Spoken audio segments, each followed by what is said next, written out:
Good morning, ladies and gentlemen. Please take your seats. We start our conference.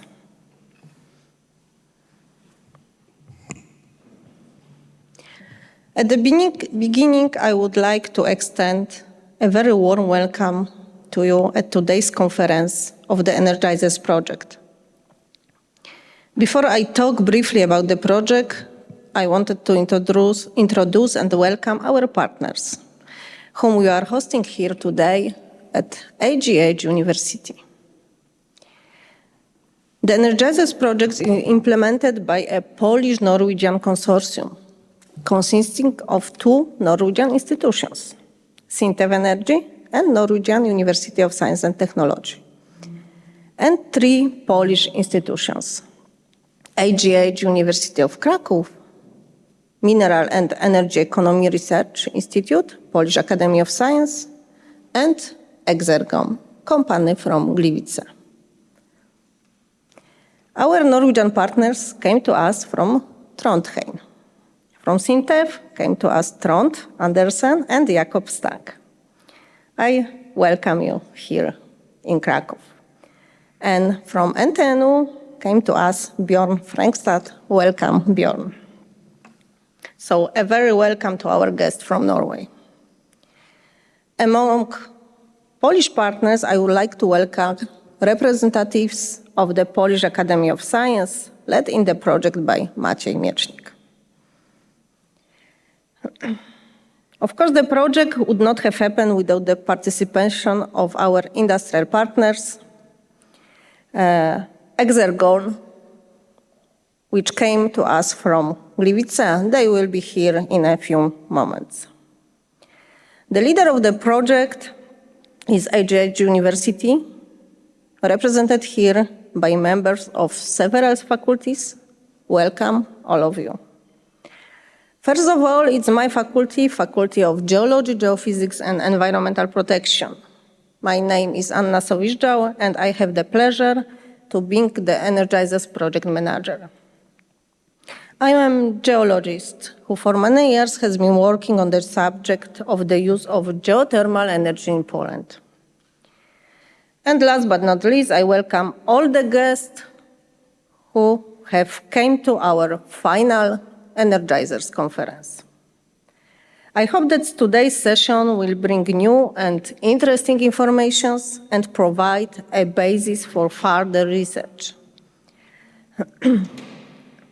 I hereby open today's conference. This is final conference of EnerGizerS project.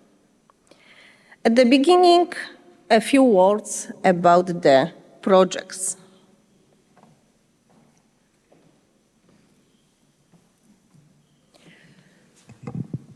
The project is coming to an end. We are realizing it from 2020. As I said before, 5 institutions from Poland and Norway joined forces in this project. The project has received funding as part of POLNOR 2019 Polish-Norwegian research project financed under Norway Grants via the National Center for Research and Development. Some changes were made during the project. The project was extended and the amount of funding was increased. We are finally finishing the project at the end of this month. Information about the project, about progress of the project, you can find on our website. You can see this website there. The main objective of the EnerGizerS project is to progress the technology of enhanced geothermal system. Enhanced geothermal system which is using carbon dioxide as working fluid.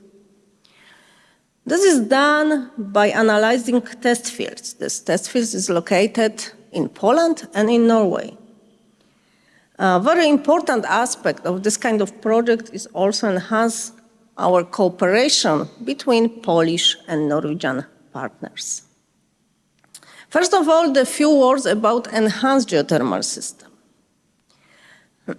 As well, and enhanced geothermal and CO2 enhanced geothermal system, so enhanced geothermal system using carbon capture, carbon dioxide.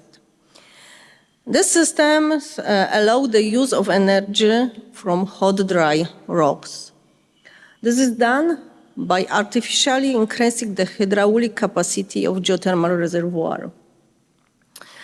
Then introducing a working fluid, mostly water, but sometimes also carbon dioxide, into the reservoir. This working fluid is then energy carrier and bring to the power plant or heat and power plant. This technology was developed since 1970s. The first EGS plant was created in the United States in this time. The most common working fluid is water, but carbon dioxide is a very attractive solution. And today we are going to tell you why and what are the effects of using carbon dioxide in enhanced geothermal system installation. These types of installations have two primary purposes. First of all, it's energetic purposes. We want to use clean and ecological geothermal energy. And second, we want to take action to increase environmental effects through geological storage of carbon dioxide during this energy generation process. This solution can bring many benefits in context of energy production as well as reducing greenhouse gas emission. This system combines two technologies, enhanced geothermal system and carbon capture storage. So this is the great advantage of this system. Part of carbon dioxide is injected into the reservoir and remains permanently stored. So this is this environmental effects of this installation. The project has been divided into 6 work packages. Today's conference program corresponds to the sequences of activities undertaken to achieve the objectives of the project. You will have the opportunity to hear about the results of all these activities. Today's conference will be moderated by Ania Chmielowska. And now I give the floor to her at this moment. Thank you very much.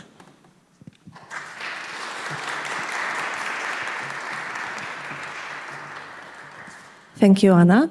So good morning, everyone. Welcome to Krakow, welcome to AGH University, and of course, welcome to our final conference. Today, it's a pleasure to host you here, and I'm glad to see you all in person. I also hope you find the project results interesting. So please have a comfortable seat and let us take you into the world of geothermal energy and innovative energy solutions. Okay, so at this point, I also would like all presenters to follow the time so we can go smoothly through the agenda, sorry. Okay, so the first presentation concerns identification of key parameters for the effective use of CO2 EGS systems and selection of appropriate locations. And this will be presented by Leszek Pająk from AGH University, who is also the leader of Work Package 1. So the floor is yours. Ladies and gentlemen, welcome in AGH University. I'm going to introduce you the preliminary, we can say, before the EnerGizerS project. So that's the first work package. That was time to start thinking about the project itself, about the targets ahead of us. And that was crucial to think a bit about the idea just ahead of us.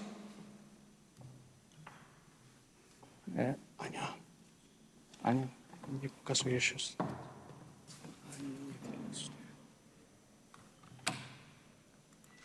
Okay. Sorry for technical problem. So the topic is identification of key parameters for the effective use of EnerGizerS CO2 systems and the selection of appropriate locations. So as Professor Sowisz-Żał mentioned earlier, the EnerGizerS project is focused on using CO2 as working fluid in EnerGizerS systems. So that's the primary target, and of course that's related to energy factors and environmental factors. In the work package 1, we focus on the identification of factors, variables relevant to selecting of locations for the system itself, and identification and discuss further development of the technology, identification of interactions between factors we decided to focus, and technical qualitative risk assessment. We were using cross-impact method. That's a very nice method for me, at least, because that's the method which is able to give something by using some very preliminary stage of work. So this method can be used itself, or it might be, as in our case, the part of wider work.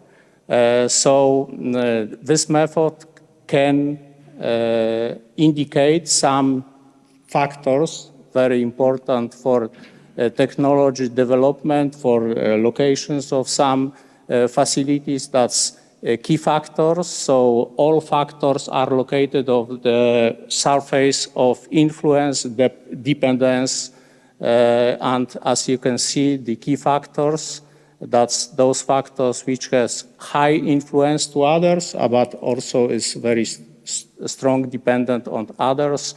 And very important are determiners, motors, and breakers, which cannot control so much, but it influence to other factors. And for our targets, we are going to obtain very strongly regulating factors that's moderate between influence and dependence, auxiliary factors, that factors which can help us a lot with developing some technologies, and external factors. External factors, as the name says itself, that's the factors which are not dependent on us, but it influenced to our business, to our goals. So the work itself was divided within some steps. I'm going to briefly say a few words about those steps. So the first one is after us, so that's the definition of the problem. So in our case, the definition of the problem was to find the best location for EnerGizerS CO2 system, and after that to indicate some factors which can help us obtain or achieve by best way goals which are ahead of us. So this work is based on the group of experts, and we selected experts among our consortium. That was 20 experts totally, 12 from Polish side and 8 from Norwegian side. And those experts represented topics and fields of knowledge and expertise related to EnerGizerS projects. So that was geology, reservoir engineering, engineering processing, environmental impact, legal aspects, economic, safety risk assessment, and some or even most of experts declared more than one field of expertise. The next step is or was indication of the list of important factors. So each expert was able to indicate as many factors as they like, important from their side of expertise, important for the goal we state at the beginning of the work. So finally, it was 193 factors, and because that amount of factor makes work very time-consuming, we decided to reduce it a bit.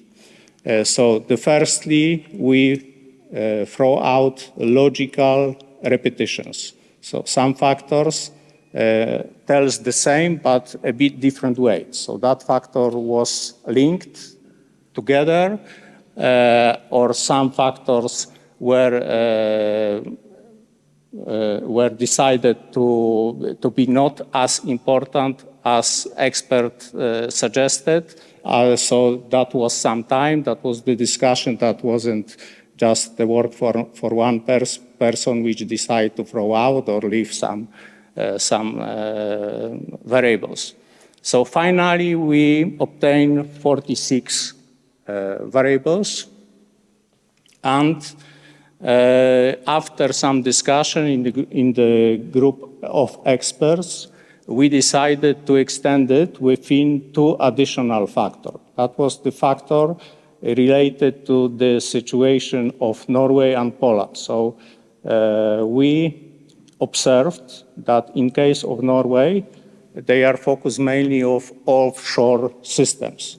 So in case of Poland, of course, offshore systems. In case of CO2, sequestration doesn't have place. So we have, of course, onshore systems. So that was 2 additional factors. So we divided the technology for offshore and online technology. Based off those 48 important variables, we elaborated based of the methodology. It's the name of matrix of influences. So it's relatively easy to create it. You just put all variables in row, and after that in column.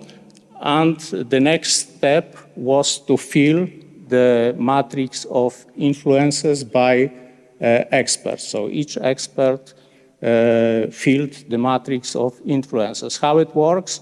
So you have one variable, and after that you decided how it influences to the other by using some numbers. So each expert was able to use 0, that was no influence, 1, weak influence, 2, moderate influence, and 3, strong influence.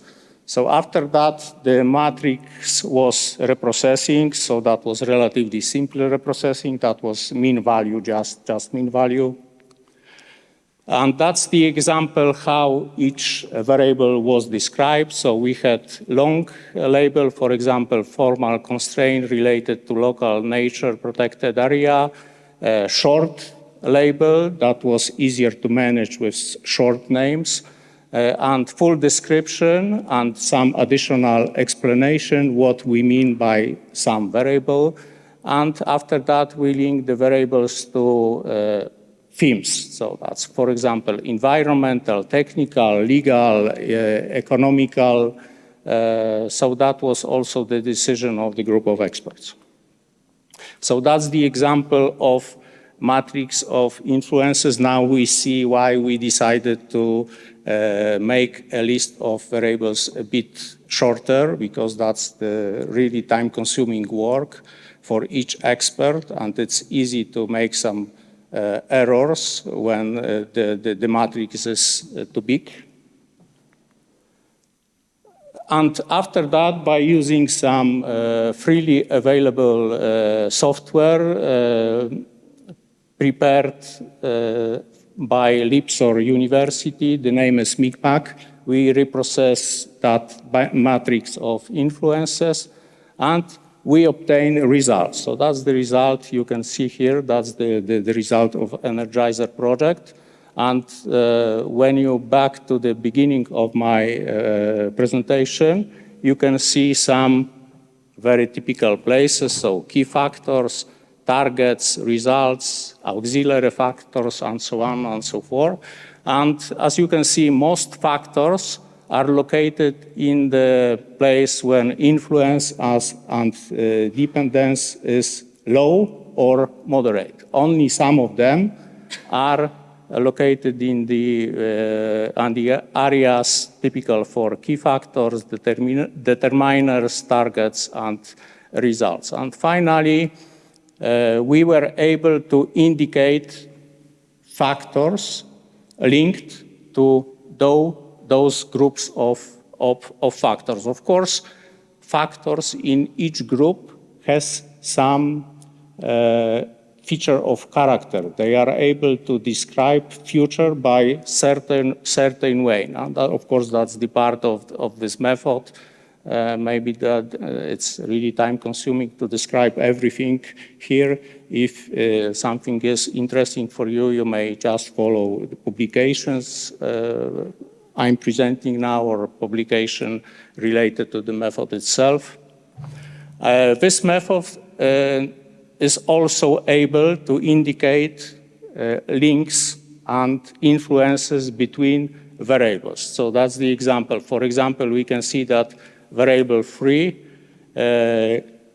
has very strong influence by variable 2 and variable 39. So you can see that variable 3 is air quality. That's, of course, only the example. Variable 2 is current primary energy carrier for heat supply. And variable 39 is degree of urbanization of the area.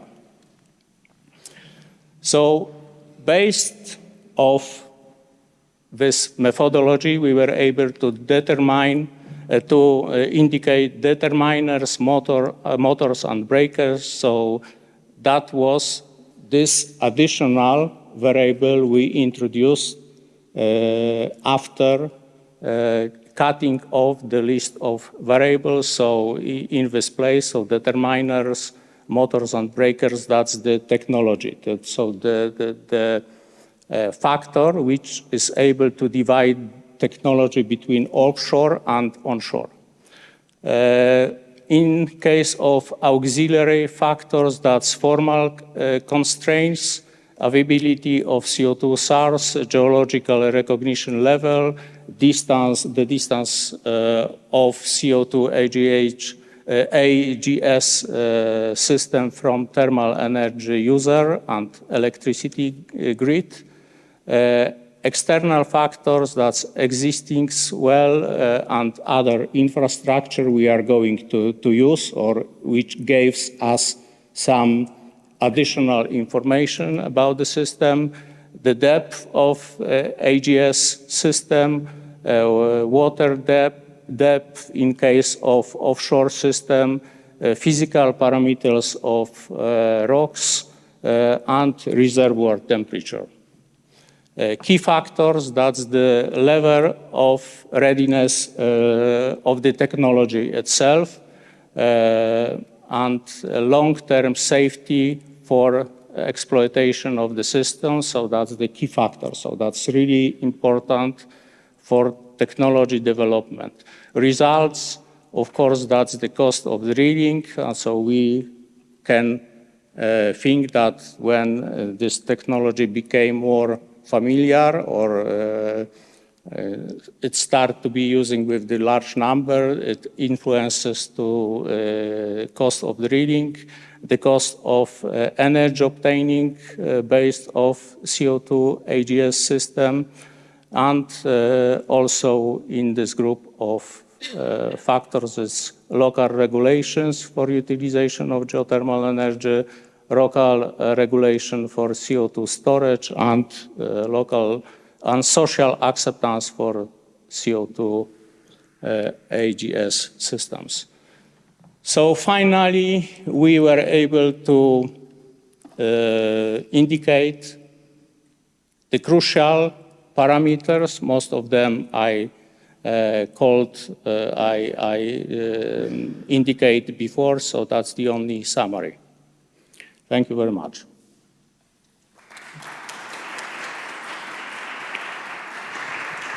Thank you very much for your presentation. Great timing at the beginning.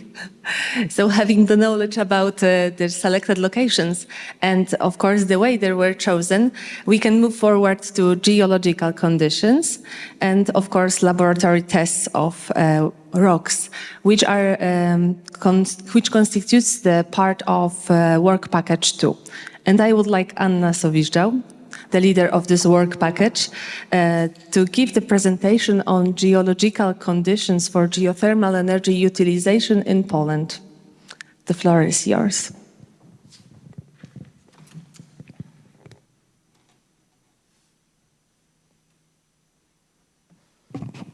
Thank you, Ania. Before I started my presentation, I would like also to welcome my students of ecological energy sources. So welcome him here on our conference today. Next to presentation will be connected with geological aspect of geothermal energy utilization in two partners countries. First of all in Poland, and the second will be presentation connected with Norway. As you have seen, there are a number of criteria for selecting the best location for enhanced geothermal system. Among them, geological criteria are of particular importance. My presentation will be connected mostly about this geological criteria. The occurrence of geothermal energy is strictly depend on geological structure. Poland is some kind of meeting area. It's three main European geostructure units: Precambrian platform of North, it's Eastern Europe, Paleozoic unit of Central and Western Europe, as well as Carpathian range on the south. Geothermal energy is distributed irregularly around the world. Particularly favorable conditions for the formation of high-energy geothermal system, this potentially best suits for industrial use, exist within the lithospheric plates. Within the mid-oceanic reach, there are hotspots where there is much higher heat flux within the crust and accompanying volcanism as a rule. So Poland is located outside such zones. In Poland, low temperature geothermal resources occur.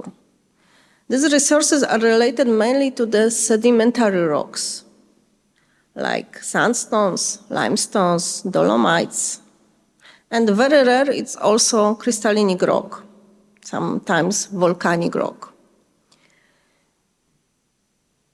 These geothermal resources are connected mostly with the Mesozoic formations. We can say that Poland has natural sedimentary structural basins filled with the geothermal waters of diversified reservoir temperatures, from 20 to almost 100 Celsius degree. So geothermal reservoirs are composed mostly of sedimentary rock. And over 80% of Polish territory is covered by this sedimentary rock. And due to specific geological conditions and geological structure in Poland, we can divide Poland into 4 hydrogeothermal provinces. The Polish lowlands, the Carpathian Foredips, Carpathian, and Sudets. The highest geothermal potential relates to the area of the Polish lowland and Podhale region. Podhale is a part of the Carpathians. Much lower perspectives are related to the Carpathian Forest deep, mostly because of lower flow rate.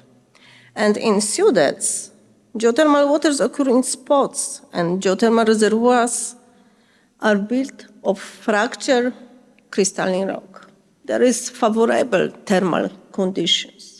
But the current use of waters in this area is associated mostly with balneotherapy and recreation.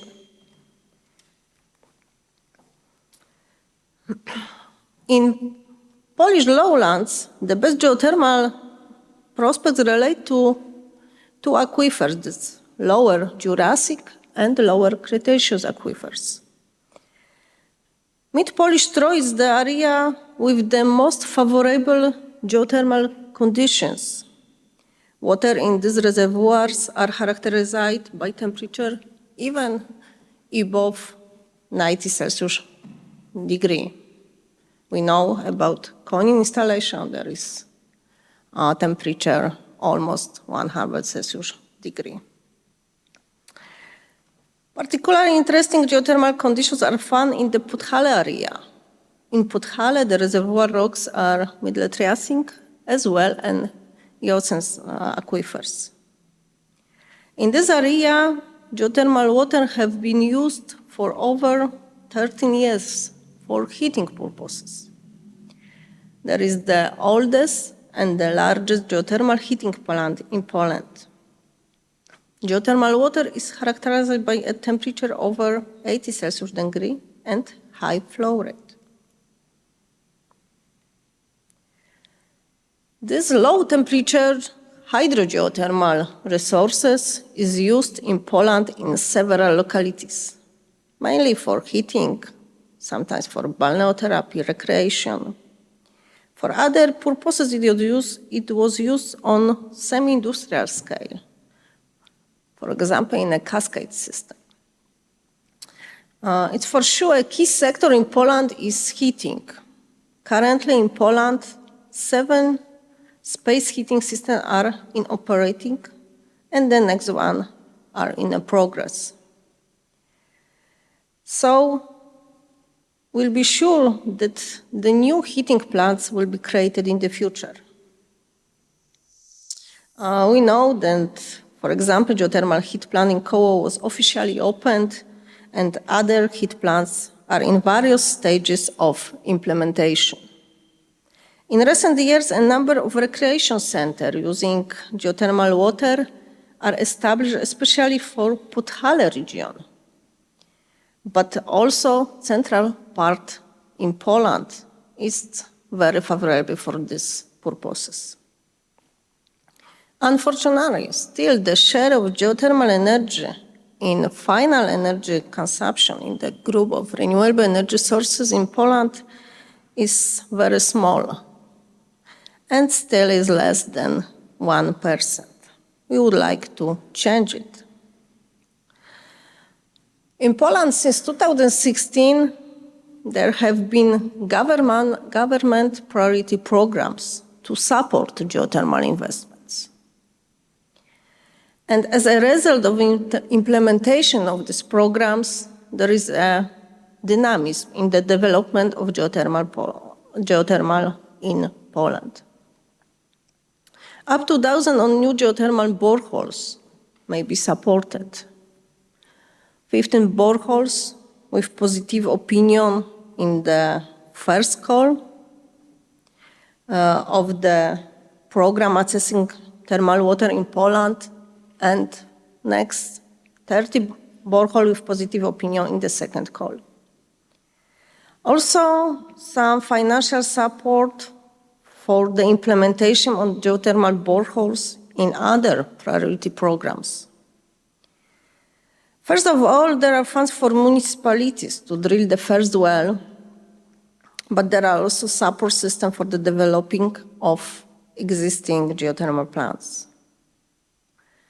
A very interesting geothermal investment is being developed in the Podhale region in Szaflary. There is a geothermal well currently being drilled there, which could potentially be the deepest geothermal well in Poland for sure, but maybe also in the world. It should be about 7 kilometers deep. We are waiting for the result of this drilling. This financial support is currently in Poland applies only to hydrogeothermal systems. Only such system in Poland exists. There is no using of petrogeothermal system. There is no enhanced geothermal system in Poland till now.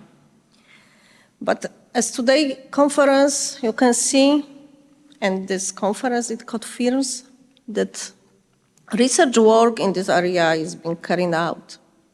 So I hope that in the future, the first pilot plant of enhanced geothermal system will be built in Poland. Maybe in next year it will be some kind of result of our project. In contrast to hydrogeothermal resources, petrogeothermal resources are connected not with water, but with hot, dry rocks.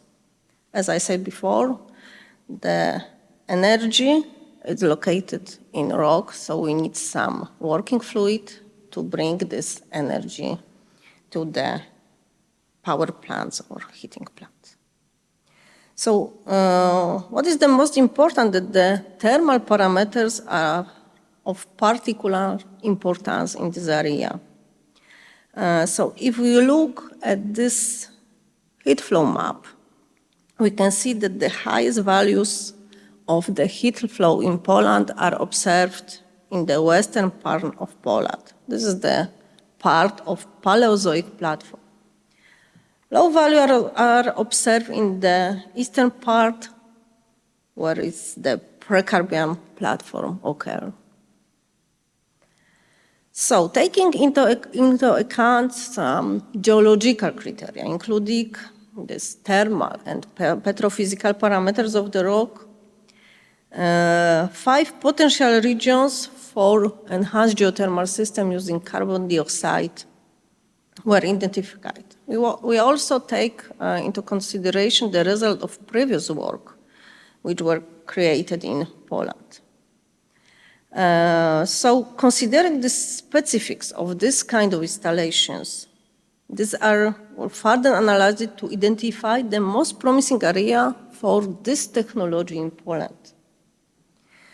So preliminary analysis of different types of rocks, like crystalline rock, volcanic, like sedimentary rocks, were carried out in our team. We find these 5 areas. This base area you can find on the slides. It's Karkonosze area, Gorzów Block, Szczecin-Tru, Mogilno-Łódź-Tru, and Upper Silesia region.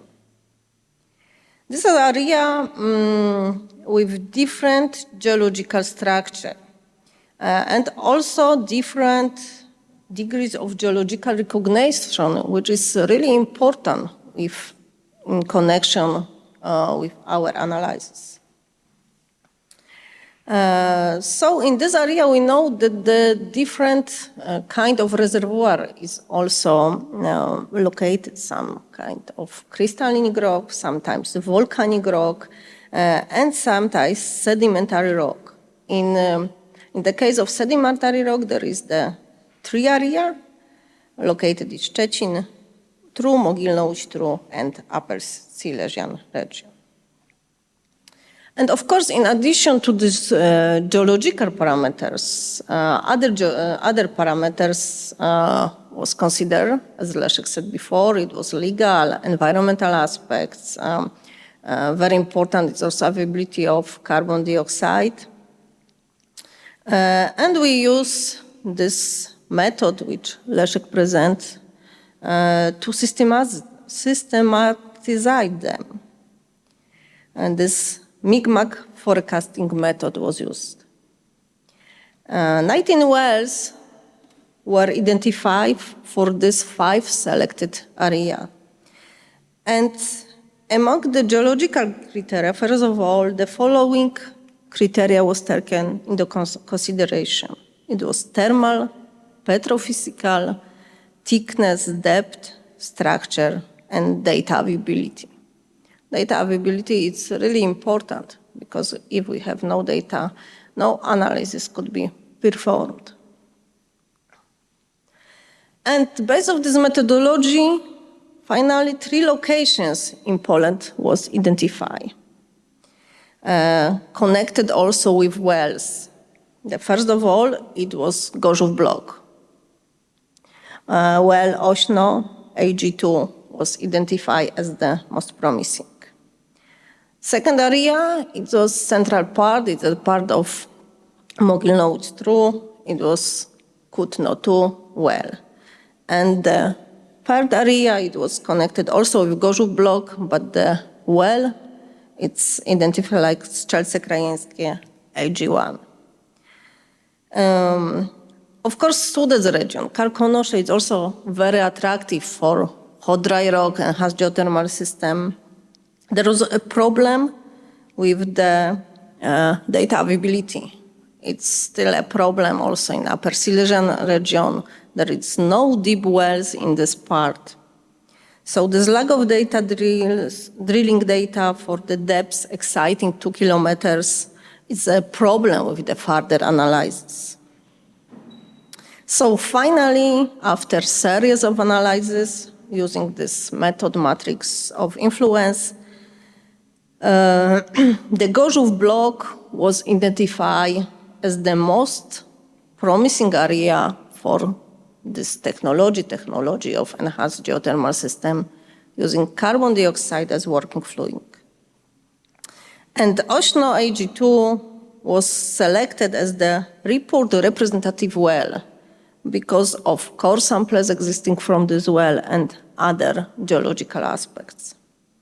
As a second area, the region which has already been analyzed for previous project as the best region for sedimentary rocks. It was a region connected with Mogilno-Łódź-Trój and detailed Krośniewice-Kutno area. So you will learn more about the geological structure of the Gorzów Block during further presentation. It's just in brief that the lower Permian formation was analyzed as a potential petrogeothermal reservoir connected at the depth more than 4,000 meters. What is important, the 3 types of rock is built in this lower Permian reservoir. It's sandstones, conglomerates, as well as volcanic rock. This region is characterized by very favorable thermal condition, very high geothermal gradient. As Polish condition, it's 40 Celsius degree per kilometers.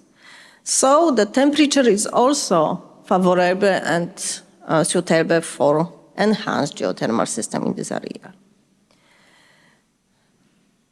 To indication of the enhanced geothermal system potential in Poland, the knowledge about place of similar geological structure is meaning where such system operated. And this place with geological analogy is located in Germany. It's Groß-Schönebeck, really near our western border. In this part, in northeast German basins, enhanced geothermal system is used, using lower Permian sandstones and volcanic rock for geothermal energy production. This is the same kind of reservoir like in Poland. A research strategy is developed and applied using geothermal in the laboratory in Groß-Schönebeck. So it was some kind of example also for OHOs. As we are looking for the enhanced geothermal system installation over the world, there is some project in the various stage of implementation. Some of them are under operation, but some of them is finishing. As I said before, the first enhanced geothermal system project was developed in the United States in 1974. This project, like many other projects in the world, was project connected with water as a working fluid. Water is the most popular working fluid as medium, and CO2 is not so popular. For us, a very important project was project in Japan, in Ogachi, because it was the first project with experiment of injection carbon dioxide instead of water into a reservoir. As a result, they create the model, and it was experimentation installation. So we know that this is the novel approach to enhance geothermal system using carbon dioxide as a fluid, but it could bring a lot of benefits. So thank you very much for your kind attention.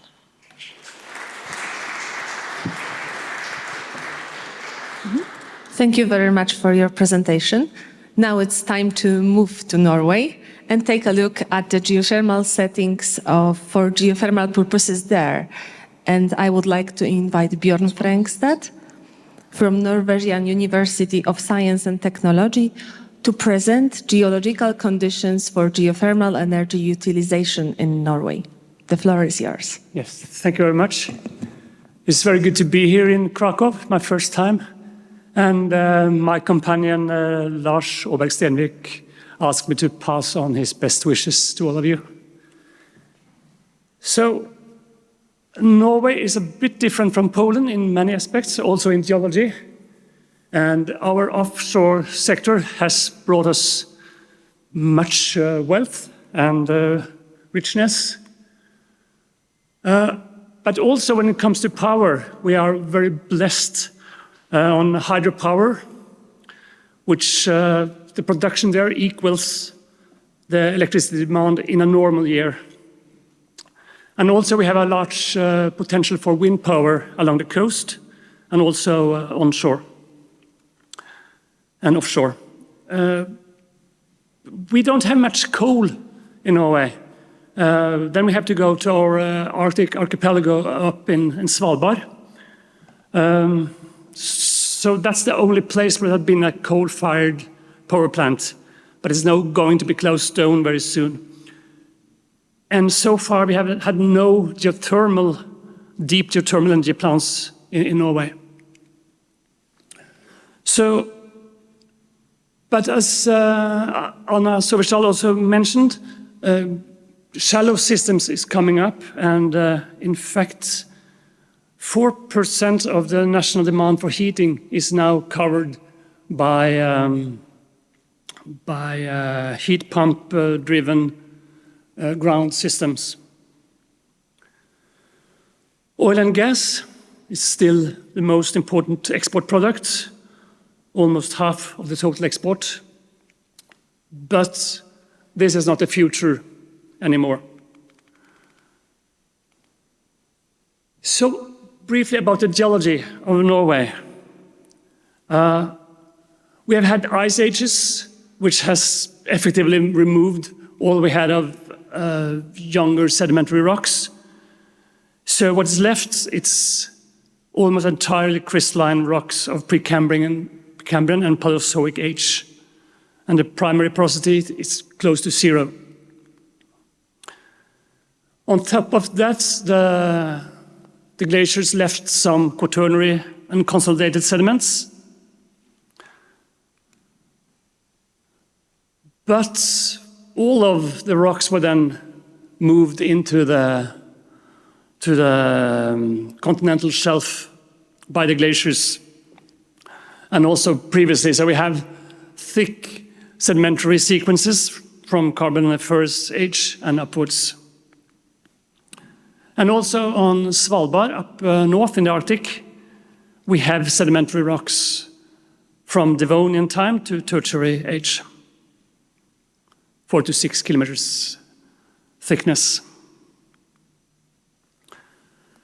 So when it comes to the heat production or the heat content in the rocks on the mainland, we have some boreholes between 500 and 1,500 meters, which has been investigated for thermal properties. And we see that the thermal gradients, it's in fact quite low. The highest one, which we had large expectations to, it's granite, was only 21.4 Kelvin per kilometers. So to reach a temperature above 100 degrees Celsius, we need to go between 4,600 and up to 7,200 meters below ground level. So one of my colleagues on the geological survey, where I used to work before I came to the university, has made this heat flow map. And maybe take it this way. And we see Norway here, and it's part of the Baltic Shield. So it's old and cold rocks. And then if we go to the mid-Atlantic Ocean ridge with Iceland and also Svalbard, of course the heat production is something else. But in between, on the continental shelf, there are areas in the Norwegian Sea and also in the North Sea that is not that bad. And just principally, I mean, if you're in the ridge, as Iceland, then it's lots of heat. Svalbard is somewhere here, offshore is somewhere here, and the mainland, it's the normal situation.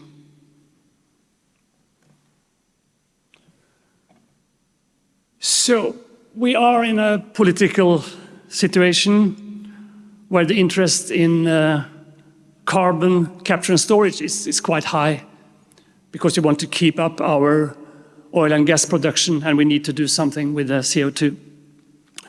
So in fact, we have 25 years of experience with CCS. And originally the purpose was to increase the oil and gas recovery by introducing CO2 into the oil fields.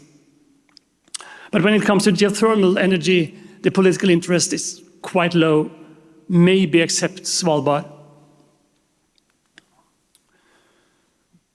So in this EnerGizerS work, what we have looked for is to find a site with an adequate geothermal gradient. Without that, there's no point. And we also need a reliable CO2 source, which is concentrated enough. The drillability of Norwegian hard rocks, it's not that good. So we also look for using existing boreholes. And we need a cap rock on top to keep the CO2 in place. And we also look for where do we find data to work on.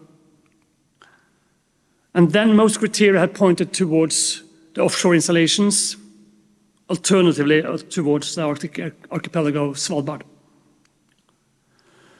So potential areas, onshore mainland, low geothermal gradients, it's no cap rock, and the drillability is challenging.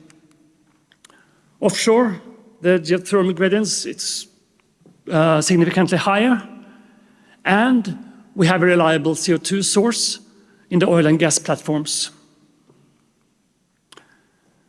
Svalbard, there are varying but some high geothermal gradients, but the CO2 source is limited because the one coal-fired power plant is now closing down.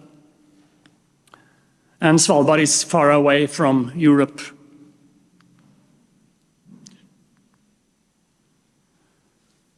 So in fact, the oil and gas platforms, they have a large energy demand. A quarter of the total Norwegian emissions come from the oil and gas installations. So this is a good place to start to lower our emissions and to reach our goals there. So it's both gas turbines generating electricity and also flaring and venting and diesel use. And the politicians have decided to electrify some of the oil and gas platforms. And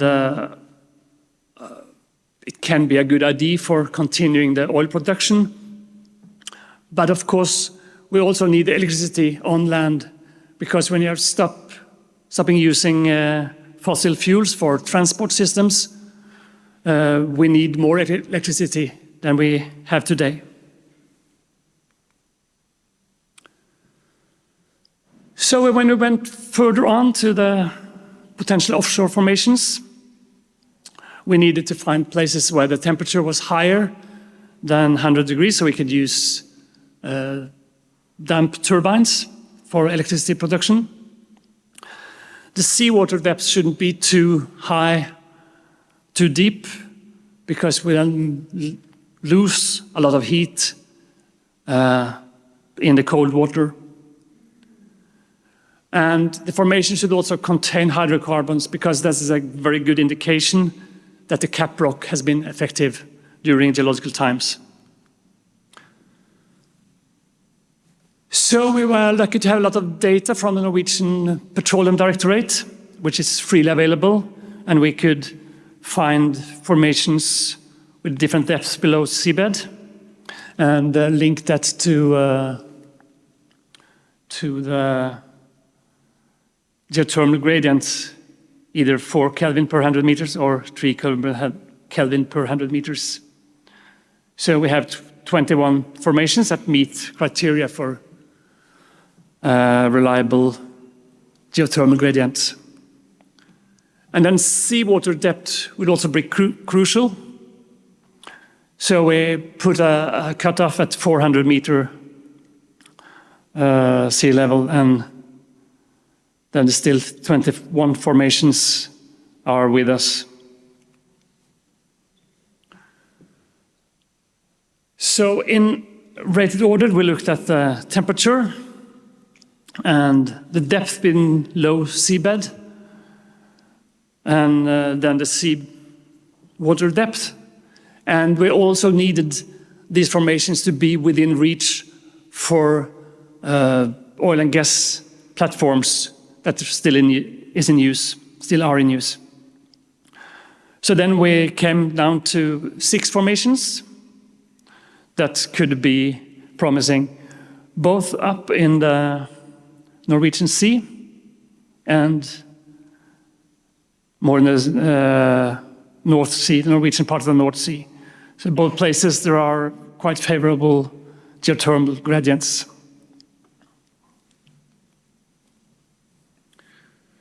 We also had to look at the permeability, the thickness of the reservoir, the cap rock, seawater depth, thermal conductivity, CO2 availability, and also distance to end user, because the energy has to be used by someone. And also where abandoned petroleum wells are available. Because we need the oil and gas installations both as energy users and as a CO2 source.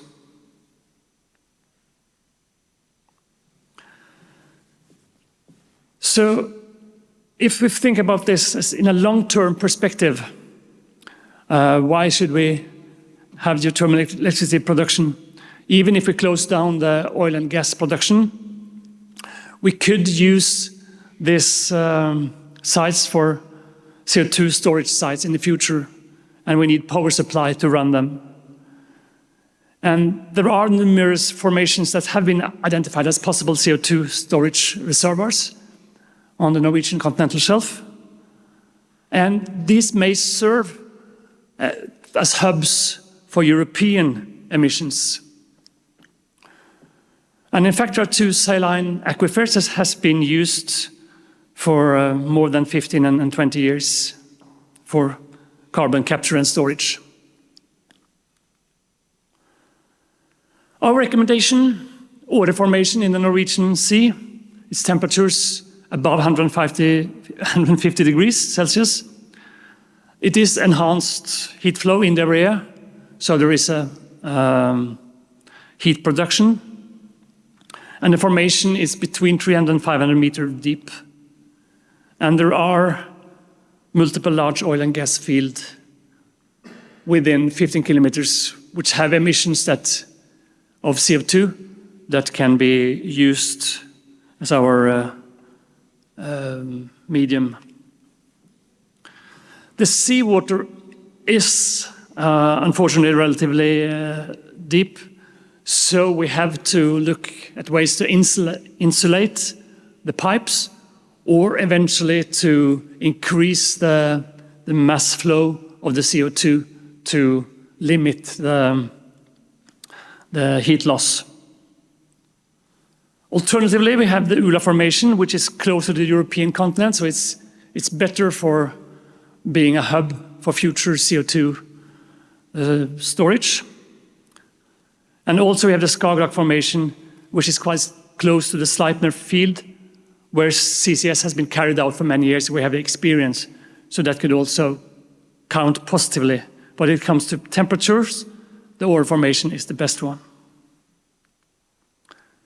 And here's just the depth to the formation and the thickness of it. So we see it's variable, but it's many places that it's more than deep enough. So, on behalf of Lars and me, I would say thank you. It's been a fantastic opportunity to be part of this project. And I'm really looking forward to the results from the work packages coming onwards now, because we were just here in the beginning, and we would like to see the conclusions from the rest of you. So thank you for your attention. Thank you very much, Björn. Okay, important part of the project was also the characteristic of geothermal reservoir based on the results of comprehensive laboratory tests of rock. And it was realized mainly by the AGH team. And I would like to invite you to the set of presentations, beginning with the summary of the studies performed and about the results, which will be given by Anna Sowiżdżał.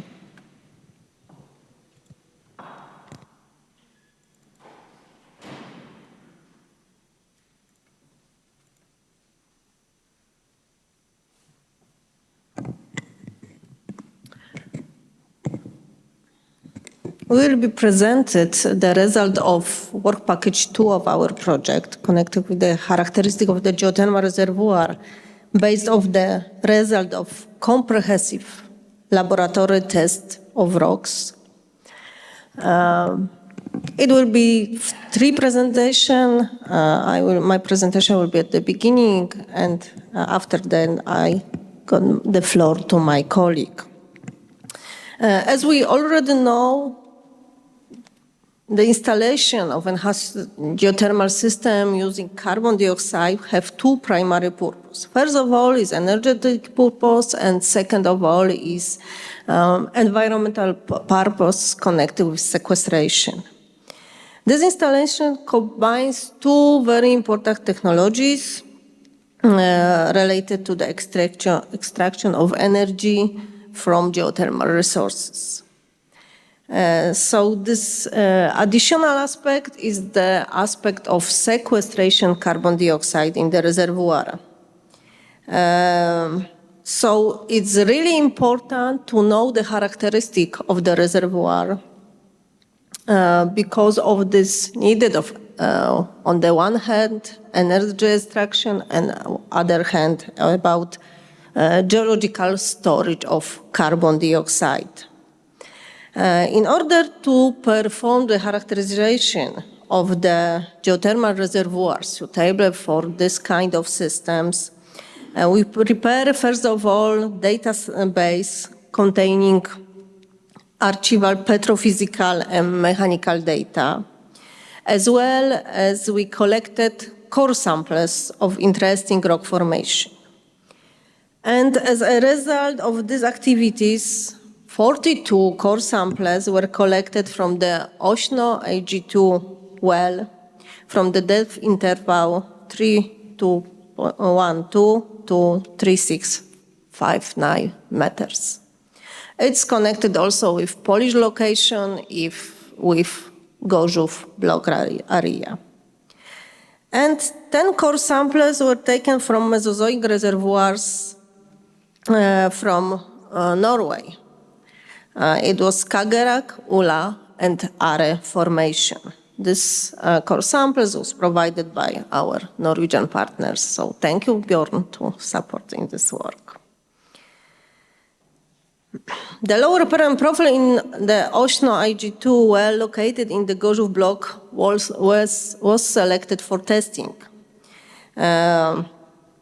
Total 42 core samples were analyzing, including sedimentary rock and effusive rock. This rock was indicated, first of all, as the most promising to further analyze. It was 14 core samples with sandstones, 8 core samples with conglomerates, and 20 core samples with extrusive rock.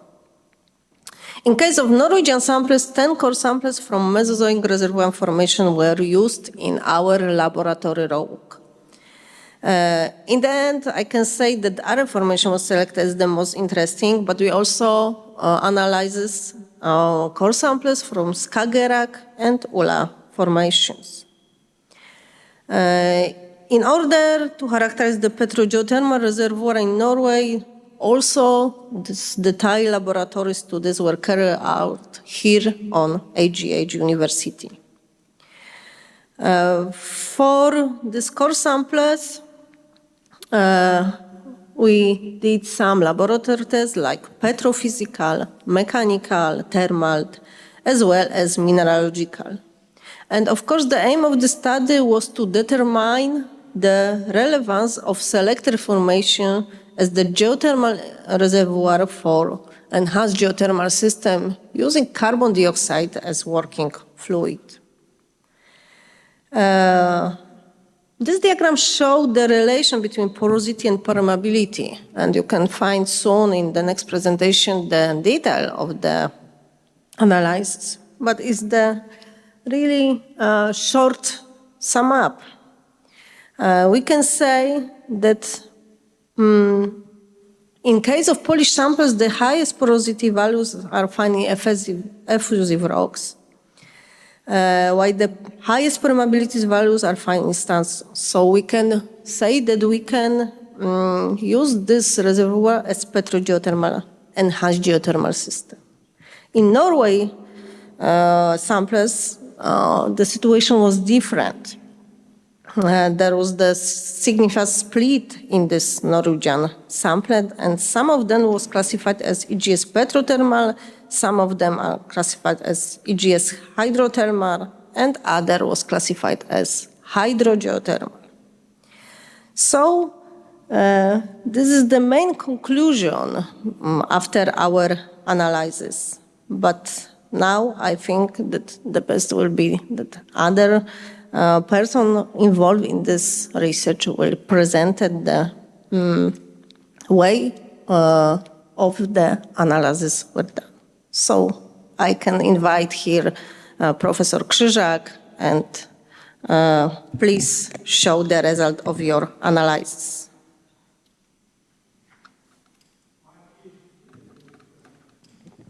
Yes, sorry, I think that Michał Fajt will be presenting this section. Okay. And so we invite you, the floor is yours. Result.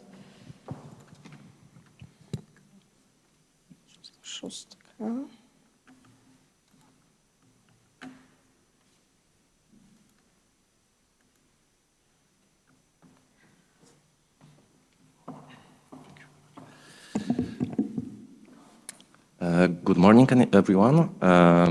Today I will have an opportunity to present to you results of petrophysical assessment that we performed for the EnerGizerS project. And as the previous speakers also said, the success of enhanced geothermal systems depends on the ability of the geofluid to contact a significant volume of reservoir rock. And this is, of course, affected by porosity of such rock. Also, the permeability of reservoir rock is very important. As it increases, the production flow decreases. And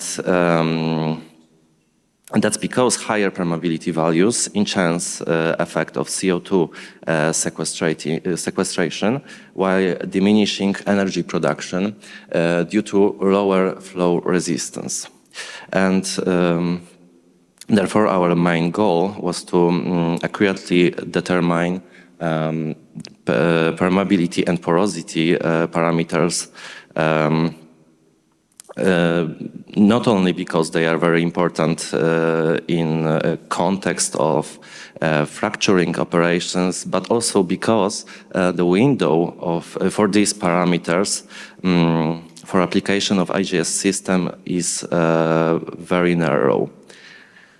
So as for methods, as previous speakers mentioned, we measured 42 core samples from Poland, and I will mainly focus on them in these presentations. They were sandstones, conglomerate, and effusive rocks. They were from upper and lower Rotligand of Gorzów block area in Poland. And our used laboratory methods were mercury injection capillary pressure and also low-field nuclear magnetic resonance. And as for mercury injection capillary pressure, the most important fact is that we use, in this method, we use mercury as an injection fluid, and mercury behaves like a non-wetting liquid. As a consequence, it is only able to penetrate the pores or fracture with an application of pressure. From MICP method, we can estimate parameters such as porosity, permeability, and density, but also other characteristics of pore structure like pore geometry and specific surface area. Also, we can research on samples of reservoir logs, conventional and unconventional, but also sealing rocks. And of course, use this data for calibration purposes and as input data in petrophysical models. In our laboratory, we use autopore 4 system, and it contains 4 lower pressure analysis ports and 2 high pressures analysis ports. As for low-field nuclear magnetic resonance, this method takes advantage of a phenomenon of interaction between atoms having a magnetic moment, so non-zero spin, with a magnetic field of a certain frequency. So the most common working fluid that we used in this method is water, since it contains hydrogen atoms that the low-field nuclear magnetic resonance is sensitive to. And this hydrogen is also a component of water, hydrocarbon, clays, or organic matter, so it's very abundant. And how this method works, basically after registration of electrical signal and mathematical operation associated with inverted Laplace transform, we obtained a pore size distribution represented by T2 relaxation times. And these charts basically show it. You can see that with a time, bigger pores relaxate. So we can conclude about pore size distribution. And we can also measure different type of experiments in this method, like T1 time, diffusion T1, T2 maps, diffusion T2 maps, and there is a lot of them. Also, we can determine petrophysical parameters such as porosity, total and effective, and different types of porosity compounds such as clay bound water, capillary bound water, bound volume of irreducible water, free fluid index, pore site distribution, permeability, viscosity, and even pore fluid type. And these are compounds of our rock. So how this works? We take T2 relaxation time distribution and we calculate cutoff times that we can divide the space between different porosity type components. And of course we can calculate effective and total porosity. As for our workflow, we take the rock core sample and dry it at 200 degrees Celsius for 12 hours. Then we make a measurement of dry state rock. Next, we saturate this rock with distilled water and again make a measurement of 100% water saturated state sample. So we have these two distributions, and we also subtract the dry state distribution from 100% water saturated state to deliver differential distribution that basically can show only the open pore space. So as for the results of MICP method, we can clearly see on a chart that the pore space is dominated by nanopores, and also it exhibits unimodal and homogeneous character. We could also obtain a lot of petrophysical parameters that I mentioned.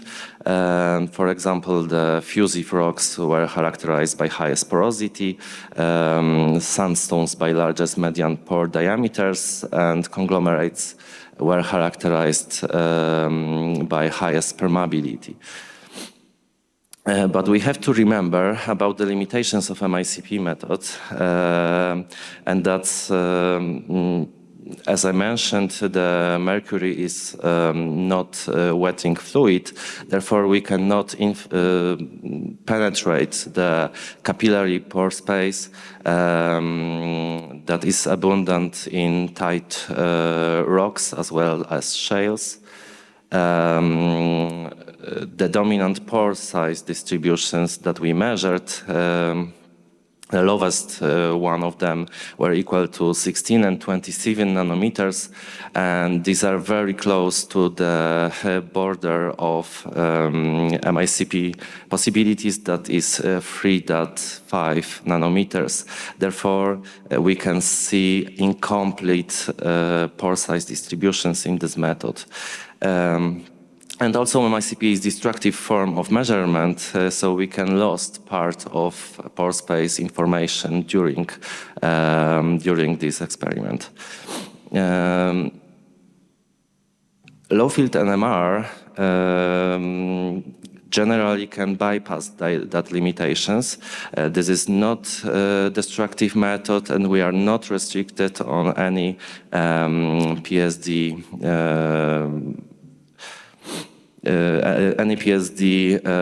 border values. So as for the results of low field NMR methods, we can conclude that the pore space was not exactly unimodal and homogeneous. For example, for sandstone sample, this was more heterogeneous, and we see multimodal distributions. In the same time, only effusive rocks were characterized by unimodal and homogeneous character. Additionally, we can also obtain a full set of different petrophysical parameters, and we also measured that conglomerates had highest effective porosity, effusive rocks were characterized by highest capillary bound water and clay bound water, so they have the most of their space closed. And sandstones have smallest bound volume irreducible, so the most pore space of this lithology was open. In terms of accuracy of our porosity estimations, we performed different experiments in different study, and we compare porosity parameters of MICP and NMR to reference mass volume method. And as you can see, MICP porosity of MICP method was almost constant for all samples. And at the same time, differential LF NMR porosity was in linear dependence with very high R-squared parameter. As of results of two-dimensional low-field NMR method, we can obtain a set of maps. And you can see we have a map of sample in dry state, where we can see water bound in closed pores and capillary closed pores and clay matter.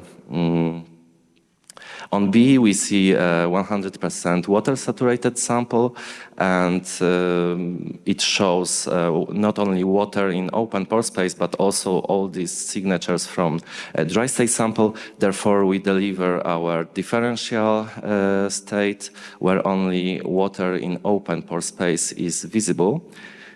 And it also can calculate whole set of parameters for these signature peaks. And as you can see, with bigger pores, this parameter of T1 to T2 ratio is lower. That's because this parameter tells us about adsorption energy of fluid in that pore space. So we can imagine that tighter pore space binding water stronger than the bigger pores. Coming back to the one-dimensional results, but in another aspect, in the aspect of pore size distribution, you can see the effect of crushed pores that I speak earlier. As you can see, the red distribution of MICP is without bigger pores registered by NMR. That's because we crushed them in our methodology, and we can't see them. You can also see what is indicated by arrow number 2, that standard 100 water% saturated distribution is not valid for use to calculate PSD. It shows completely unrealistic values, and only differential state low-field NMR distribution is able to deliver a true open pore size distribution. So in terms of T1, T2 ratio, we could also calculate the averages for all samples. And as you can see, sandstones has highest T1 to T2 ratio from saturated state. So it means that their bonding capabilities in their open pore space is the strongest. And conglomerates have strongest water bounding capabilities in dry state distribution, so in the clay matter space. And this probably the clay minerals in this sample are different than the other samples. So the first of the conclusion is that the pore space is mainly dominated by nanopores and usually exhibit unimodal distribution. But as you could see, sandstone samples additionally revealed significant pore size in the range of micro and mesopores, and frequently heterogeneous character. This affects the relatively low porosity, below 10%, and very low permeability of the analyzed rocks. The potential storage capability for CO2 in this type of rocks will be therefore low and will require simulation techniques to improve its permeability. And also the results indicate that the studied rocks have suitable petrophysical parameters as a potential geothermal reservoir for CO2 IGS application. And if you are more interested in our NMR technology, we used it in also in different works like measurements of pure silicates, clay minerals, and organic matter. As also we performed for the first time in our laboratory diffusion tensor imaging, where we could obtain tracks that are most probable pathway of diffusions for particles in rocks, as similarity to neuronal fraction tracks from biomedical NMR applications. And this is how our lab looks like, and there is a whole set of experiments that we can conduct. So thank you very much for your attention, and I invite you for scientific cooperation.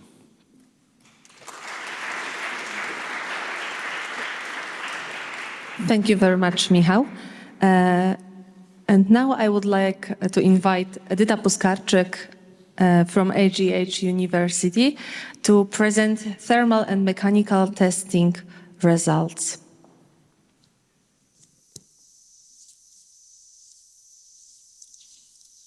Ladies and gentlemen, I would like to present you the results of our laboratory measurements. I performed that measurements with my colleague Paulina Krakowska-Madejska, which is also present here, in a petrophysical laboratory. Usually I start my presentation with the motivation of the work. This time the motivation even has a name, so thank you, Professor Anna Sowicz-Dział, for inviting us to join to that project. Of course, I would like to also thank you that we know that the porosity and permeability are the most crucial parameters for petrophysical characterization of the geothermal reservoir, but also the thermal conductivity and the elastic moduli, which we measured in that project, are also needed. So in a thermal parameters, we are focused on the influence of a different fluid which were saturated our samples. So we measured the dried and the saturated samples. In geomechanical measurements, we focused on elastic moduli. Of course, both these two types of parameters will be used or were used for 3D reservoir modeling. According to the samples which we measured, we divided them into two groups. So we call them Polish samples and Norway samples. Professor Sowicz-Dział says in a previous presentation about the location of the sample which were taken into account in that measurements. I would just say that for thermal conductivity measurements, we need different shape of samples. It were not plugs, but it is a kind of discs. So it was possible to do that measurements only for Polish samples because we have a bigger piece of rock and we can cut it that specific shape for that measurements. According to the Norway samples, we have plugs. They were 1 inch in diameter. Most of them, they were too short for a triaxial geomechanical test. So we decided to do a little bit combination where we measure in a static geomechanical condition the dynamic elastic moduli. So I will show you the results of that measurements. The equipment. The thermal conductivity coefficient was measured using Fox 50 meter with a dedicated software and other equipment. That meter works in a steady state conditions. So we put our samples between two plates. We generate the temperature gradients, so we can apply different gradients and different temperature during the measurements. And then after the thermal equilibrium, when we achieve the thermal equilibrium, we can measure the heat flow through the sample. After that, the thermal conductivity coefficient is calculated. The geomechanical equipment which we have in our petrophysical laboratory works in two stages. So it means that we can measure at the same time the static and dynamic elastic moduli. So during the geomechanical test, we also put the ultrasonic transducers inside the triaxial cell. So in exactly the same conditions, the temperature pressure conditions, we can measure that two types of elastic moduli. But as I said before, because of the limited shape and the sizes of the samples, it wasn't possible in that case. So I will start from results of the thermal conductivity coefficient measurements. And we measure each sample 6 times.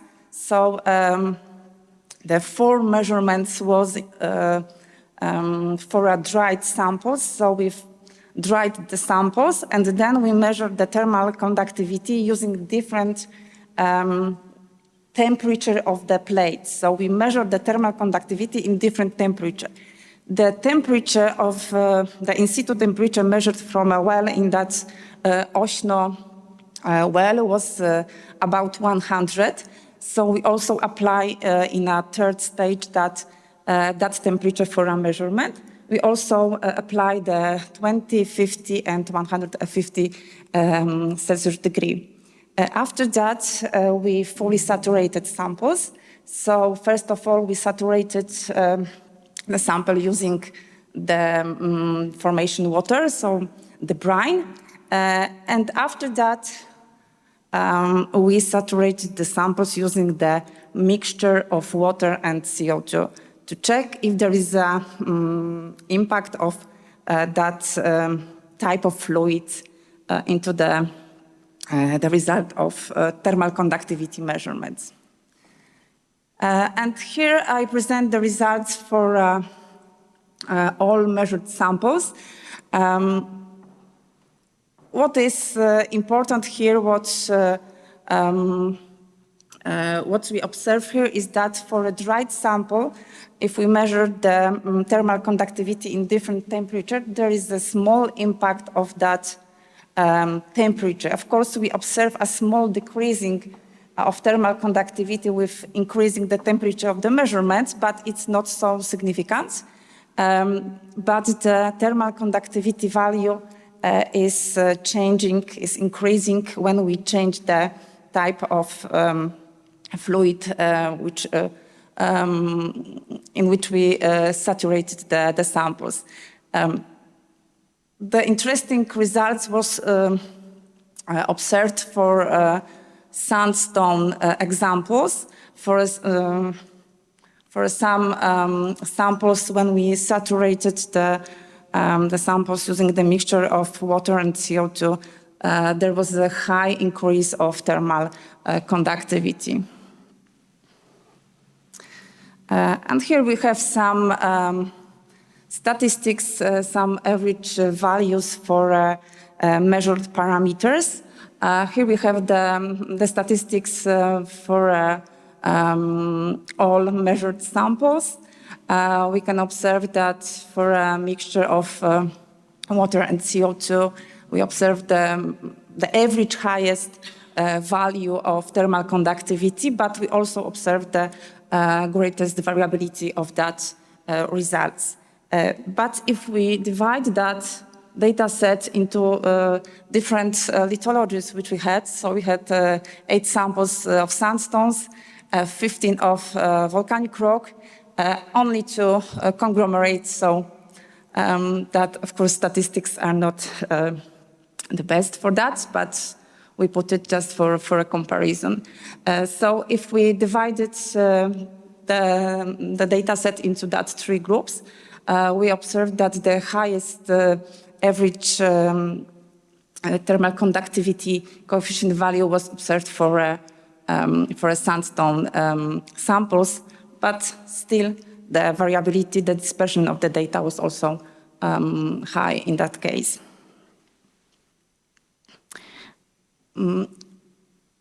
What we do next with the thermal conductivity was the prediction of a thermal conductivity coefficient in a oś-Noel. So we use that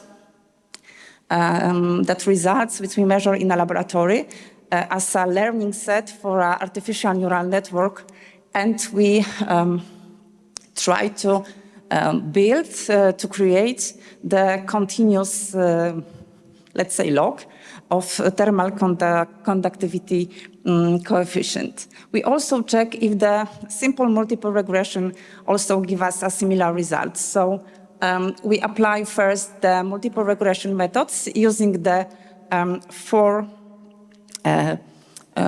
logs. It was gamma ray, acoustic, resistivity, and neutron porosity. And in the next step, we apply the that logs to the artificial neural networks, and we apply the results of interpretation. So the porosity, permeability, and the mineral composition. And on the next slide, I will show you the results of that works. So, sorry that it doesn't work, so I can show you. On that 4 track, when you have the black curve, it's a curve of prediction, the thermal conductivity, according to the points. The points are the results of the laboratory measurements. When we use the multiple regression, the last 3 tracks, so the blue curves on that, are the results of applying the artificial neural networks. Also, the points reflect the results of laboratory measurements. We can observe that if we apply the multiple regression, the very similar shape of the results of applying artificial neural network was observed when we apply the results into the results of interpretation of well logging. The other 2 has a more flat distribution. There is no significant anomalies, no significant peaks, but still the correlation between the laboratory results and the points in which the network was applying are very high. So this continuous curve could be used in the next work as one of elements for reservoir characterization. The second type of analysis was the measurement of elastic moduli, and we measured the 18 Polish samples and 9 Norwegian samples. Samples were fully saturated, and we measure it in low pressure. There is the information how the samples are named. So we have the sample number and the compression pressure applied in that specific stage is the second part of the name. So here we have the results. Here we have the Poisson's ratio, the Young, bulk, and shear modulus distribution into each samples and each dedicated steps of applying pressure during the measurements. At the third plot, we have the P and S wave velocity distribution. As I said before, in static conditions, we measure the dynamic elastic moduli. So these are the results of that dynamic elastic moduli. We decide that it will be a good idea because we can compare it directly into the results of calculation or measurements, the elastic moduli in wells. So here we have the results of measurements in Norwegian samples. I know that it's lots of samples, it's maybe not visible, so box plot and some statistics where we compare the results. Here we have the Young, bulk, and shear modulus box plots for Norway samples. That's two samples of conglomerates which we have, the volcanic and sandstone.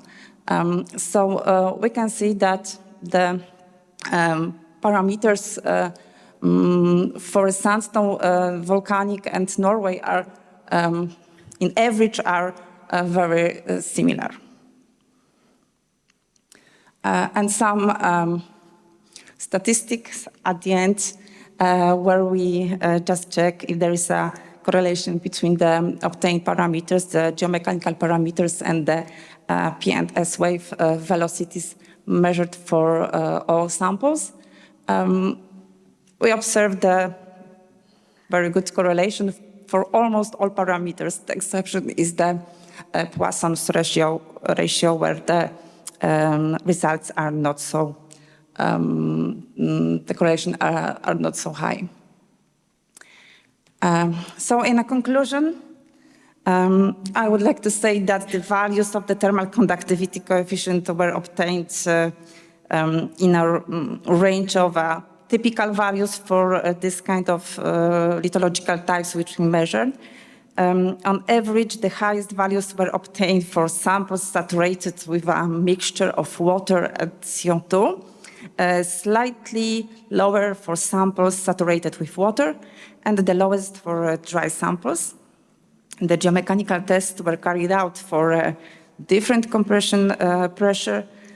All samples revealed correct behavior between P and S wave velocities as well as the elastic moduli. Young, bulk, and shear modulus has the highest values for effusive rocks, the average highest values. The most varied results we observe for Norwegian samples. So at the end, I could say that the results of thermal and mechanical parameters measurements indicate that the tested rocks has a potential as a geothermal reservoir for CO2 EGS. Thank you.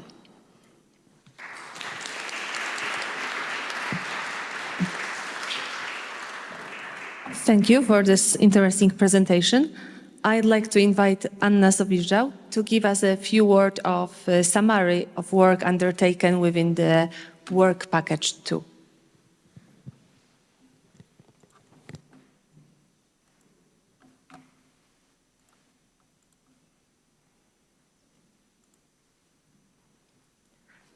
It will be just a few words about conclusion. First of all, I would like to thank all the team conducted this laboratory research. Thank you very much. It was very great job. Most of them are present here, but it's Grzegorz Machowski is absent. I also would like to thanks to them. He did a very nice job with taking these core samples and some petrophysical analysis. Here you can find the main conclusion from analysis. As we know, the lower Permian reservoir was analyzed, made of sandstones, conglomerates, and effusive rock in Poland. And we also analyze samples from Norway. This is the main conclusion from this analysis, but to the summary, you can find here. You can see this result of this previous presentation, and this result have been forwarded for further work in other work packages to do some modeling work and other works. We analyzed different kinds of rocks. It was also very interesting for us to perform this analysis because of this combination of these two different technologies of enhanced geothermal system and carbon capture and storage. And the result you can find in our publication.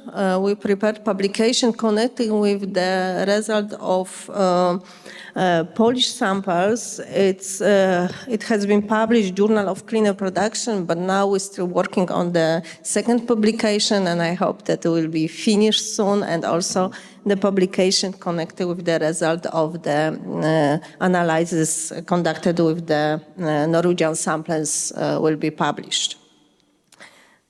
So thank you very much for your kind attention.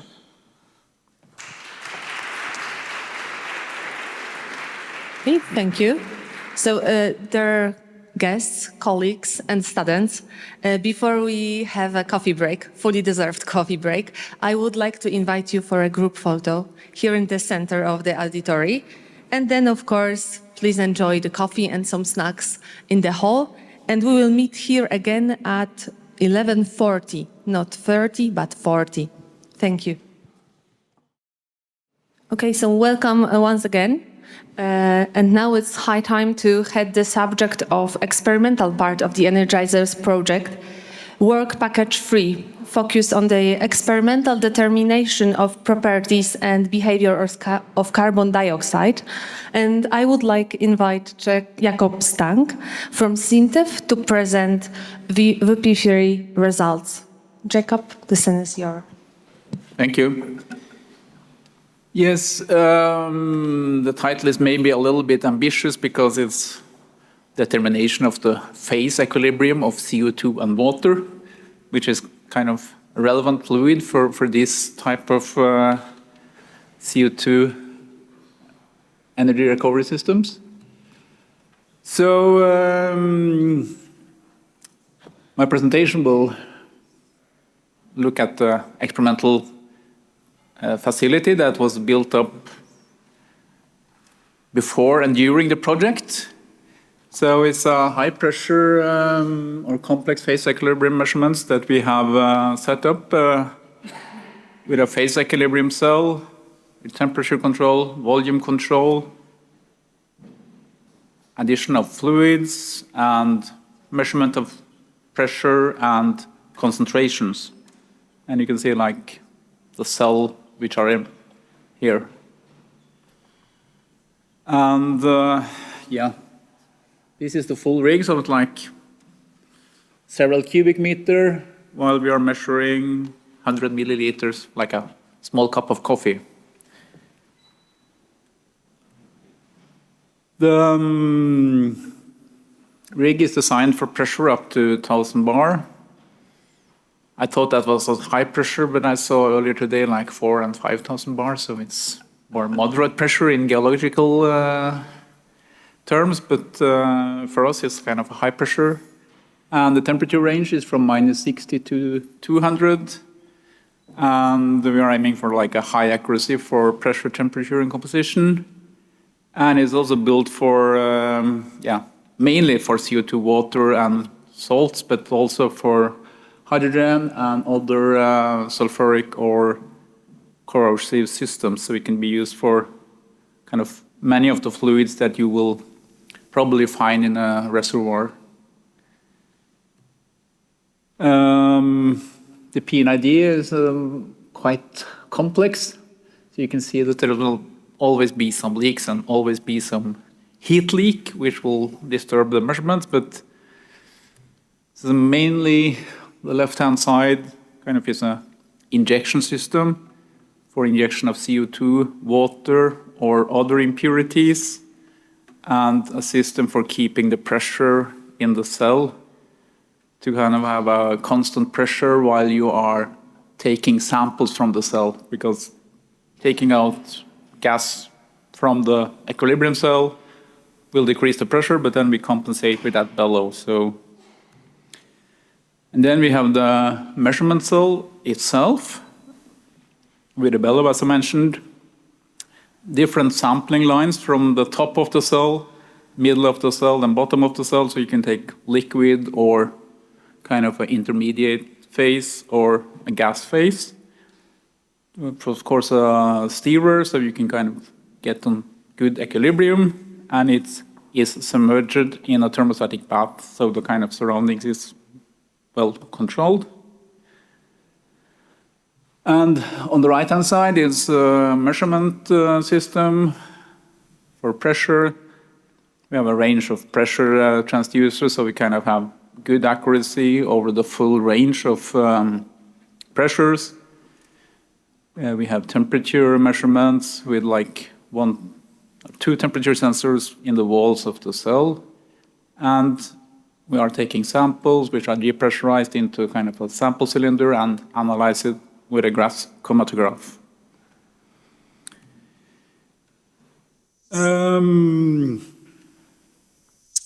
What we are looking for is kind of the CO2 water equilibrium in the gas phase for lower temperatures maybe and higher pressures.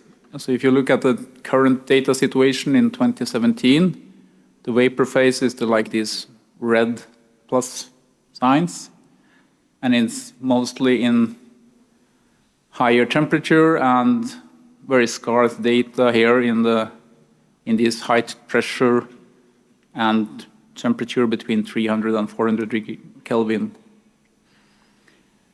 So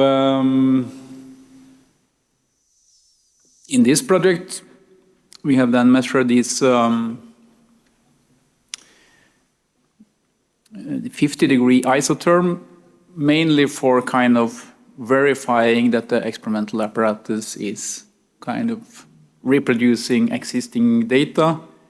And you see the different measuring point that is obtained from literature, and our point, which is the red dots, quite well reassembling the existing data. And also you see the current thermodynamic, or one of the more accurate models for CO2 water trend. And the uncertainty in temperature is plus minus 31 millikelvin. In pressure, it ranges from 0.4 to 2.5 kilopascal, depending on the pressure. So at higher pressure, you have higher uncertainty. And the concentration measurements ranges from 12 to 45 ppm. With a slightly higher uncertainty at this high point. It was kind of some problem with that point, but anyway, quite good. From it's like after the EnerGizerS project, we have continued to do measurement at different temperatures, and also we have added salt to the water, which is kind of relevant for carbon dioxide storage in kind of, or in the North Sea. You will kind of always find salt in the ground. So for 35 degree, it's very good match with the current equation, and with salt, the solubility decreases slightly. And then it's this 50 degree that we already shown. And then it's several measurements at higher temperature, 65, still good agreement with the existing models, while we start to get higher temperature and higher pressure, you see that the deviation starts to increase quite a lot. And the influence of salt is less, but the scale is different on these types as well, but anyway. So for further work, or like what we have done is the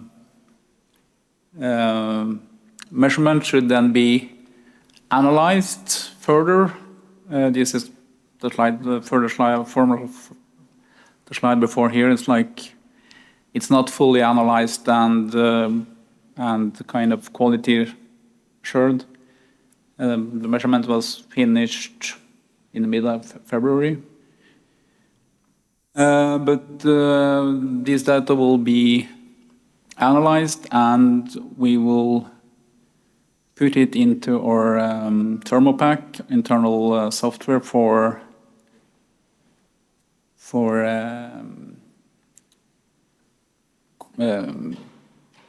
adjusting parameters in the equation of state. And from earlier work, we also seen that this cubic equation of state, the Peng-Robinson with the Huron-Vidal mixing rule, is very accurate for these kind of mixtures. And that's kind of quite nice for simulation work because it's like an easy equation to solve. So you don't get like very long calculation times, which already is an issue for this simulation of the reservoir. So that concludes my presentation. Thank you.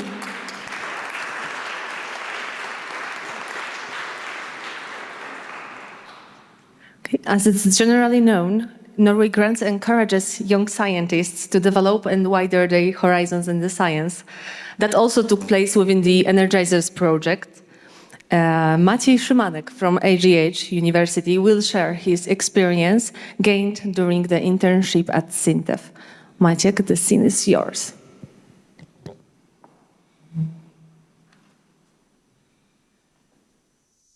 Yeah. So I would like to say a few words of my experiences of living in Norway.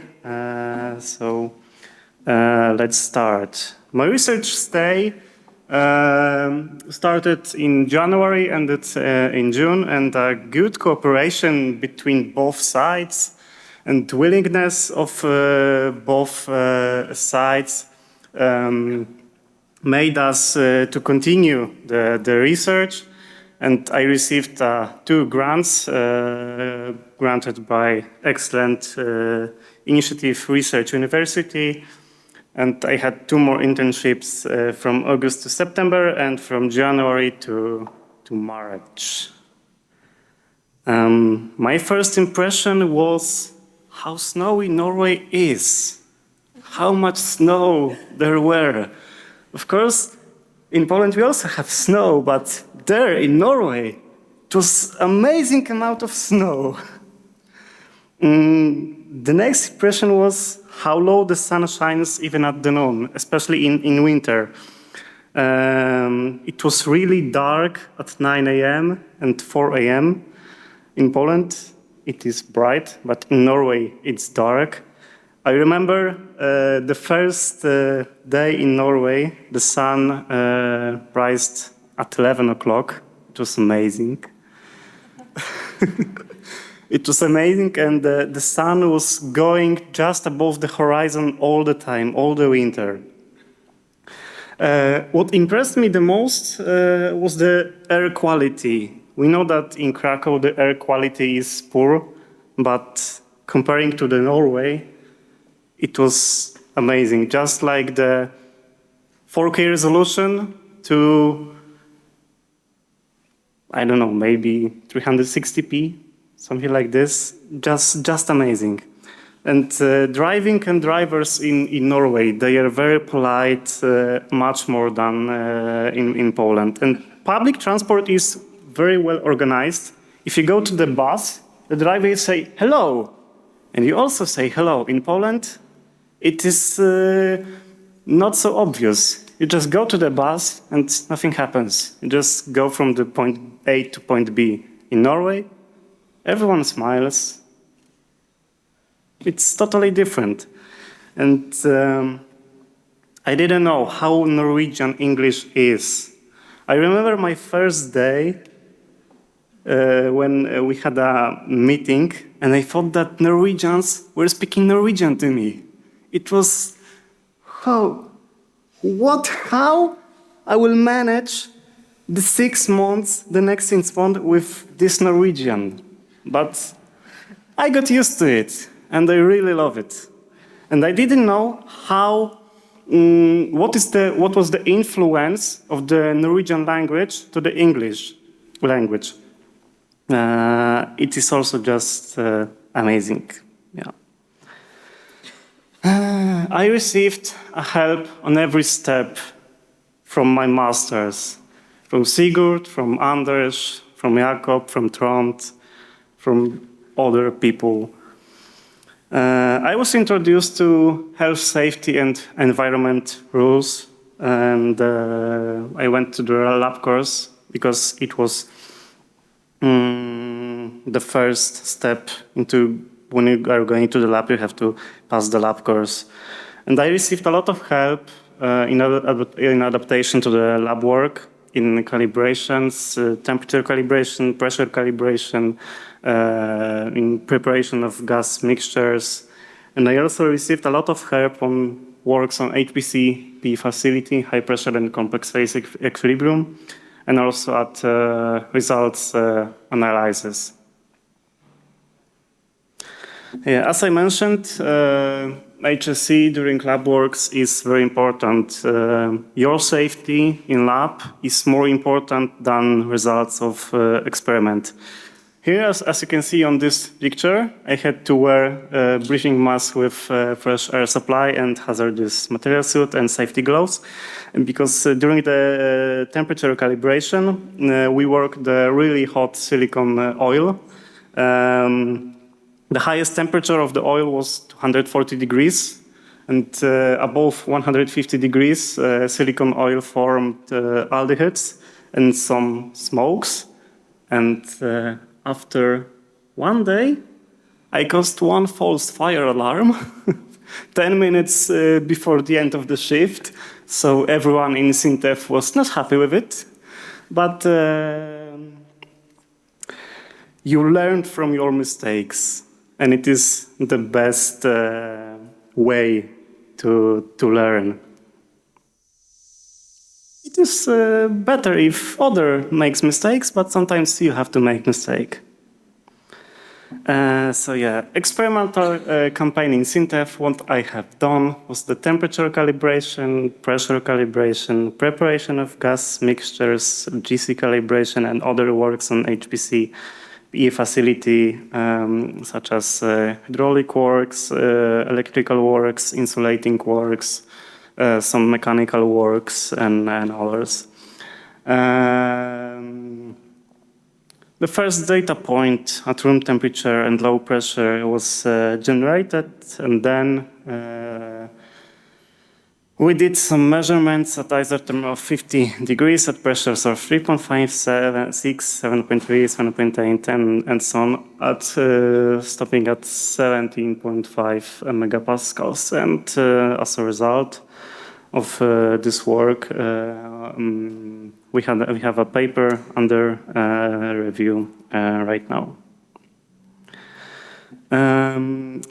As a result of research stay, there's a lot of scientific conferences, 6 national and international conferences, and the last one is ongoing conference. It's my 6th conference, and the next will be EGPD in Delft in Netherlands and IGC in Reykjavik in Iceland. So If you go to one research day, you can attend to 8 national, international conferences. So it is a very good thing. And also, other results of research day is a priceless experience of international teamwork. We had a very international teamwork, very different countries that people come from, starting from Norway, Italy, Poland, Venezuela, Peru, and so on and so on. I made a new and excellent career contacts with other people, and they gained new knowledge and lab skills that they couldn't gain in Poland, because in Norway is totally much different. I improved my English because I knew that in Norway I couldn't speak in Polish. So you have to go outside from your comfort zone. So you have to speak in English for 6 months. So English must improve. And I broke my fear barrier. I'm standing in front of you in such a big audience, and I'm okay with it. Before the Norway, I was totally stressed, but right now I'm okay. I think that I am better self-organized, and better my self-confidence is greater. And I had this opportunity to take a look to the world, to the science from a different perspective. And friluftsliv, it's something that Norwegians really love, and we should practice friluftsliv also in Poland. This picture was took day before yesterday. It was in Babia Góra region. And the area on the Babia Góra was is very similar to Bimarka. It's a really cool place. And work-life balance is really important for Norwegians. And cross-country skiing is also really important for Norwegians. It is like religion. If you practice the religion, they will love you. And you will love them. Because activity you do together makes the society, the relationship with other better. And also the Northern Lights, one of the most beautiful phenomenon in the world. I saw it 22 times. One will say that I saw Northern Lights more than Norwegians. Yeah, it's amazing. And I can tell that the picture on the top right was awarded in the student contest, the Polish student contest last year. And what can I say more? 2 days ago, it was also possible to see the Northern Lights from Poland, not from Krakow, but from northern Poland, because of the strong coronal mass ejection. There were a lot of places in northern Poland, especially on the coastline. A lot of people took a lot of pictures. Yeah. And what can I say more? Thank you very much. And I would like to say special thank you to Professor Anna, because she invited me to this project. She invited me to the PhD course. And I wouldn't be in Norway without her. So thank you very much.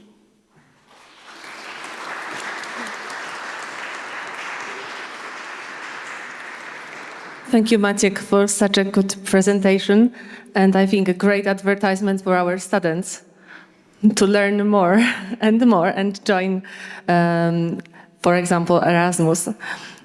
Okay, so when experiments are done and it's time to make models, Work Package 4 focused on the mathematical modeling of geological reservoir for CO2 EGS exploitation. And I would like to invite the leader of Work Package 4, Maciej Miecznik, from Mineral and Energy Economy Research Institute, Polish Academy of Science. Maciek will introduce the mathematical modeling part. Dear ladies and gentlemen, I came here only for a short while, because my introduction will be really a short introduction. This is in fact one slide, but I will come later too. So, this is only to present you a workflow for our modeling, which was done in cooperation between AGH and Polish Academy of Sciences. So we started with selecting these two locations, two or three in fact locations that were later simulated for the combined CO2 and water flow, or aiming at the pure CO2 extraction in these two locations. But to do that, we needed 3D structural models, and my colleague Bartosz will present the structural model for the Polish cases. And then, based on these structural models, another team from AGH did the 3D fracturing models, showing how the fractures may propagate in the reservoir. And this was also interacting with the conceptual models. So by selecting the best scenario with fracturing, meaning the highest stimulated volume, we finished our conceptual model, and this conceptual model with this new permeability distribution serves us to build these 3D numerical models. And in these 3D numerical models, we were simulated using TAF3 simulator code, but maybe as some of you know, TAF3 is written in Fortran, and writing the input file is not very handy. So we used a PyTAF and Python interfaces to make this work easier. And after finishing these 3D simulations for two cases, the Gorzów block and the Ore formation, we delivered results for the work package 5 and 6. And my colleagues now, Bartosz and later Paweł, will present their parts of work.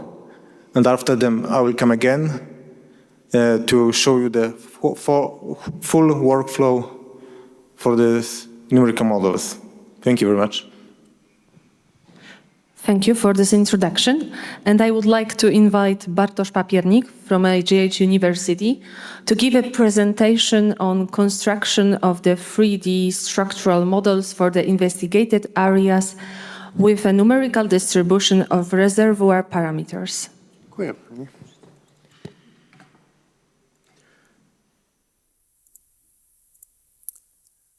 Hello, everybody.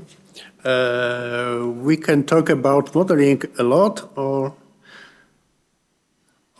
a little. I took a small version of my presentation because it could take 2 hours talking about geology of our area of interest. So I just show you few slides and nothing more. Okay. What is static modeling? At the beginning,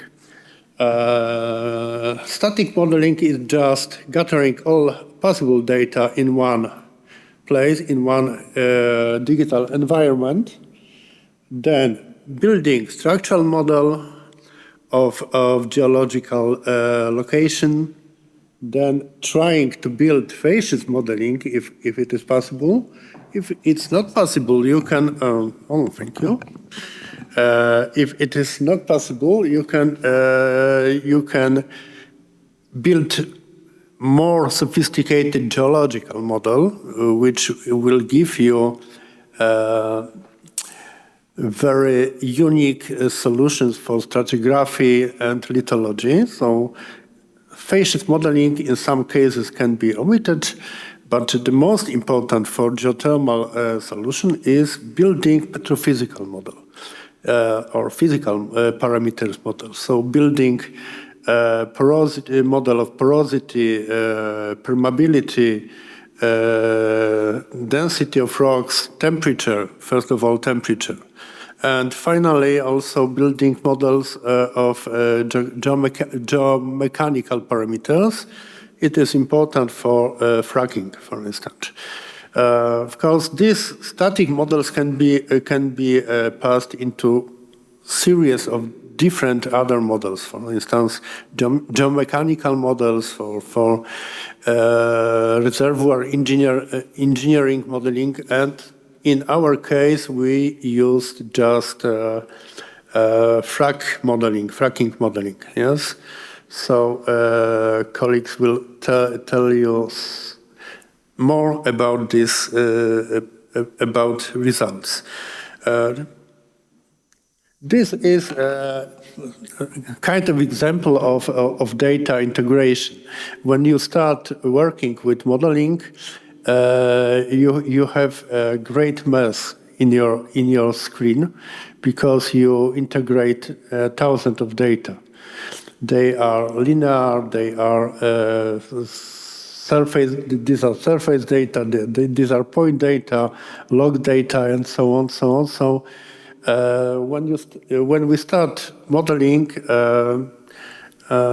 we work with very great mass, and slowly we try to order this and to get simple picture which is understood for other people, not only for modeler. It's the main aim, to show something which is understood by everyone, not only by the model producer. Okay, now as I said, our presentation is short, so okay, and one more methodic slide. But last one. We just used to work using modeling workflows from basin scale to prospect scale and back. So we are trying to prepare models which are first of all, in a platform basin scale trend models, then we improve resolution to semi-regional models, and then we use this basin scale and sub-basin scale or play scale model to modeling local solutions. So we try to prepare these kind of models which are the same, taking into account scale, of course, but they are in agreement in each scale. So we try to prepare models which have no border effect, which is, for instance, very typical in velocity models. When when you try to convert to do seismic conversion. Okay, now geology. We took into account two regions. In Poland we made geological pre-screening many years ago, pre-screening of rocks which are or regions which are suitable for EGS development or IGR development. So many years ago we did pre-screening of these areas, and we found out that one of the region which is very good for these purposes is Kujawy region, and the second one is region of Gorzów Block, Western Poland. For the purpose of this project, we prepared series of models of Kujawy region. This is one of structural maps. This is top of lower Triassic, and this is porosity model.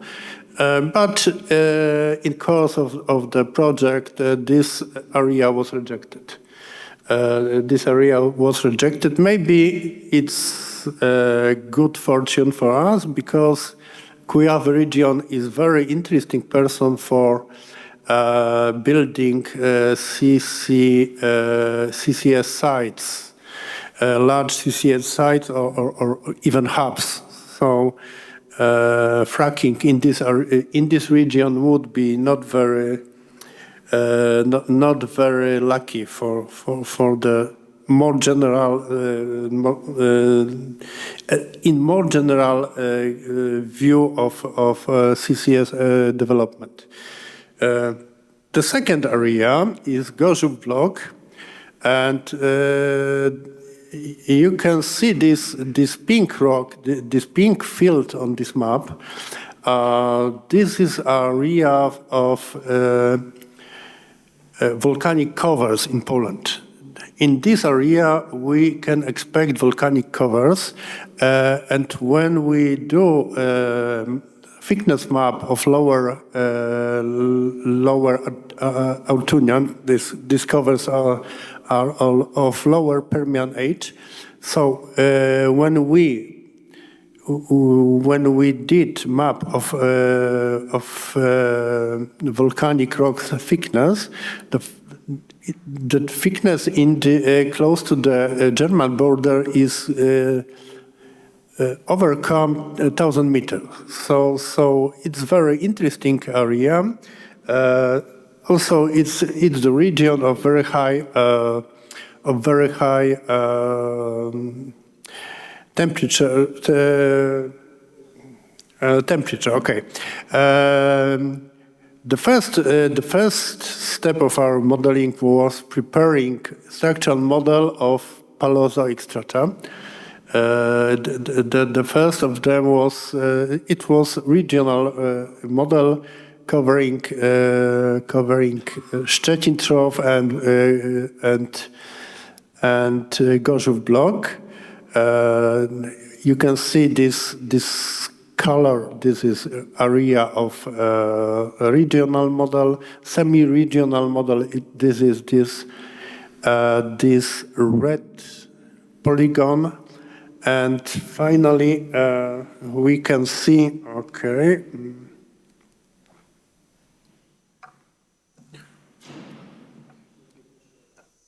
This one. Okay. Okay.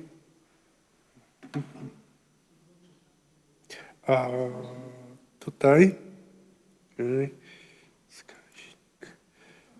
Yes, and here we can see area of Ośno, which was selected as a final local model. I will not talk about reasons of such large modeling, but it is on other presentation or even conference. Okay, so we can see that we made structural model covering top of Sechstein, sedimentary upper Rodligand, upper Autunian, volcanic Autunian, lower Autunian, upper Carboniferous, and so on. Each of this map was updated, was created by our team, starting from, we integrated all possible archival data and also some data from new peak Polish Geological Institute model at this area. So these are brand new maps. The brand new maps were used for preparing this model. This is the model which was created around Ośno structure, but finally, after interpretation or reinterpretation of petrophysical logs, Edita was talking about this, we decided to diminish this model. It was just 2 kilometers by 2 kilometers around the world, and to do it very dense vertically very dense. And you can see that this blue box is the interval which we decided that is the best for fracking and for development of the EGS installation. One more comment about this, what we can see here. This is the top of volcanic series. This is the base of volcanic series. In regional glance, we have understanding that volcanic rocks are very dense, are easy to frack. After interpretation of these rocks, after examination of cores of cuttings, it occurred that most of these so-called volcanic sequence is composed of breccia. So, in fact, we have very little places where the content of shale is low, and it is easy and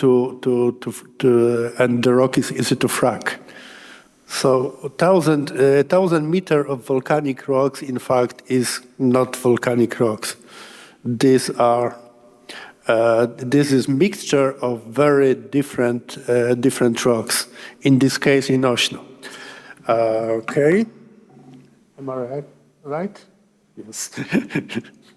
Okay, and finally, you can see the product which was passed to Paweł Wojnarowski and to Maciej Miecznik. They work on this later, and they will tell you a few words about this kind of modeling. Okay, this is final statistics. You can see that in this interval, which is interesting for us, porosity is very low. Shale content is very low, permeability is in practice zero, and density is relatively high. Yes, so that's all from me. Thank you very much, and have a good time. Thank you very much for your presentation. And now the following matter within WP4 is numerical modeling of rocks fracturing process. And this will be presented by Paweł Wojnarowski from AGH University.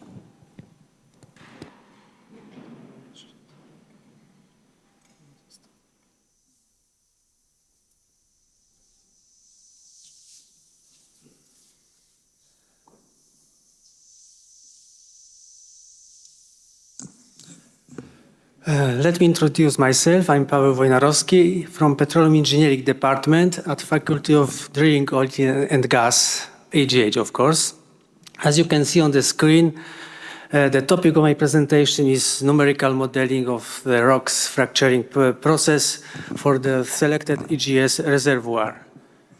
I will present the results of the task for free in work package 4, which I done with my colleague Damian Janiga. Let me start with a brief introduction. The fracturing process is crucial to the efficiency of enhanced geothermal systems because it directly influences the reservoir's ability to extract and transfer geothermal heat. It involves both creating and propagating fractures in the rock formation to enhance the rock's permeability. Fractures also provide a larger surface area for heat exchange between the circulating fluids and the hot rock. Well-designed fractures help maintain the high reservoir temperature, ensuring efficient heat extraction over the operational life of the EGS and minimizing pressure losses within the reservoir.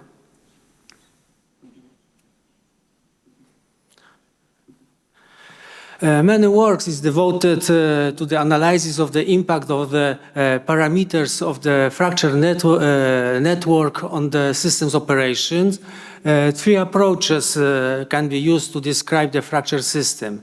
It is simply analytical models, numerical models, like on this picture on the right, and also models of discrete fracture network. You can see example on these pictures below.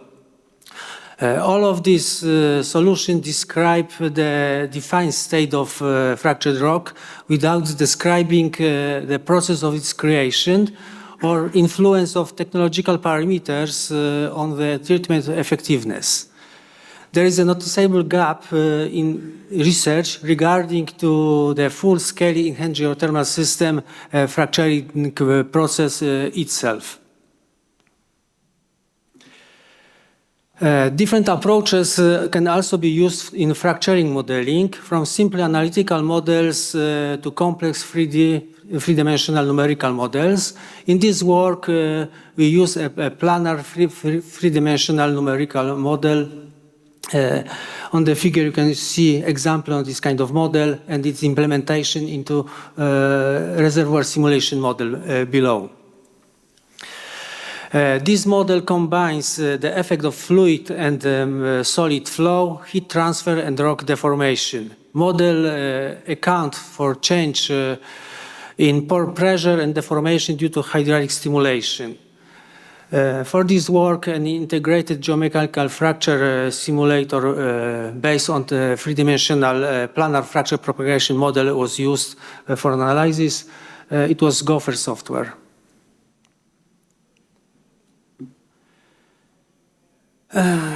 First, a computational model was constructed to represent the fracture zone using a three-dimensional structural model previously prepared for Gorzów region. Bartek shown this model before me.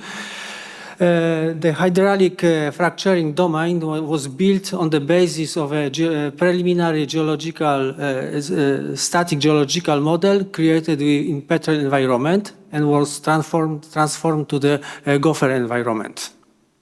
The figure displays the parameters distribution for the reference well Ośno, and the stress field in the domain is one of the key parameters in creating hydraulic fractures under various conditions. On the picture, you can see schematic view of the stress field in area of Ośno, which we used to the model. And some visualization of fracture domain, for example, distribution of Biot coefficient and Young modulus in the model. We have generated the distribution of the necessary parameters for modeling of fracturing propagation. The next step is the definition of the injection well. We have assumed several options. Well are targeting interval which is promising one for EGS development. This is this interval Bartek shown before me. The variation of the well trajectories was introduced to investigate the impact of local geomechanical model diversity on fracture propagation. And two horizontal and two directional well have been defined for simulation. Here on the graph, this is the visualization of these wells with the geological model in the background.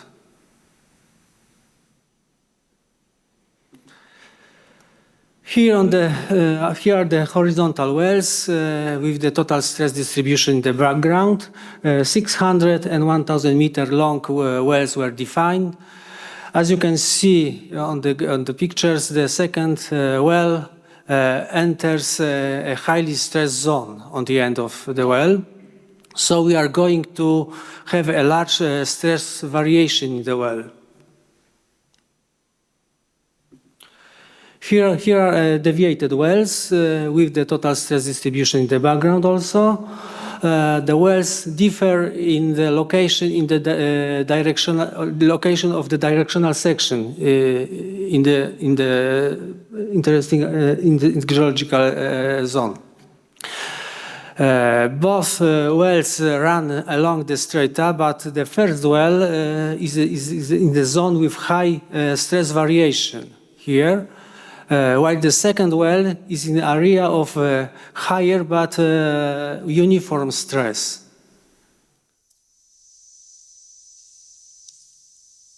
And main assumptions of the analysis. 4 types of wells have been defined, 2 horizontal, 2 deviated wells, to examine the impact of injected fluid on fracture geometry. Water and CO2 were taken into simulation, and each hydraulic fracture design consists of 2 stages. First stage, it is injection of well content before the mine treatment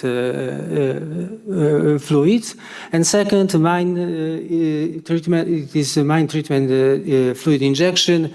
Here, depending on scenario, water or CO2 was injected with quantity of 5,000 or 7,000 cubic meters of fluid. And the final fracturing simulation scenarios. Base case with horizontal well 1,000 meters long. Cases A also with horizontal well 600 meters long. Cases B and C with deviated wells. All the cases differ with type of fluid and volume of injected fluid. To simulate stimulated reservoir volume zone development, the open hole interval was discretized into 60 clusters. Clusters have a length of 2 meters and are equally distributed along the well within a 10 meters space break interval. And some results. Stimulation reservoir volume is one of the key parameters in the design of enhanced geothermal systems. So preliminary volume calculation based on the fracture point geometry were established. The stimulation reservoir volume range is a measure of effectiveness of the created reservoir zone. The figure show a comparison of result from the different scenarios with volume of a stimulated reservoir area. The best results are produced by scenario C2 with deviated well and water injection. Treatment with CO2 generates the worst results in simulated reservoir volume, fracture length, height, and permeability. The results will become more apparent in the figures. Here you can see results from the best scenario C2 with directional well. On the pictures, hydraulic fractures geometry with width property distribution, different views of this fracture system. Second scenario in the ranking, it was a scenario with horizontal well, 600 meters long. The effectiveness of the treatment in this scenario is affected by limited stimulated reservoir volume height due to stress contrast in this area. You can see it on this graph, for example, here. It is much more lower, this area. Here in the figures is the distribution of permeability in the zones. for the best case scenario on the left, and the base scenario with a 1,000 meter horizontal well. Simulation results pointed out that the last 300 meters interval in horizontal well does not bring any added value for fracturing. Fracturing that interval does not propagate. This can lead to the conclusion that drilling 1,000 meter long horizontal part is not the best approach to expose a reservoir in terms of fracturing. The reason for this is the location of the final section of this well in high stress area.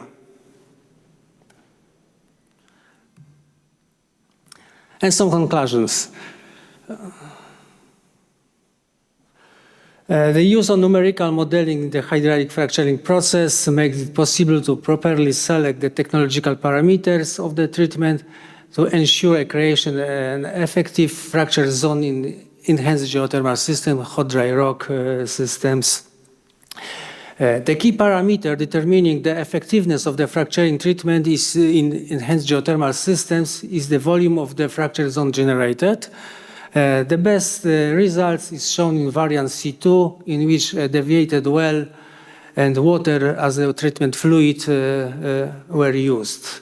Undoubtedly, the use of CO2 clearly affects the effectiveness of the treatment.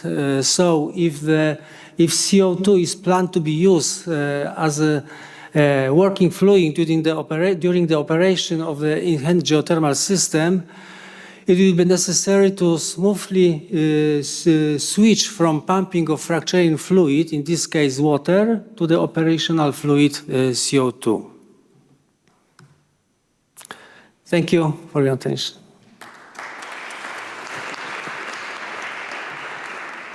Thank you very much. I would like to invite the leader of Work Package 4, Maciej Miecznik, to comment on the general results of mathematical modeling of geological reservoir for CO2 EGS exploitation. Thank you, Anna. Also, maybe turn on the presenter. Okay. So, as a quick recap of what we have chosen for our test site, Gorzów Block and the Ore and Tilie formation. I say Ore and Tilie because they are connected layers, and Ore is below the Tilie, but in fact there is some hydraulic connectivity between them. So, as we know, the host rock is different, but as Bartosz explained, we do not have only volcanic rocks. Only in this short interval, maybe 200 meters thick, we have volcanic rocks are dominant, but we also have breccia, conglomerates, and so on. The target depth is a bit different. In case of Gorzów, it's from 4,100 meters to 4,300 meters below the sea level. In case of Ore, we are about 500 meters deeper. It's from 4,600 to 4,800 meters below the sea level. But the temperature difference is much bigger in favor of Ore formation. It's about 20 Celsius higher temperature. It was difficult to estimate the reservoir pressure in case of Gorzów because we do not have any estimates. So for the modeling purposes, we just assume the hydraulic gradient. In case of Ore and Tilie, we had some data from wells from the Petroleum Directorate. And the other factor that makes these two sites totally different is the natural permeability of the host rocks. In case of Gorzów Block, it is not more than 0.1 millidarcy. But in case of Ore and Tilie, which are in fact the hydrocarbon fields, It is much higher. It's on the order of 50 millidarcy in a horizontal direction, and I assume in the vertical direction it's probably 10 times less, around 5 millidarcies. Also the porosity. In case of Gorzów block, it's around 3%. For the Ore and Tili formation, I assumed 15%, but from the also drill cores from the laboratory measurements and from literature, we know that in some places it is much above this 15%. And I will start presenting the modeling workflow for Gorzów block. Only as a reminder, this volcanic Autanian rocks is about 1,000 meters thick, and below the volcanic Autanian we have lower Carboniferous. Above we have Zechstein rocks, which are the cap rock, totally impermeable cap rock. So we believe it's enough, it's a sufficient sealing formation to prevent CO2 migration above this strata. The whole Gorzów block region has about 120 wells with a depth above 3,000 meters, but only 17 above 3,500. And there are only few wells that drill into the Permian, into the volcanic Autanian, and Ośno IG2 is one of them. It's nearly 5,000 meters deep. It is not a deviated well like it is shown here. It is, we assume that the well will be, as Paweł told, a slightly deviated well with 600 meters horizontal or the deviated section. And now we created model using task-free simulation software. It is in fact the simulation code. The software I used for preparing the numerical model is called PyTAF. It is an interface to task-free, and this is in the top view. So top view and vertical section. For sure, you have a question why this enhanced permeability zone looks like this. It is not a replication of what Paweł Wojnarowski shown. Initially, I tried to replicate this permeability zone in much better way, but the very high heterogeneity of permeability distribution and the thousands or hundreds of thousands of computational nodes made this task almost impossible. The model was running for 2 days without any results, and I didn't know when it will finish. And also, we have to take into account that the equation of states that employs the mixture of water, sodium chloride, and carbon dioxide is much more complicated than the pure water. So when I started with this more heterogeneous permeability zone, I had no idea when it will finish. So I had to make an approximation, and I approximated this fracture zone taken by the best way I could. So I knew that the length of this fracture zone will be 600 meters. It is this open hole section, or this section that is active borehole section, which through which the fractures were propagating, and the half length of fractures was 800 meters from the well in each side. So it is 1.6 kilometers along the y-axis, 600 meters along the x-axis, and 100 meters. And it resulted in the same stimulated volume of the reservoir, which was 0.1 cubic kilometer. And these wells, we decided to put 1,000 meters apart, parallel to each other, one production well, one injection well of the same trajectory. Total TVD would be around 4,300 meters. The measured depth would be 5,120 meters. As I said, this horizontal or deviated section would be 600 meters. We were playing with different separation distances, but ultimately we decided 1,000 meter will be a compromise between the ability to cross the fractures, and to not let the fluid flow too quickly, to avoid too quick temperature drop.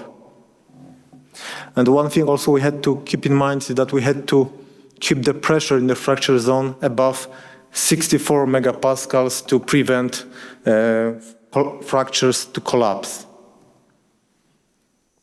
And bearing in mind what we plan to do on a surface, that we would like also to run direct supercritical CO2 cycles. So on the pure CO2, we were aiming at receiving pure CO2 in the production well as soon as it is possible. So we're testing different scenarios with different mass flow rates of supercritical CO2 at the injection wellhead, and checking when this pure CO2 will inflow to the production well. Because this was highly anticipated from us due to our plans for employing this direct supercritical CO2 power cycle. So we assumed that we don't want to wait for longer than 2 years to make this happen.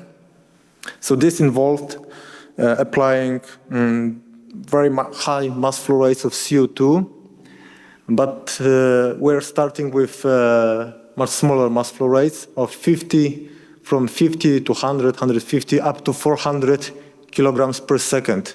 This sounds like a high mass flow rate for water, but we have to keep in mind that CO2, especially supercritical CO2, has much lower dynamic viscosity.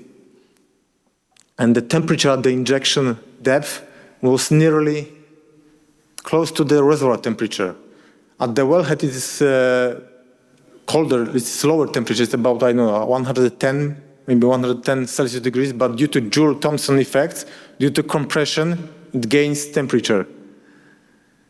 And so we employed the model called well on deliverability. So we were producing mass from the production well until we reached this threshold pressure of 64 megapascals. If we go below 64 megapascals, the well should be shut down. The model was told to decrease the flow rate, so we maintain this pressure. And this table provides us a lot of figures, but probably what is the most important is that we didn't observe any, of course, temperature drop in these 2 years. And also we know how much CO2 was stored in each of these scenarios. But the most important is, I think, this row, which tells us that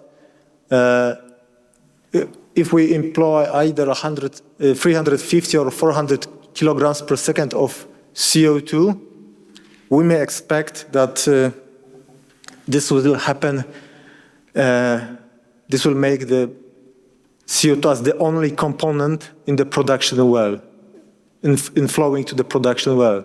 For other cases, we were stopping with the CO2 fraction by volume at about 50 to 60%, 60 to 70%, but we had to increase the flow rate to obtain the CO2 as the only component in the production well within 2 years.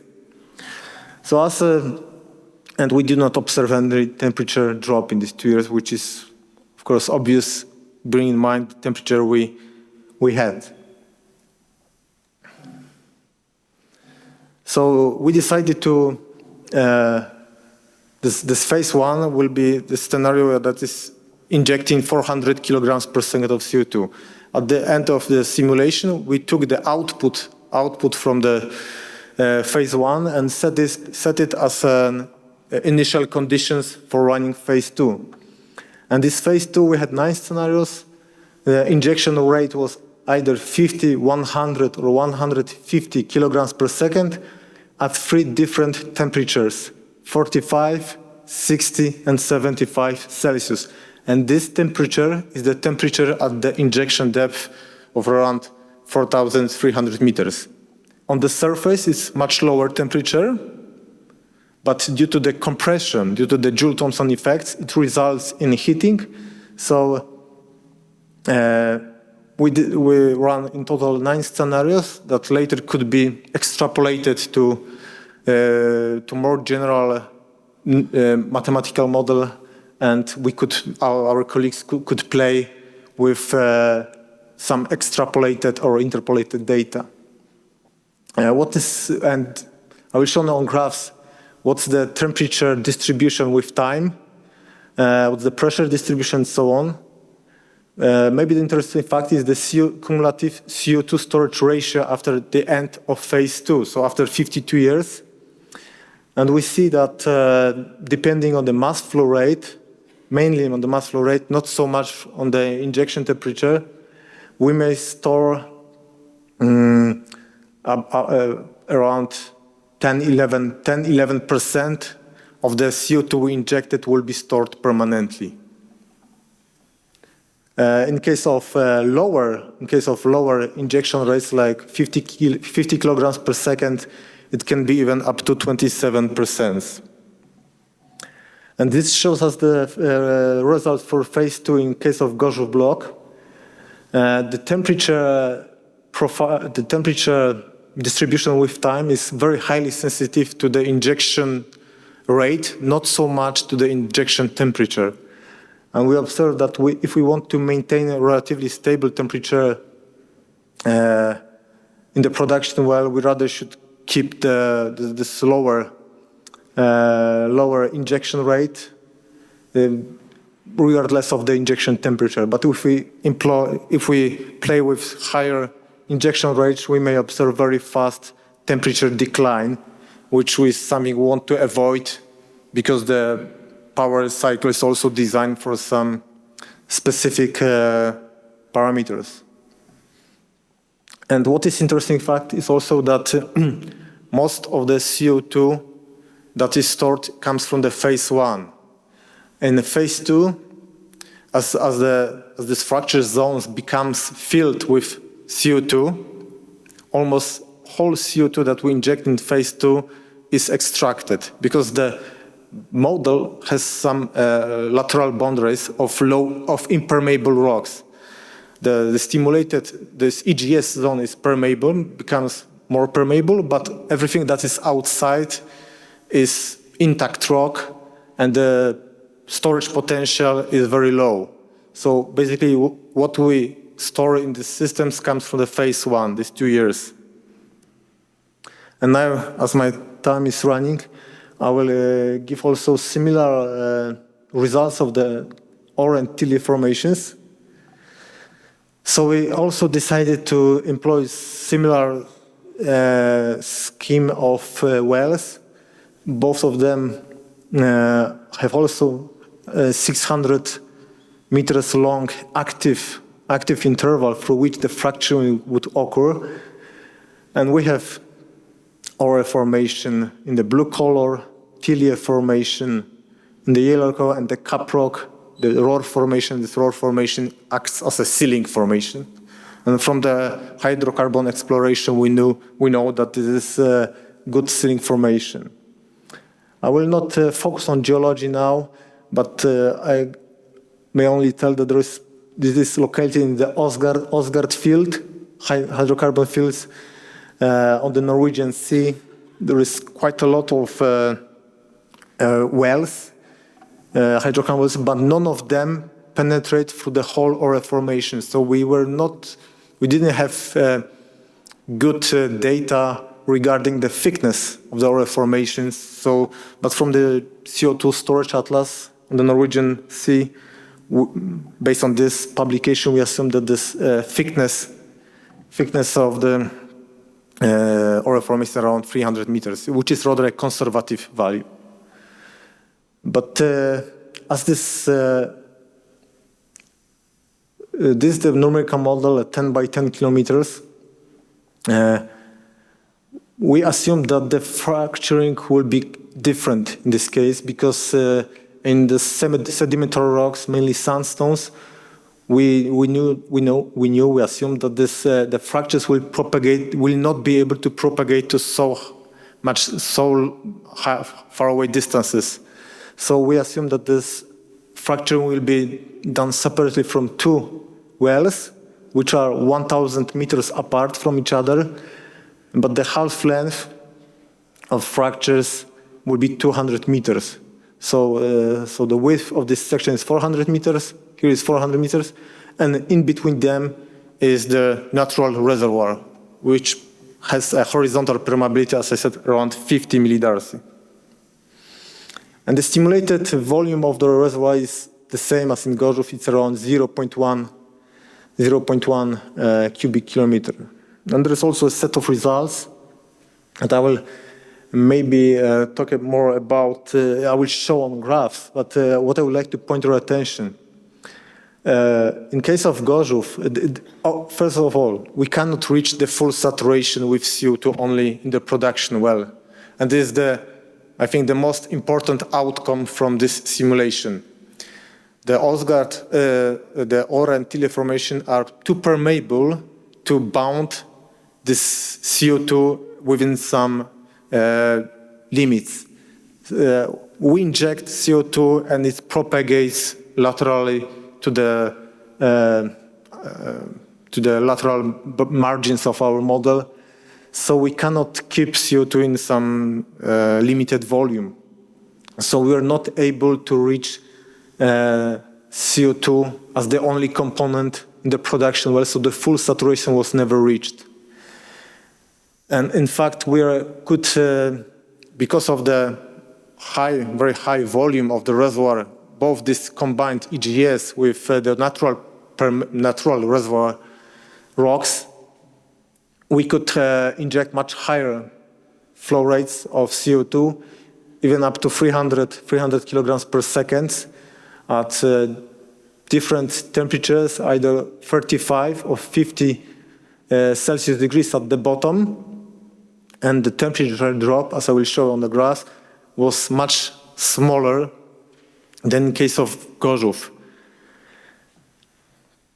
Also, as we could inject more CO2, and keeping in mind that we are not able to recover most of the CO2, we may say that we were able to permanently store much higher amounts of supercritical CO2 in the pore space, both because the porosity was higher and permeability was much bigger. In case of Gorzów, I didn't mention it, but it was around 1,000 tons per day. 1,000 tons per day. Here, depending on the mass flow rate of the injected CO2, it's from around 7,000 tons per day up to 18,000 tons of CO2 per day. So it's about order of magnitude higher. And this is significant results, especially from the economic perspective, if we put some gains, some profits from CO2 storing. This graph maybe is doesn't show good scale because it's relatively narrow temperature band, but we may observe that for mass flow rates of 100, 200 kilograms per second of CO2, the temperature drop is rather low, especially if we take into account the first 30 years, not 50, but first 50 years. So this Norwegian formation can provide much higher thermal output than in case of Gorzów, because Gorzów will have much quicker temperature drop. No more? Okay. Okay, so this is also shows us the CO2 fracture by volume. We were not able to obtain higher a higher fraction than 35% in the production well. This was always a mixture of CO2 and water. And for some specific cases, we're able to estimate how much CO2 is injected, extracted, and stored, and the cumulative CO2 storage ratio at the end of the 50 years, after 50 years, was around 73%. So 73% of the CO2 that we injected was stored in the reservoir. We submitted 2 articles that are currently either under review or in corrections. One of them was submitted to Renewable Energy, and the second to IGH journal, Geology, Geophysics, and Environment. And once they are published, I will be happy to distribute it among interested people. Thank you very much, and sorry for prolonging this lecture. Thank you very much. Dear Sir and Madam, and thank you for your attention. The next part of today's conference has just finished, and now I would like to invite you for a coffee and a snack break. There will be some salty snacks, there will be soup, probably tomato cream, yes.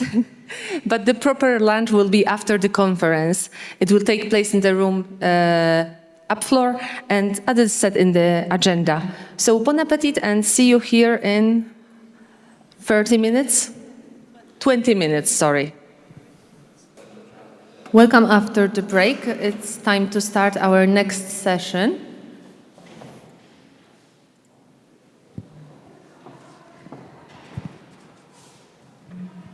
So please have a comfortable seat, and let's start the following part of the conference. So we are still in the modeling phase, but this time we move on the surface. Within the work package 5, the mathematical modeling of CO2-based topside systems for heat and power production were elaborated.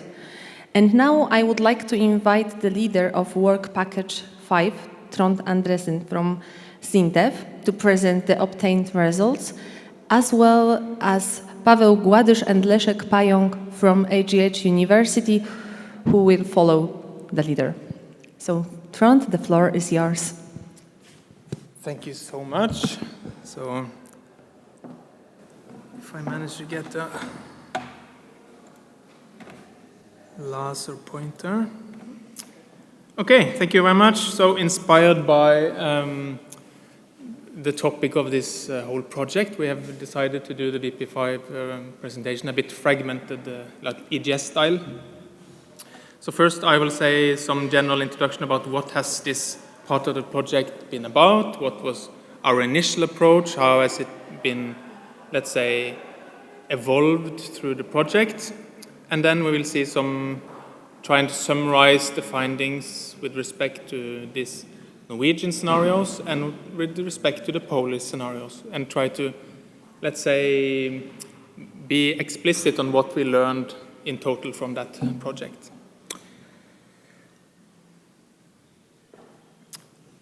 So now we have heard a lot about geological conditions and the geological consideration in this project, and now we move on to trying to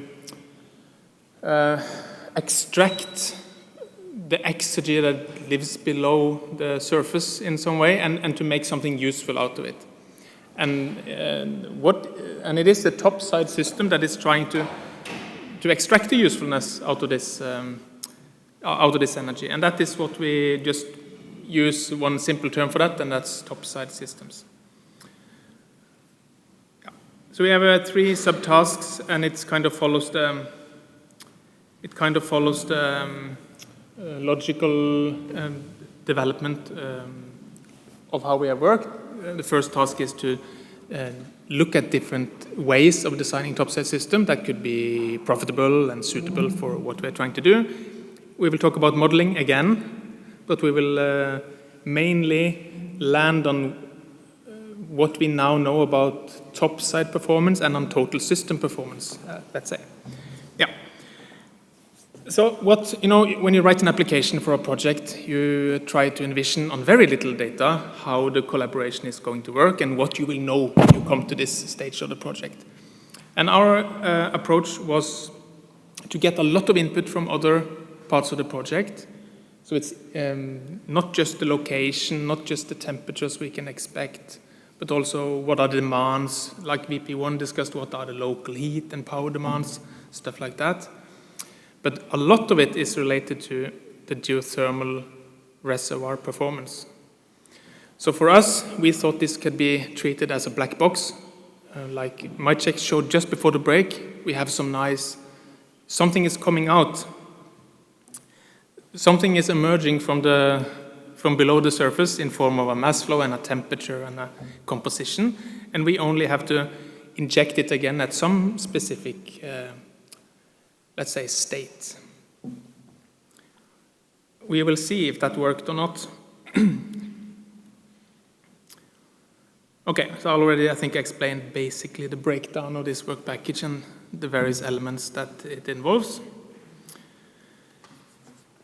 So I think it's time to mention, let's say, the ambition of this part of the project.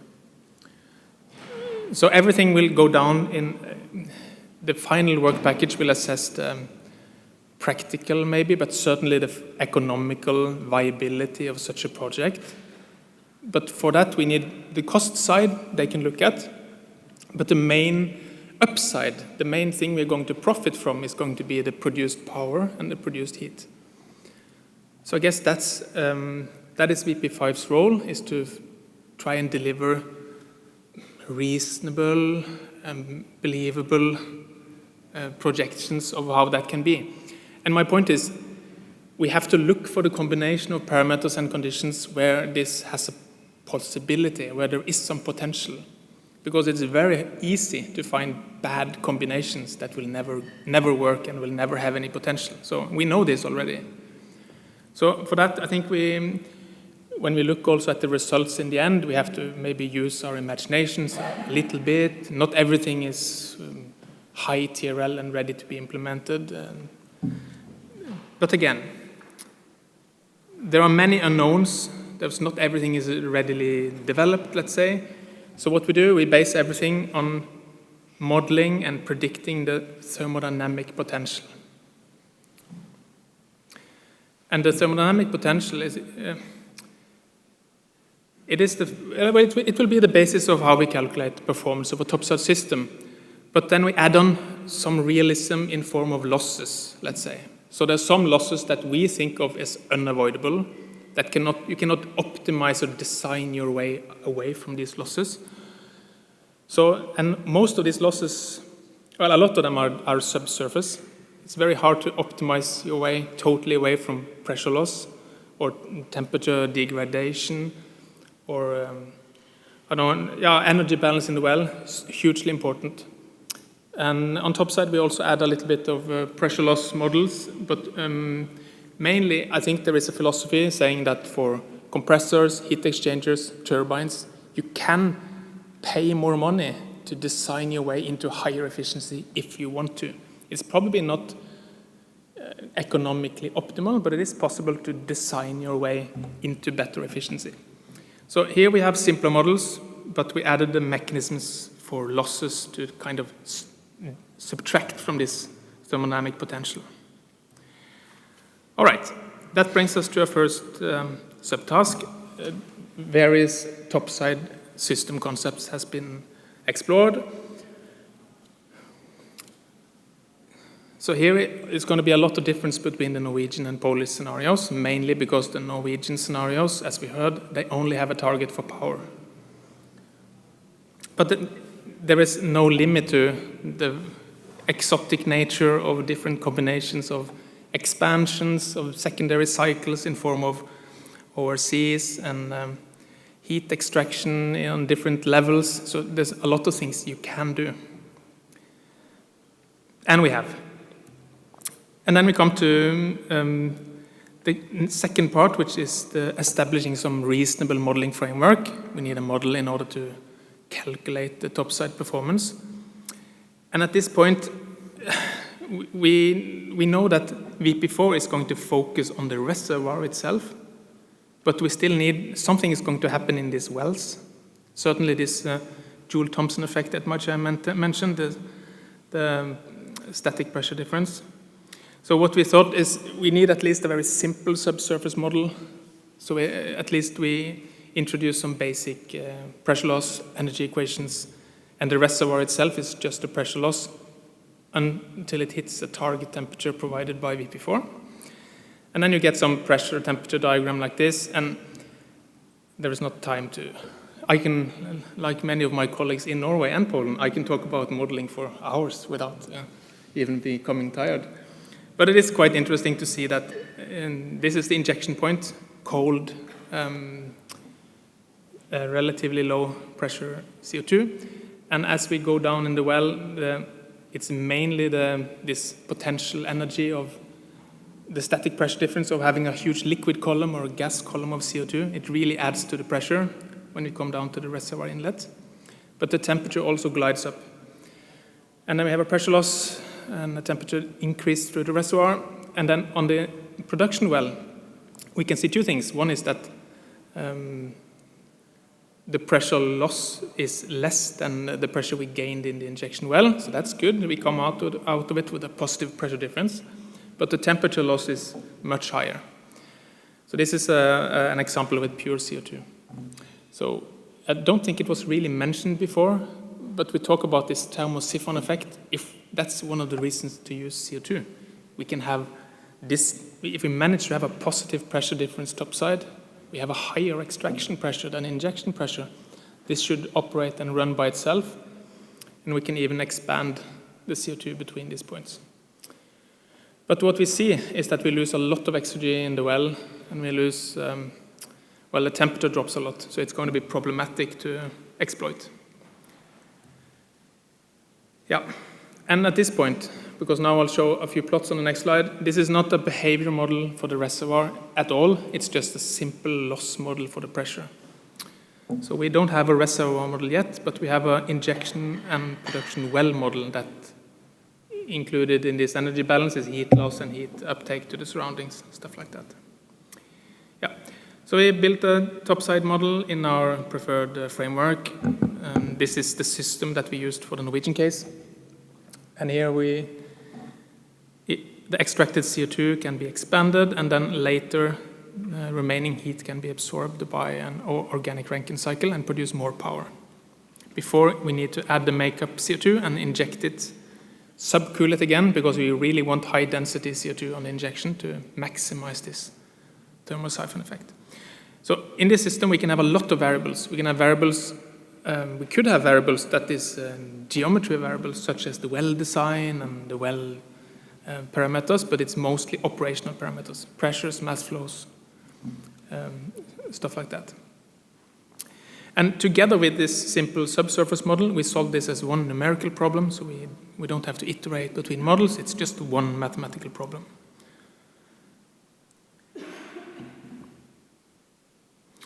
So I think this is just showing again, this is the basic simple topside model that we first made, and we show we can use this to investigate the effect of well diameter. This is effective inner diameter of the wells, and this is the effect of mass flow rate injected. So what we see is then we learn about the relation between these parameters and the other variables. So at this point, because most of the work packages were working in parallel, so it's kind of trying to understand what the other work packages is learning along the way. So now we have learned where we should focus our efforts for the scenarios. We learned about the rock thermal properties that were quite interesting. And we learned a little bit about what kind of mixtures we could expect on the topside system. And very recently we saw what can come out of the reservoir over time. So that means we have to move away from our very simple model. So I think particularly the VP4 results were challenging in a topside perspective because they vary so much. So of course I show this is the Gorsov temperature profile over time as a function of injection or reservoir inlet temperature and mass flows. And that changed a lot. And the rate of degradation of this reservoir is clearly a function of mass flow and temperature. And these are the two main parameters we want to optimize in our topside system. So maybe our plan of just using a black box really isn't feasible or possible at all.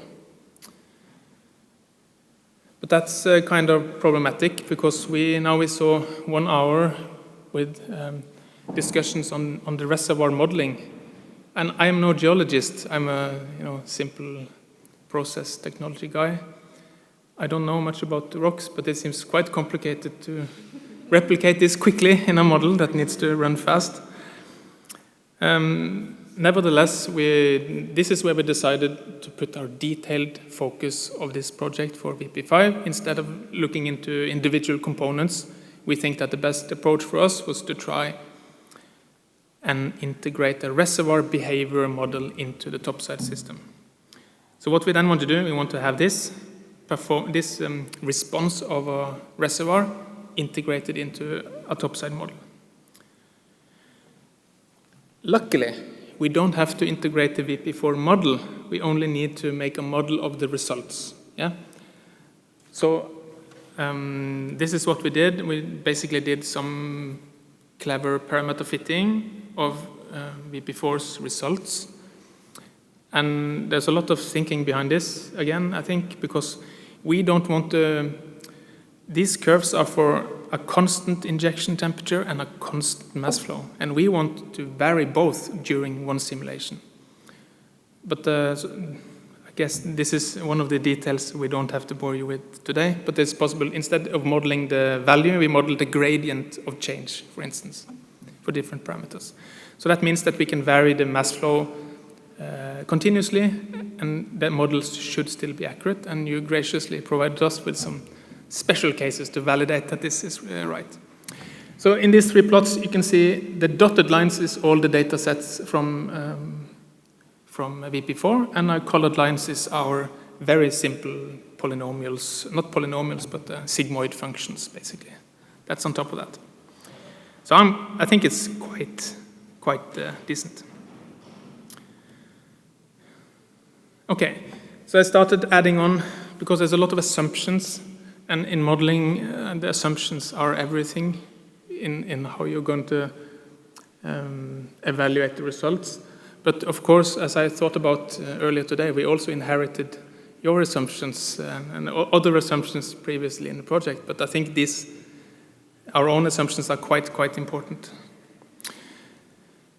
So for now, I will talk about Åre, the Norwegian case, and the Norwegian case performance, and try to see the interaction between the topside and the subsurface systems. So we are imagining a system that lives on the ocean floor. We don't have the losses in the riser channels. We will come back to that as an example later.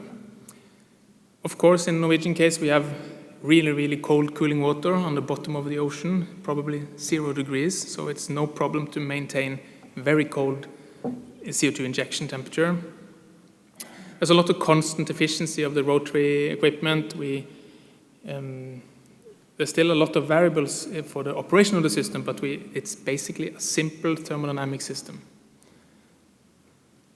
Yeah, and I mentioned that we done all our simulations with a large well for geothermal perspective, but large, but hopefully reasonable. We'll come back to that because it's relatively important. Yeah. There's actually one thing, we can take that on the next suitable plot, I think. Yeah, I think this is the list of all what is variable and what is not so important, but basically there can be between 5 and 10 optimization variables, but as we needed to include more and more accurate property functions for the thermodynamic library, because this again we're looking for things that matters, and we try to simplify what doesn't matter in order to make it even possible to produce these results.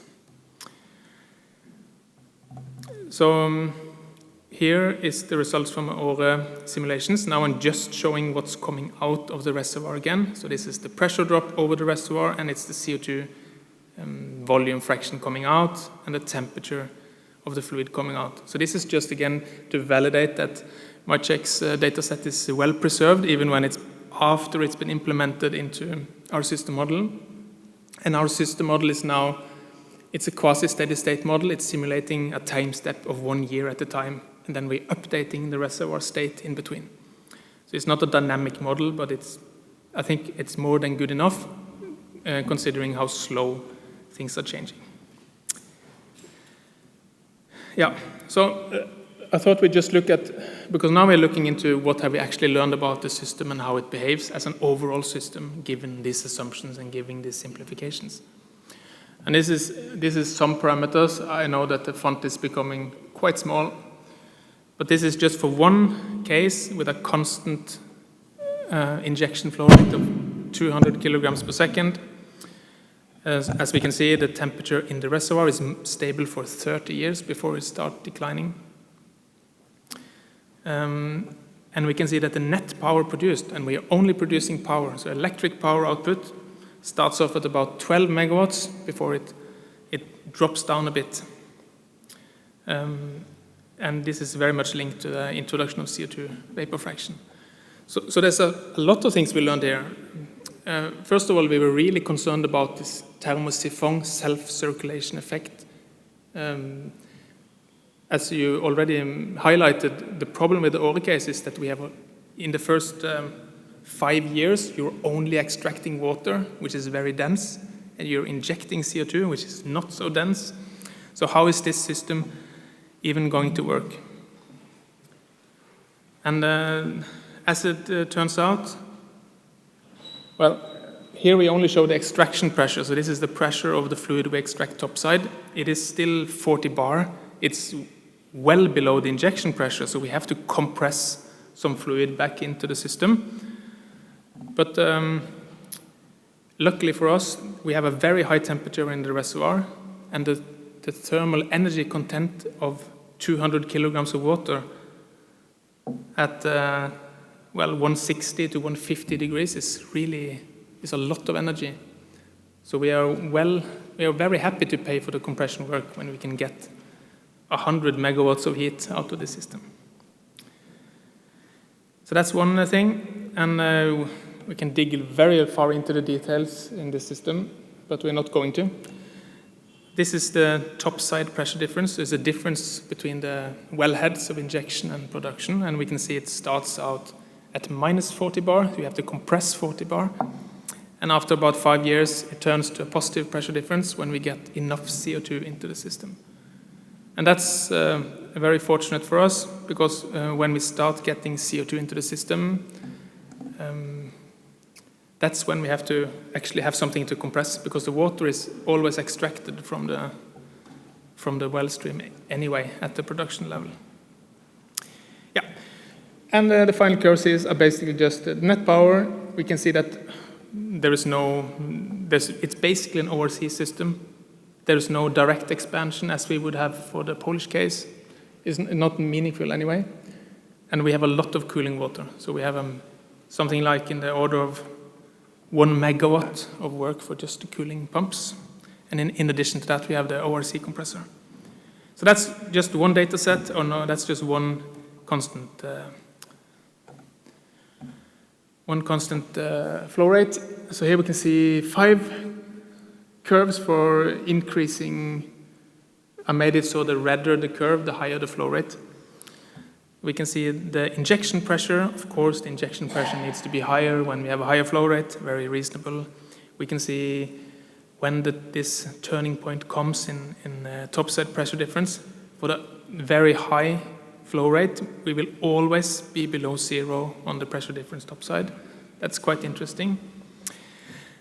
But what we do see also is about the variability of the conditions.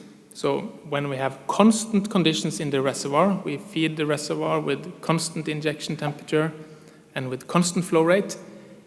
What the topside system has to compensate and live with is really, really variable conditions.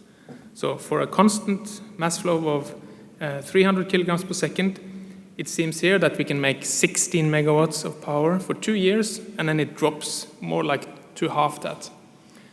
So that's probably going to be a really, really bad system in real life if you want to build and operate this system. It will run on 50% part load for most of its life. So that brings us, before we go on, I need to discuss one more technical aspect, and it's about this huge pressure difference we talk about. We saw here that we have extraction pressures between 60 and 20 bar in the beginning, and it sounds like quite a lot of pressure, but the reservoir natural pressure was 470 bar. And most of the difference between 470 and what you extract is the static pressure difference, and there is some slack here that comes from friction, basically expansion and friction. And if you try to increase the flow rate beyond 300, this will not work. You will not be able to force more flow through this 250 millimeter well, which also means that if the well wasn't 250 millimeter, but 200, you would not just get some more losses, you will probably get choked flow, that you are not able to push this flow through.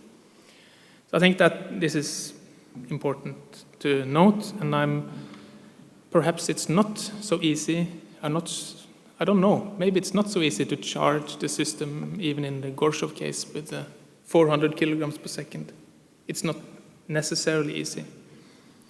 Yeah, just a side note, there are so many side discoveries in this project that comes out of looking for, let's say, results that are peculiar and needs more investigation. Yeah, okay, so now we saw what the system does if you run constant mass flow. What if we instead could vary the mass flow to obtain a constant net power? That seems very attractive from a system integration point of view. So here we have the net power with constant mass flow, and here we have the constant power with variable mass flows. So here we have tried to ask our simulator or optimizer to maintain 10 megawatts, 12 megawatts, and 14 megawatts for as long as it's possible. And and the yellow dotted line is just give us max power all the time. Yeah. And I think this is quite reasonable. For instance, the middle line here at 12 megawatts, we start out just above 200 kilograms per second, and when we get more CO2 in the system, it needs to be increased a little bit. And as the temperature of the reservoir goes down, we have to compensate with more and more mass flow until we hit the point where we pay more for friction, let's say recompression work on the top side, then we get out in power. So then we have to give up. But I think we need to note the time scale here, that it's 7 years of 12 megawatts. If that would be possible, that would be a lot of energy. Yeah.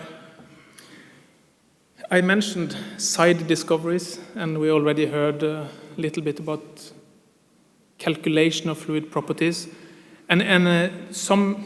The problem is, for our model, we have to choose one model to calculate all the properties of the CO2 water mixtures in the system.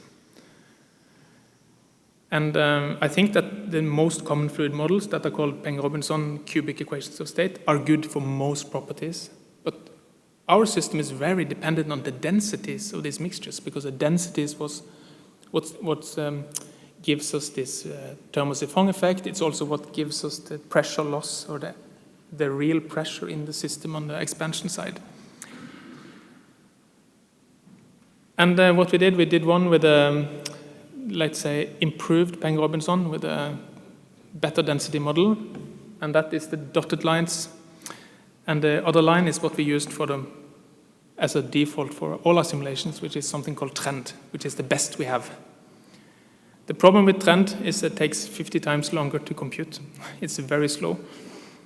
But it also shows that the simplified models, they overestimate the power we can produce from our topside system, because it returns too low density for the water CO2 mixture. And we are quite sure that the trend one is the correct one. So we apparently this is something no people would think about normally unless they were really interested in modeling these kinds of things. So luckily our team in SINTEF is also, let's say, composite of people interested in different things. And someone could point this out to me. because we lose 15% of the power just by changing this model. Yeah, it's a side effect, as I said.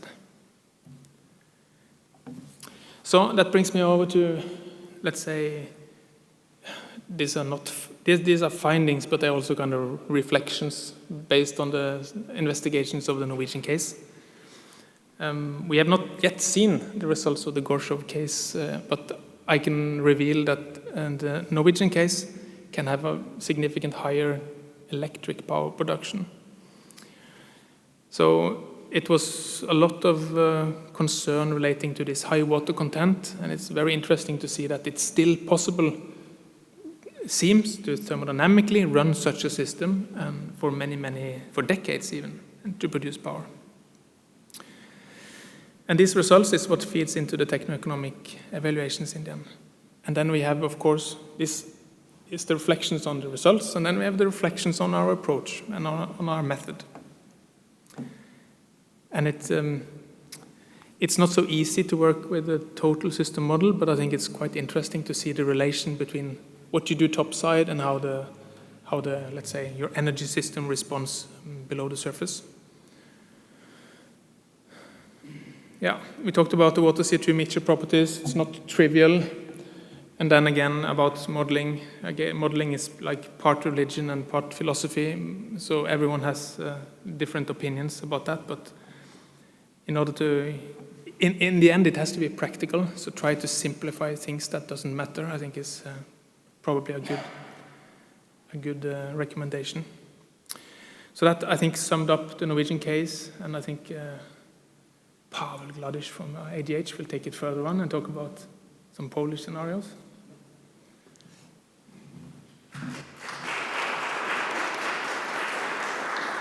Thank you very much, Trond, for this introduction. Yes, I have a pleasure to talk more about Polish cases, because as you are familiar, we talked about it in the beginning, we had to provide at least 4 cases that will be used further in the economic and environmental assessment. So I will just focus not on the whole ideology of process modeling, but more focus on the results specific for Polish case.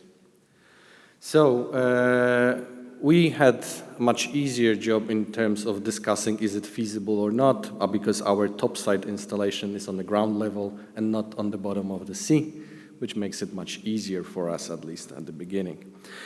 On the other hand, we had to provide cooling water by cooling towers, so we didn't have access to the low temperature cooling water, like in the case of the Norwegians. And our makeup CO2 was provided at 100 bars and 15 Celsius degrees, which is a little bit different from the cases that are in Norway. This also comes from the different location where the CO2 is going to be transmitted to, as well as the specifications that are discussed for the Polish CCUS emerging market. The rest of the assumptions were maintained for the top side, but we also tried to maximize the thermosiphon effect throughout the whole exploitation, so this is our goal. Despite that we had an opportunity and we included the additional CO2 pumps that could help us to inject back the CO2, we tried to work only on the thermosiphon effect to avoid also additional capex in expenditures, as well as to try to get as much as possible from the fact. So we had 2 cases, 2 designs in Poland. The case number 1 was combined heat and power within the direct CO2 cycle. And as you can see, besides, of course, the turbine itself, beforehand we had a gas cooler in which provide the heat for the district heating system. We try to maintain the proper parameters so the heat produced will actually fit the requirements of the district heating system that is being discussed. Then, on the other hand, we have, of course, a CO2 makeup, and as I mentioned, CO2 cooling. CO2 cooling before the injection associated with the cooling towers system. The second one was power generation only, but with hybrid, so direct supercritical CO2 cycle and organic ranking cycles. We had this opportunity that in our case, after a certain amount of years, we were able to obtain 100% pure carbon dioxide, which means that we could direct whole stream to the supercritical CO2 turbine, and then in order to maximize the energy utilization factors, we added organic ranking cycle, low temperature organic ranking cycle, which also partially provide the cooling before again re-injecting the carbon dioxide. For the case studies, strictly for the case studies, we were working with the mass flow rates between 50 and 150 kilograms per second. In the end, we ended up with a nominal of 100 kilograms per second.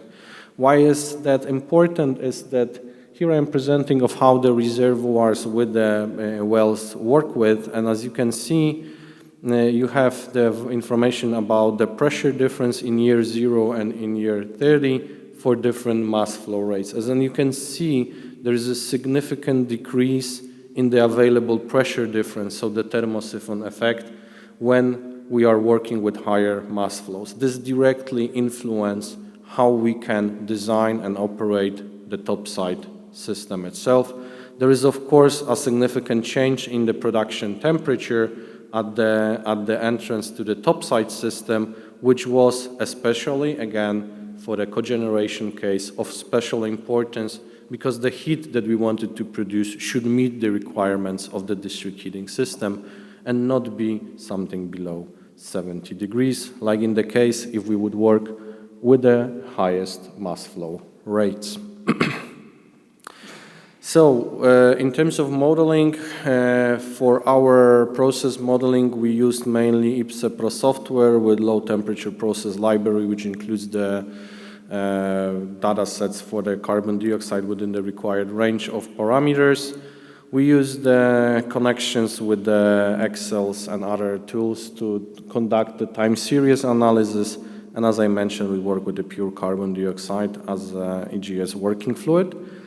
Our models for all of the cases were on design cases, then with off-design behavior included, as well as not. It was always come to the question of how the supercritical carbon dioxide turbine will actually work at part load. Those kind of information are not available. They were also not within the scope of the project. We tried to find more information coming, for example, from the Department of Energy in US, which are conducting some kind of studies regarding supercritical CO2 turbines, but the data was not sufficient in order to actually fix the full off-design behavior of the system within its operational time. So for the case 1, you can see that depending on the mass flow rate, we are already acknowledging that the decrease in the power output starts from the year 10 for the highest mass flow rates, and for the lowest considered within the case studies flow rate, we can basically maintain the constant power output, which is good from the technical point of view as well as from the economic partially too. Of course, there is a difference between gross and net electricity production, and I can already share that this comes mainly from the requirements of the makeup CO2 pump that needed to pump the carbon dioxide to an extremely high pressure compared to what was available in the pipeline, which means that most of the auxiliary power comes from the CO2 makeup pump. In terms of heat production for the case 1, for the CHP case, we also acknowledge the fact that there is a significant decrease of the available heat. But we also considered not only the available amount of heat, but also its quality. So we deployed the exegetic analysis in order to assess what kind of available, but also what kind of quality of heat we can provide to the district heating system. And we noticed that, of course, it is strictly associated with the temperature, but nevertheless, it starts to decreasing a little bit quicker and with more narrow approach than compared to just the amount of heat, which means that especially for the case number 1, we need to find or propose the mass flow that will help us to maintain as long as possible the steady heat output that will be devoted to the district heating system. In summary, we can see that in general, the most of the power output, of course, comes from the heat supply. I'm, of course, merging the megawatt hours of electricity with megawatt hours of thermal output. Nevertheless, you can see that the most focus comes to the heat production, which you will see later on was extremely profitable from the economic point of view. We also noticed that there is a very significant variation in terms of mass flows. So as I said, for the economic analysis, we choose the 100 kilograms per second as a reference mass flow for further studies. In case number 2, power generation only, again, the tools, assumptions, softwares were used the same as in case number 1. And here you can see the gross power electricity production from the supercritical CO2 turbine and the ORSC cycle, and the black line is the net power production. And again, you can see that for the very high mass flow rates, already after 10 years, we start seeing a significant decrease, both in production from the organic ranking cycle and supercritical CO2, which of course affects the net electricity production. In terms of 100 kilograms per second, we can see that at least for the first 20 years, more or less 20 years, we can try to maintain the same power output, which again is extremely important. From this graph, you can also see that more or less 50% of power output came from the supercritical CO2 cycle, and the remaining 50% come from the organic ranking cycle. So we see that again, most of the auxiliary electricity demand came from the makeup CO2 booster, more than or around 60%. The remaining part were pumps associated, for example, with district heating system. With the organic ranking cycle pumps and associated systems. Nevertheless, we get a higher power output than in case number 1 in terms, of course, of electricity. So to summarize, we were at the beginning of our research conducting those analyses in an extremely wide range of mass flows, trying to work with a lot of different configurations, but in the end we had to provide something for our colleagues from Work Package 6. So we bring it to the table, we discussed how it should work, we'd also tried to consider as much as possible from the technical point of view to try to not work with a general idea, but something that is at least theoretically feasible. And so the key findings for us was that in terms of case number 1, we could only get 0.4 megawatt of electrical output and 9 megawatts of thermal, and we can maintain this study for more or less 18 years. For the case number 2, we got 1.7 megawatt of electric output for up to 20 years. Those results we find are satisfying from the further analysis point of view, especially the economics. And in terms of topside modeling, as I mentioned, we work with a lot of different configurations. We try to, in case of cogenerations, we try to introduce the heat exchangers in between the supercritical turbines. We try the cascade organic ranking cycles. But I have to say that in the end, the best and the most efficient were the simplest cases after all. So adding additional organic ranking cycle did not bring much to the table. So providing cascade system was also not the case. Nevertheless, this is the summary of the cases for Poland. Trond already presented the case for Norway. Another case is just being wrapped up, in which we will place the system on the platform, not on the bottom of the ocean. But we also investigate a lot of other different interesting concepts like heat pumps, and I will ask Leszek to discuss this further. Thank you.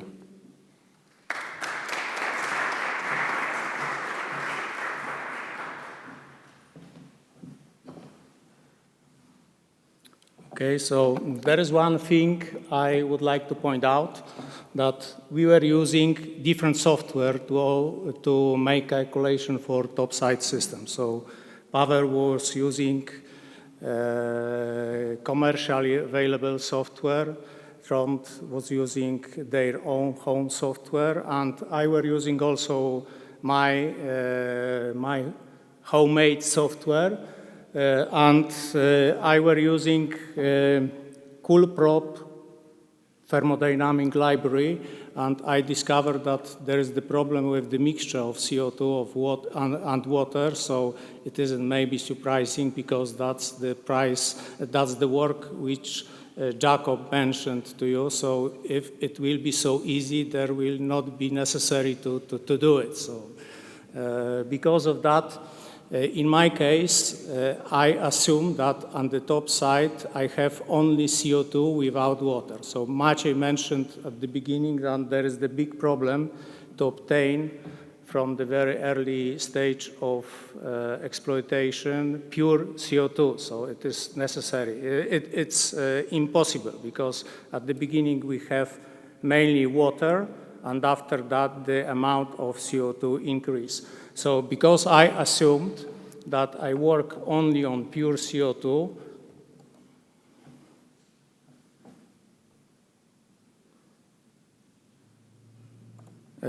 I have to prepare the system. It isn't visible.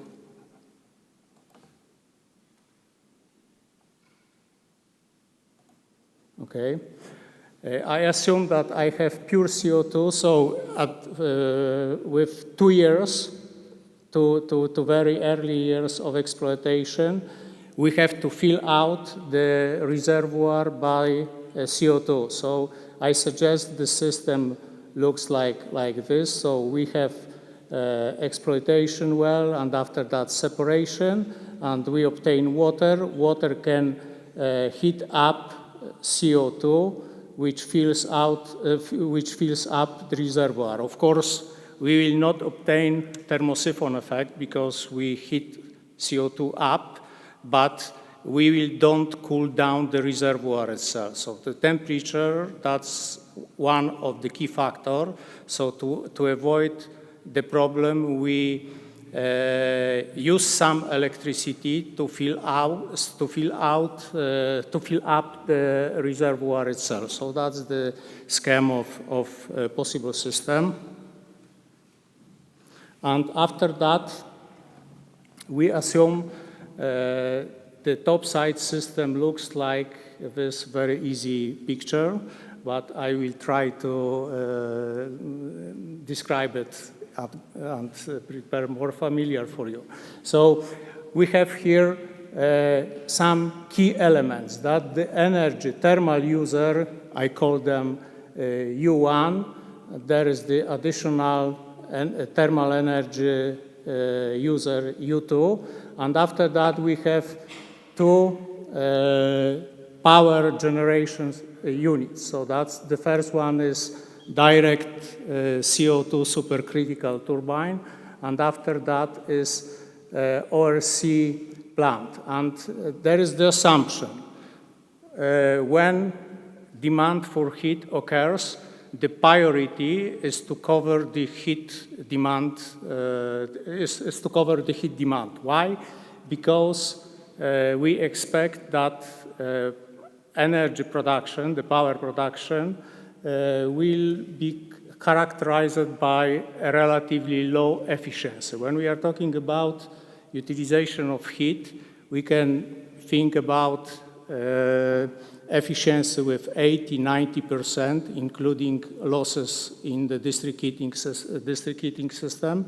But when we are talking about direct CO2 turbine or even ORC unit, we can think about net efficiency with several percent, from few to several percent.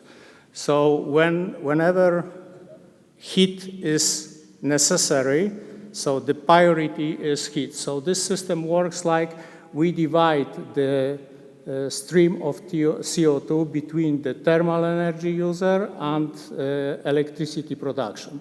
And this loop close here, so after that we reinject CO2 into reservoir. And there is the other option, so we can omit the direct turbine for supercritical CO2 and go directly here. And also you can divide the stream of CO2 between ORC unit and heat user. And what I discovered that ORC unit is more efficient than direct turbine for supercritical CO2. Because of that, then the further calculation based of that part of the system. And there is the graph shows how it's changing power. So there is the ORC power generation with time for one of the variant, 150 kilogram per second, 50 centigrade reinjection CO2. There is the net power, and there is the power of heat supplied to U2 user. And because with time, there is the temperature drop from 17 year, we have to use additional peak energy source to heat the water in the system up to the required temperature. And Trond mentioned that Norwegian calculation assume that the unit is submersible. So I took into account other solutions. So I assume that we are using commonly used in coaxial borehole heat exchangers way to prevent heat losses to the ocean, to sea, assuming that seawater has temperature about 6 centigrade. We are using additional pipe which protect heat losses to seawater, and it might be filled by seawater, but it's unmotioned seawater, so the convection heat transport is reduced, and we can use CO2 as the insulation from seawater. So that's the similar situation like glass put upside down. So you are able to pump out water from the surface. And that's the result. When we don't use any insulation, so that's the case of ore formation, the temperature drop, depending on the flow rate, is from 50 to 80 centigrade. So that's a lot for this 300 meters distance. And when we suppose that we just simply cover by additional pipe and keep seawater, but don't allow it to move, we receive the temperature drop from 37 to 50 centigrade. But when we use CO2 as the insulator, we will obtain the temperature drop in this case from 31 to 38 centigrade. So it's, let's say, acceptable. You may compare the temperature drop in this 300 meter zone to discussed cases. And there is the example of Gorzów block and ore formation, the case of 150 kilogram per second, and the temperature, reinjected temperature isn't the same. So it's different because my model isn't as smart as Trond's model, because I'm able only describe values between values from numerical modeling which Maciej introduced, so I haven't had the same case for ore formation and Gorzów block. But we can compare values maybe, and what is necessary that heat demand is in case of Gorzów block is relatively high. It's 1.5 megawatt. It isn't the same axe that's the axe for thermal power, and that's the axe for electricity. So pay attention for that. So we see that the power decreases with time, and again, in case of heat production, we need to use additional peak heat source to cover sufficient temperature. And very briefly, results. Due to electricity efficiency is relatively low. Wherever it's possible to use heat, in case of Poland, it's more profitable to use heat than produce electricity. The best system achieve the best result for high flow of CO2 and low temperature, but also there is disadvantage that the power decrease with time rapidly, which was shown by Trond. When we are talking about the financial result, when we start to calculate incomes related to sequestration of CO2, the difference between systems, so heat and power or only electricity, isn't as significant because the money, so incomes from CO2 sequestration is much higher than incomes related to energy.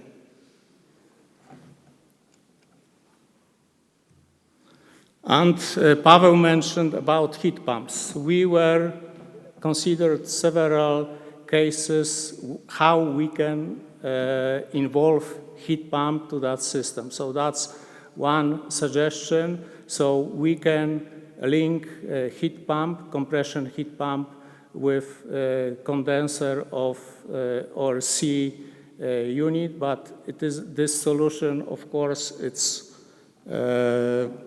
let's say reasonable, possible, but disadvantage is that heat pump is utilizing electricity which we produce with very low efficiency. So it's much better to find or to change heat user and reduce required temperature to be able to use that energy directly. Other option is to exchange a peak heat source by using heat pumps. That's the same situation again. When we are talking about compression heat pump, we use most part of electricity we produce here to drive heat pumps. So it isn't the best solution. It's even a bit worse than the previous one. And after that, there is the proposition of use heat pump after the compressor for creating sufficient pressure to reinject CO2. And that solution was the best from those I introduced you so far. But when we start to think to use this energy to drive absorption chiller to produce cool, so for cooling, and using this heat pump, that's the best solutions. And from this system, we obtain electricity, heat, and cooling simultaneously. And this absorption heat pump is driven by thermal energy contained in CO2. So the temperature we are able to obtain in Gorzów block with the temperature higher than 120 centigrade allows to obtain heat with temperature sufficient for cooling. And I calculate that temperature within around 0 centigrade. So that's excellent for any type of cooling systems. Thank you.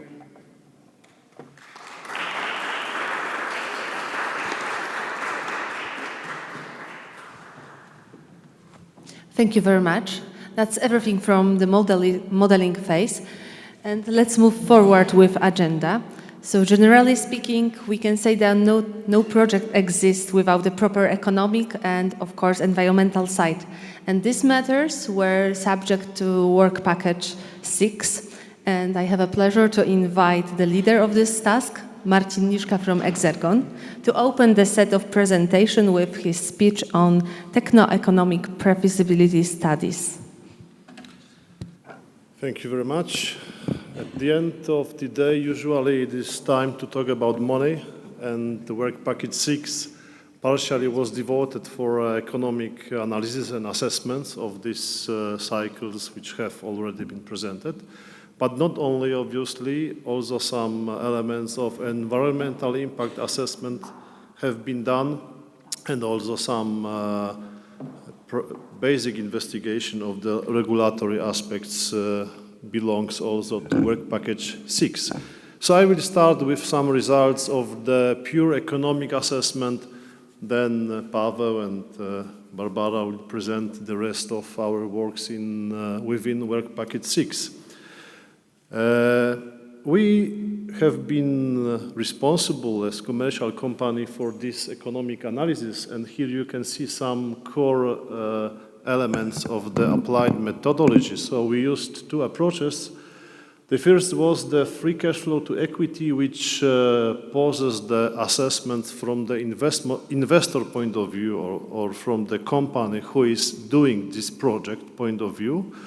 And another approach to the economic analysis may be the free cash flow to firm, FCFF, which means the assessments from all sides investing the capital, including credits. So we have the bankers, we have the other institutions which may co-invest the project. So these two methods differ in some inclusion of, for example, credit repayment. In FCFF method, we have no credits, no interest. We include the overall capex. So what is on the right is much better from to assess the project from the investment decision, if it is good or worse, better, or worser. And this what in left is usually applied for investor decisions. So this what is on the left is for bankers, more simply speaking. This what is on the right for bankers, on the left for investors. The assumptions we have taken are listed here. So we have assumed some parameters which is common now on the European market. So nominal cost of the equity capital, which means the own capital of the investment of the investor, is 14%. Nominal cost of external capital, 10%. These are the factors including the inflation. So if you would like to go to bank for the credit for industrial investment in Poland, for example, I think in most European countries, its cost will be 10% per annum. The share of equity in the investment is 30%, so 30% is financed from own resources of the enterprise, 70% is borrowed from the market. The repayment period for the external capital is 10 years, amortization rate 5%, income tax 19%. And based on these factors, we have calculated the discounted rates for both the FCFA and FCFF methods equal to 14 and 9.9%. The exchange rate, Polish zloty to euro, you can see here, and assumed inflation 2.5%. On the right, we have the price and cost assumptions. So we assumed that the price of the electricity is 162 euro per megawatt hour. It is more or less the price you can find in the PPA contracts for wind or photovoltaic systems. So we have taken the renewable electricity price, obviously, not the mixed system, which I know in Norway you have a lot of hydropower. In Poland, however, we have still some mixture of fossil fuels and renewables in the system, so the system price is somehow different in some hours of the year from the renewable energy price. Then we have the prices for CO2. Based on the literature data and some deep research on the CCS opportunities, we have selected the 5 euro per ton for the gate fee, for the service of taking the income stream of the CO2. So it is this price generates the income for the project, not the cost. 5 euro per ton in Poland and 10 euro per ton in Norway. Obviously, we have also prepared the sensitivity analysis, which will be presented later on. Operating and maintenance cost as percentage of the total capex was equal to 2%. Remuneration for the staff, land rental, and some overheads also have been assumed. So I think we have covered most of the costs related to these projects. We have analyzed actually these three cases which have been described in detail by Trond and Paweł and Leszek. So you already know these systems. Here you can see some summary. Case number one is Gorzów with CO2 cycle to produce electricity and heat. So you can see, I hope this is working. Oh, maybe not, sorry.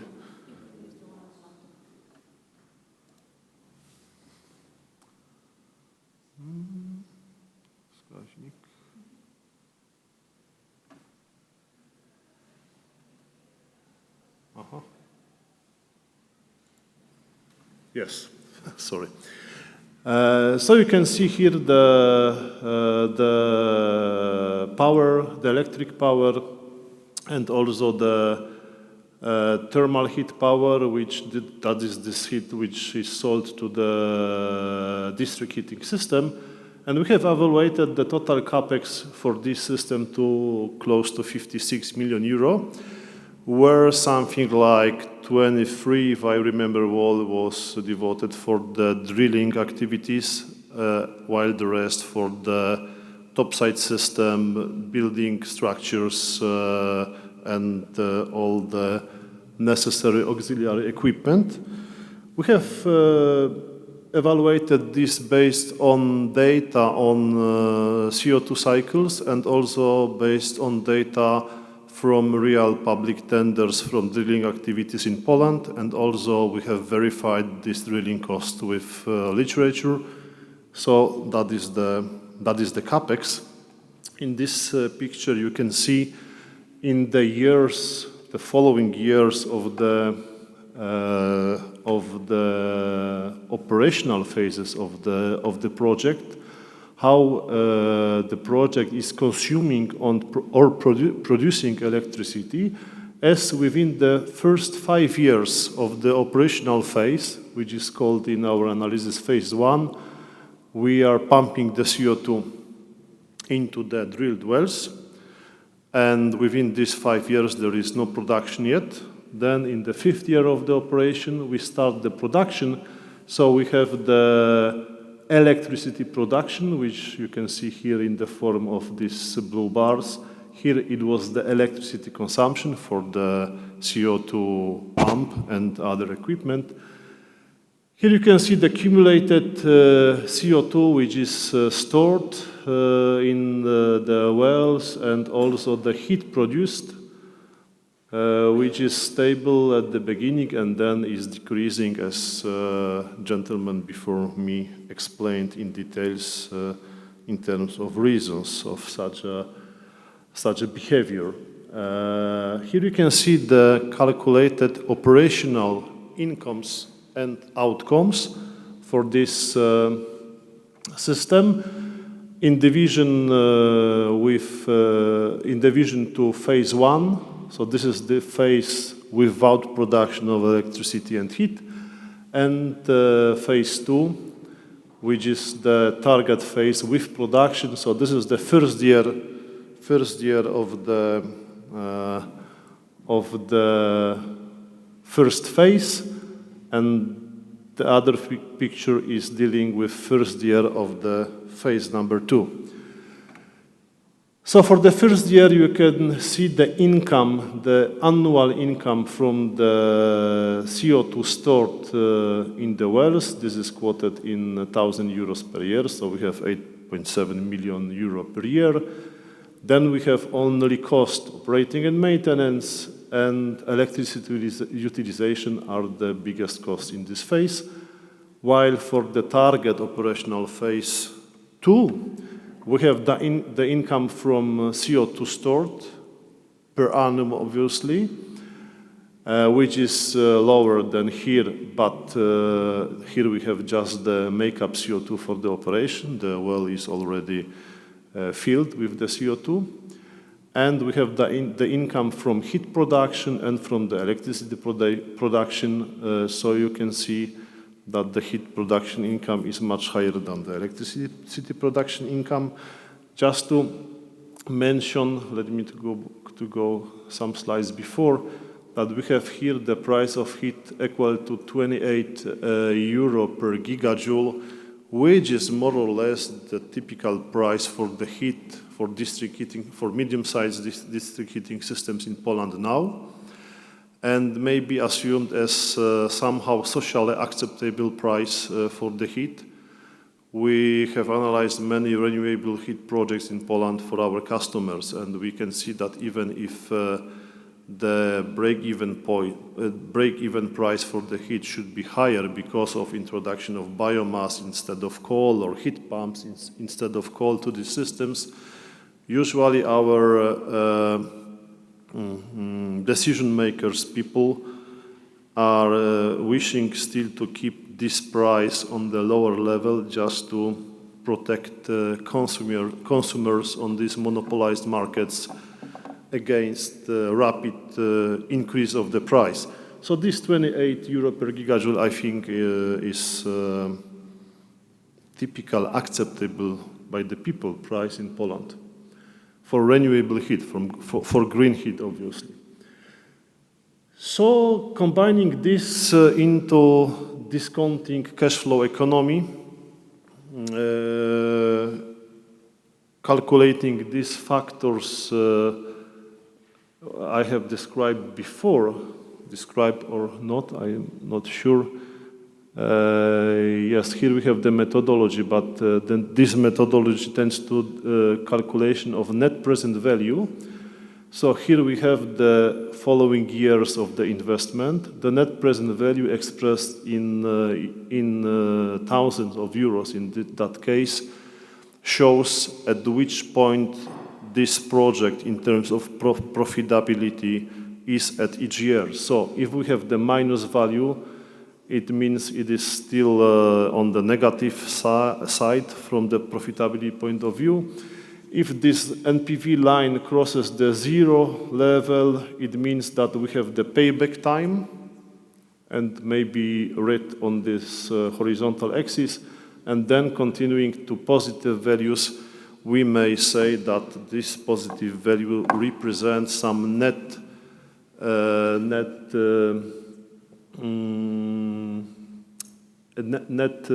operational result of the project, net earn of the project.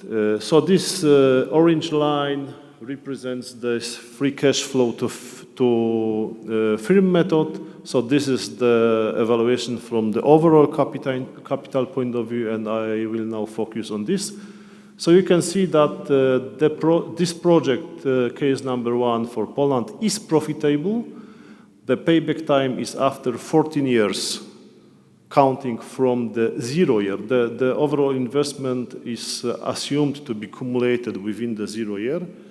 Then we have the 5, so here we have the total capex on the minus side. Then we have the 5 years with CO2 pumping into the well.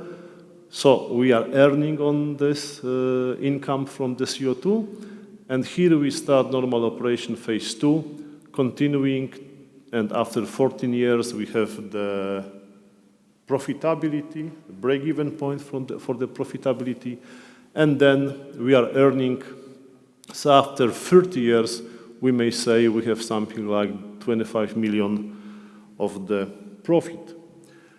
And all the issues related to time value of the money are obviously included in this NPV value. So everything is quoted here in the money expressed as a 0 year money. Everything is discounted to 0 year. So the answer to the question if this project may be profitable is yes, it may be profitable. this profitability is not fantastic, I would say. We know some projects in these sectors which may have the payback time of 5 years, for example, if you consider some photovoltaic or photovoltaic plus heat pump investment. But also, on the other hand, this profitability is not worse. 14 years payback is typical for larger scale projects at some branches of the industry. So here you can see the sensitivity analysis. So we have tried to check and to set another values of core assumptions in the range of plus minus 50% from their assumed previously value. So we have done this for CapEx, for CO2 price, for heat price and electricity price.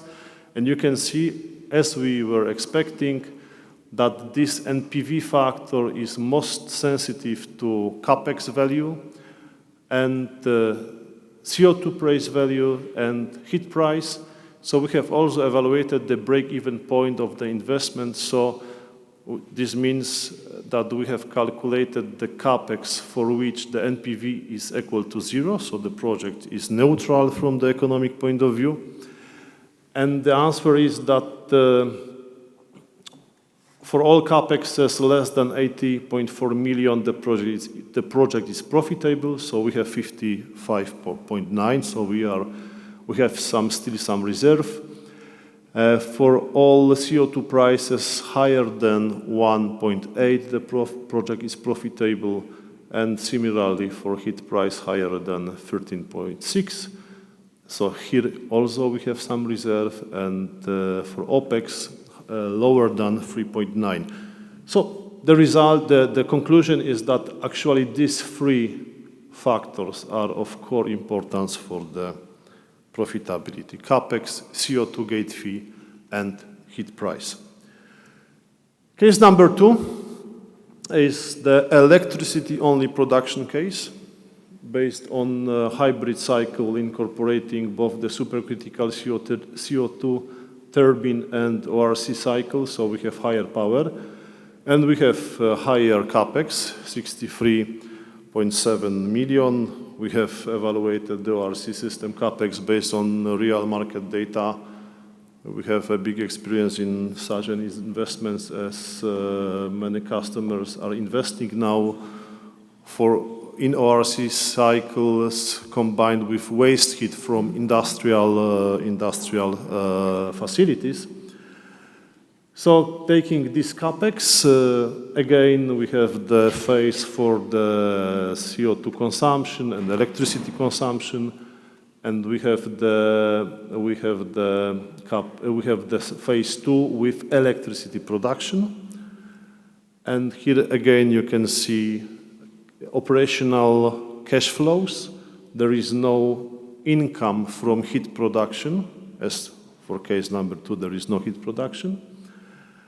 So you can see that the project for these assumed factors, these assumed numbers, is not profitable, as NPV line is not reaching the zero level even after 30 years of project exploitation.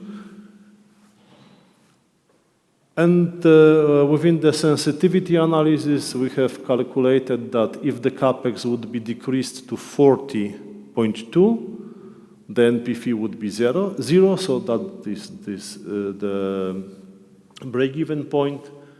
But also we have calculated that if CapEx, if we should keep still the same CapEx, the electricity price should be more than 534 euro per megawatt hour, which was possible in the year 2022 on Polish market at some hours. As you know, we had a big crisis and very high prices of fuels, but this situation no longer do exist, and we have back with the prices on relatively lower levels. So the conclusion that we have to produce more heat, less electricity, can be drawn from these results, which is nothing unusual, as all thermodynamicists know that it is not a good idea to produce electricity from the fluid which has something like 100 Celsius temperature. The efficiency of such a plant is relatively low, several to maximum, I think, 15%. And if this heat is for free, it may be profitable, but if we have to pay a lot of capex for drilling, this keeps this investment and moves this investment into not profitable area. And we have the case number 3, the case in Norway, with these numbers which we received from Trond and Paweł and Maciej. So we have the total capex here equal to 384 million euro, which is far higher than for Polish cases. So the first reason is that we have higher power here, obviously, but this is not the most important reason. The most important reason is that this is the offshore case for geothermal activity, and we assumed for this capex the new drilling to prepare new wells. We have evaluated this capex taking some analogy to hydrocarbon drilling costs, where we have evaluated the number of days necessary to drill to assumed depth, and we have collected some data for renting the drilling rigs, which are published by many companies, which was amounted to something like $500,000 American per day. So combining everything, we have finally this capex, and something more than 300 million from this number is here devoted for drilling activities, offshore drilling activities, which is very important, as we discussed with Trond on one of our working meetings. There is some idea to reuse the existing hydrocarbon exploited wells, so that is some chance for this case to be profitable, as you may expect from this capex and from the fact that there is no heat production. This case is also not profitable. But just going to some numbers, we have the CO2 absorbance profile like this. So within these 5 years, we have a very small amount of CO2 absorbed, and then this amount is increasing. We have obviously the electricity production. So here you can see the cash flows, income from electricity production. So here is zero, as this is actually the first year of the operation. So here these CO2 flow rates and CO2 amounts per annum are relatively low, close to zero. So here we have also close to zero, but in the following years it is obviously not true. We have some important income from the CO2. And that is the present situation for this case in terms of profitability. So this case is not profitable because of high capex, but also you can see that the angle of this line, the slope of this line is not like this, is rather tends to be horizontal. So this means that the operational lever for this project is also not so strong, which is related to no heat production. We have the electricity produced with relatively low efficiency. And the sensitivity analysis gives us the result that if CapEx, which is here 384 million euro, would be reduced to something like below 160, we are somewhere here, yeah?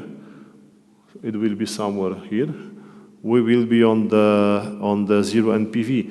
So if we consider that more than 300 here is for drilling, this idea for reusing, potential reusing of, how to say, depleted, exploited hydrocarbon wells may be some challenge and chance for this project to move for the economic profitability. So some final conclusions, which I think already has been presented, just a summary. The economic profitability of analyzed system depends mostly on CapEx, CO2 gate fee, and the heat price. The electricity production is of lower impact as the amount of the electricity reflecting to CapEx is small.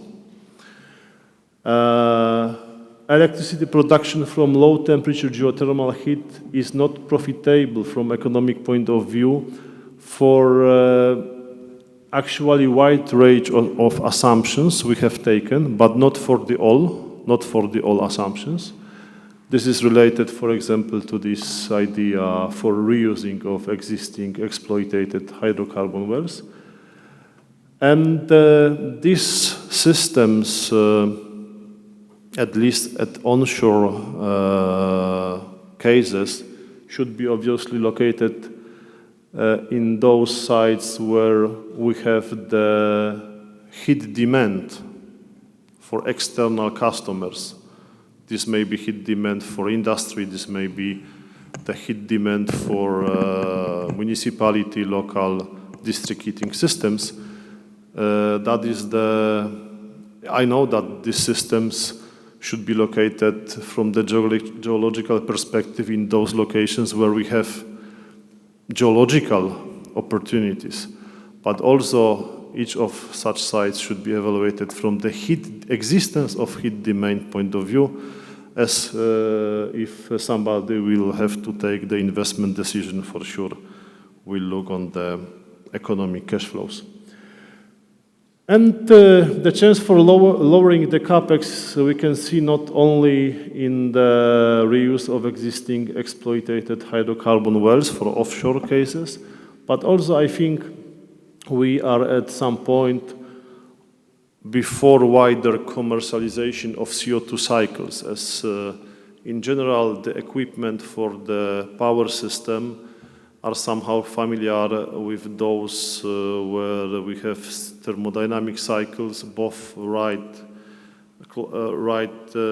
direction and left direction, so power producing or heat pumps or refrigerators which are moved on CO2 as a working fluid. That is some interesting area of research and demonstration activity these years. So once they will be developed, the CapEx for the equipment will also go down, I think, as it was for wind turbines and photovoltaic systems, and now for battery storage. So we may expect similar activities here, and then the CapEx will go down. So more or less, that's everything from the economic perspective point of view. Let's switch to more wider view on the overall life cycle assessment of these systems. Paweł, please.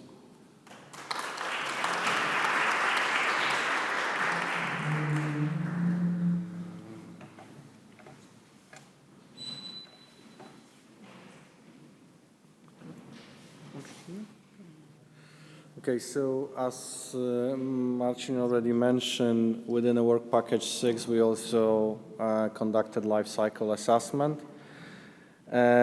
Before the presentation starts, I will just say a few words.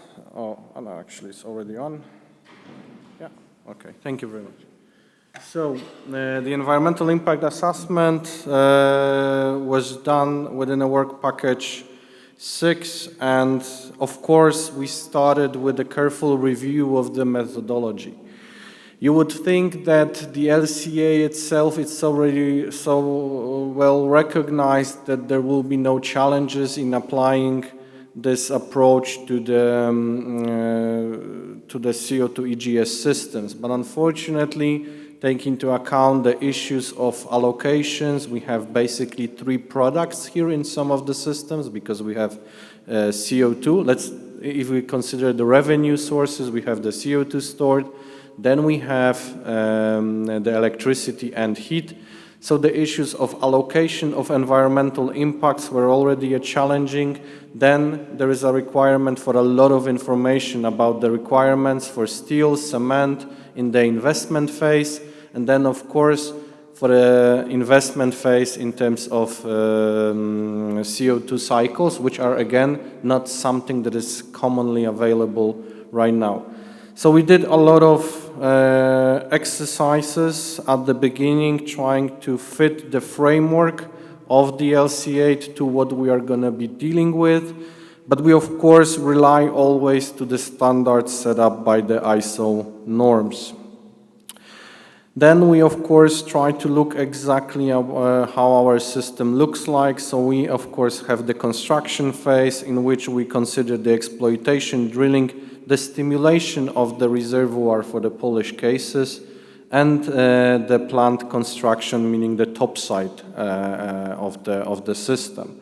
When the operation and maintenance is considered, we of course had the energy balance of such a system, and in the end also other maintenance that is requirement, like for example lubricating oils for the machinery. In the end of life, we try to set up a standard in which we try to bring back the greenfield, especially for onshore locations in Poland. So we also have issues relating to that. And of course, what is a crucial importance is to lock down the wells so the CO2 that is being stored doesn't come back. So all of this was tried to be analyzed, and we had to assess within the scope analysis. We had to take a careful look at how much steel, cement we need for specific parts of the construction operation and then end of life. We referred a lot to the work done in GeoEnvy project from the Horizon, done by our colleagues from Italy, in which they also work on the similar scope for enhanced geothermal systems, but working with water as a working fluid. So we had an access to a wide range of information for that matter.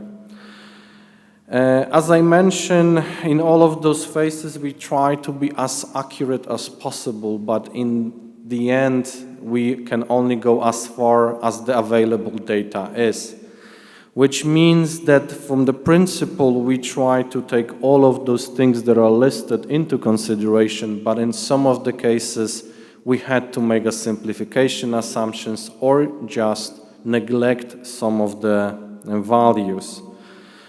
But this is something typical for the life cycle assessment of novel technologies for which the CO2 EGS system definitely includes. So we used, I forgot to mention, we used the RECIPE method as the assessment, as the life cycle impact assessment method, in order also to compare with the results from our colleagues from Italy. The most interesting things I believe would be the global warming potential of our system per 1 megawatt hour of electricity production. This is the numbers listed at the top of the tables. For our combined heat and power case 1 for Gorzów block, we got the value of something around 160 kilograms of carbon dioxide equivalent per 1 megawatt hours. This is quite high value. As you may be aware, most of the renewables should rather have a lower value. This mainly came from the fact that we assume that there are certain leakages in the end which needs to be assumed. Also, in terms of construction, there is a significant amount of materials that needs to be devoted to the project. And in the end, the output in terms of electricity production, as you may recall from the previous presentation, was quite low. But what we were interested in is which of the phase is the most influential in terms of environmental impact. And as it was already expected a little bit from the beginning of the project, the construction phase is definitely dominant. So these blue lines in all of those different categories of the recipe method, you can see that the blue lines dominate the share of impact in the construction phase. There are some, of course, specific impacts in which, for example, end of life dominates, but for the most important ones, the construction phase, and in terms of global warming potential, more or less half of the impact comes from the construction and another half comes from the operational phase.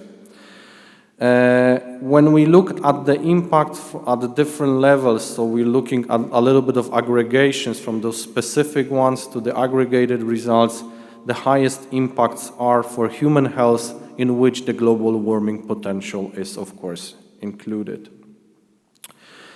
We also look at the LCA assessments at different rates of working fluid circulating within a system to see if there is a significant impact or not, if we increase the scale of our projects.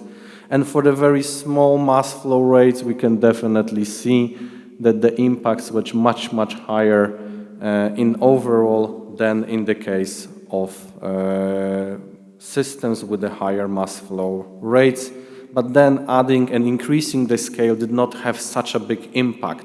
So that's why also in the case studies, we set up our standard, our nominal value as 100 kilograms per second.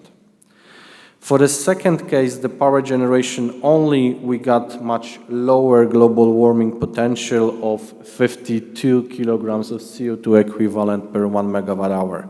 This comes mainly from the fact that in the end, we ended up with a little bit, with 5 to 7 times higher electrical output from our system than in the previous case. But of course, again, the most impactful is the construction phase, especially within the human health impact category of the recipe method.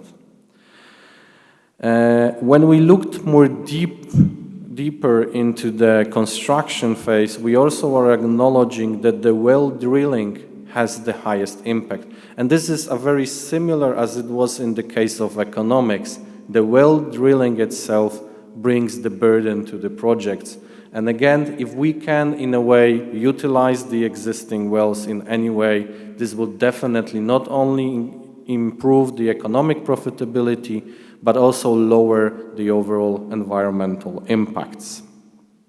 And for the third case, the RF formation, when the installation is set on the seafloor, we got a very low global warming potential of just 11 kilograms of CO2 equivalent per megawatt hour. This is again directly associated with the fact that we had a very high electrical output from the system. Nevertheless, in the end, the construction phase was again dominant over the operation and maintenance and the end of life. Here is also one of the very interesting variants, because we were thinking about when trying to set up the scope of the LCA where our analysis ends. So where the electricity from the system is being used and try to incorporate that within the scope of the LCA. And so if we assume the variant 8 in which we use the electricity on the platform, for example, which is nearby, then we got much lower environmental impacts in all of the categories. In variant B, we assume that the electricity will be transmitted to land, which means that it brings additional burdens from the investment point of view, as well as losses and everything that is along the way.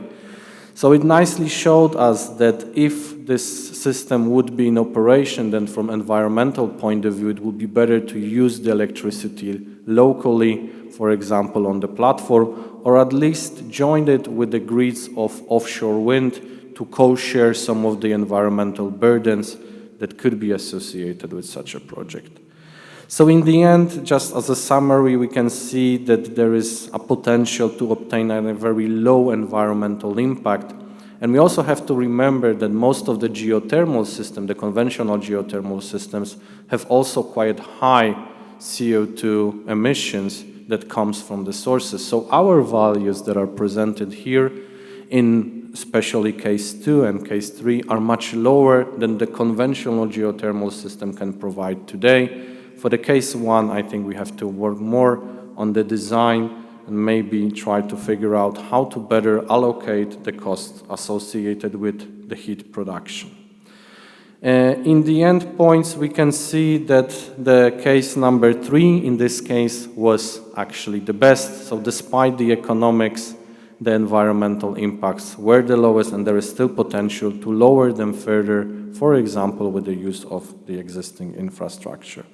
And in the conclusions, as I mentioned, from the beginning we were expecting this, and we have now a very clear confirmation that the construction phase is definitely dominant in terms of environmental impacts. The well drilling and the well system development in principle has also the highest impact, and this is the region that should be addressed if we would be considering lowering this environmental impacts even lower.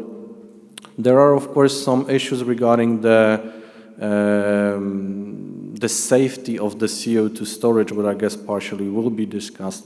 But we, of course, in our analysis, considering the standards for the CO2 storage projects principle, already acknowledge the fact that there might be some leakages, which in the future could also be eliminated, again, lowering the overall investment, lowering the overall environmental impact. And in a summary, in terms of framework, it was a challenging task, but we managed to work through this, and we extend our warm gratitudes towards our colleagues from EcoEnvy project for sharing those data with us. Thank you very much. So thank you very much. Now I would like to invite Barbara Tomaszewska from AGH to discuss the subject on regulatory and policy framework analysis.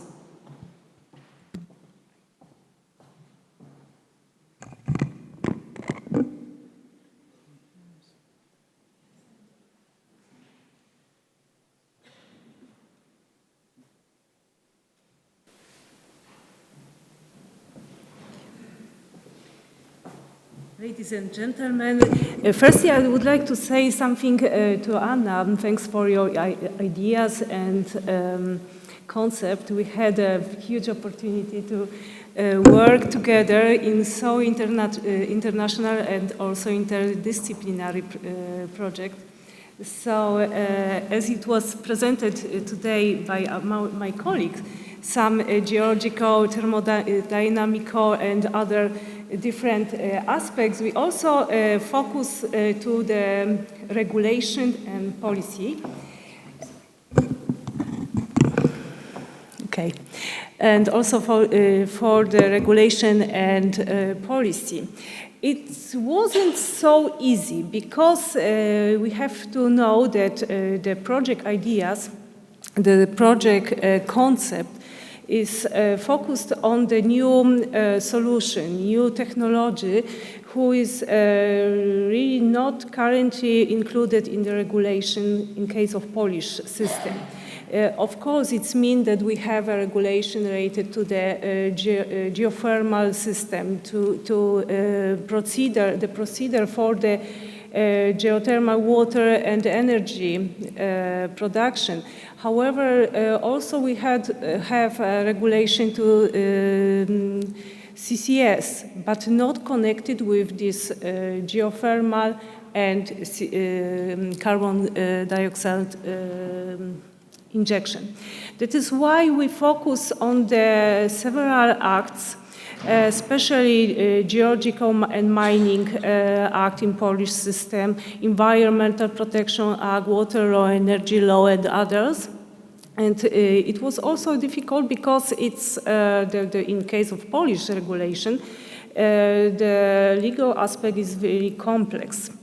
After that analysis and regulatory process, we provided some ideas to how to connect this process for CO2 and EGS system, and how it would be proceeded. In case of a geological context, it's before we start thinking about the concession for exploitation of such a system, first it's necessary to process a concession for exploration.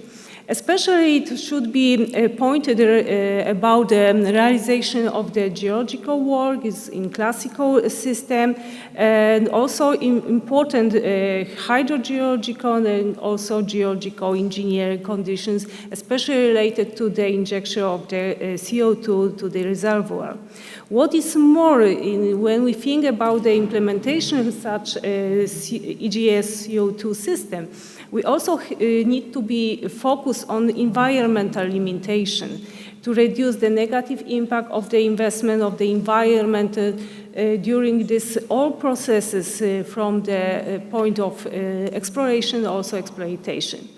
That is why when we think also about to obtain a decision about environmental impact assessment, several points should be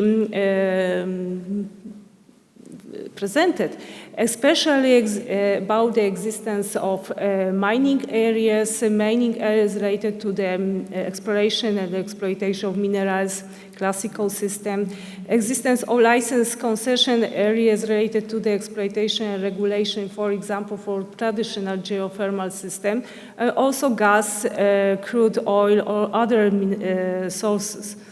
What is also important, existence of Nature 2000 protected zone and other protection, for example, national parks, buffer zones, and other.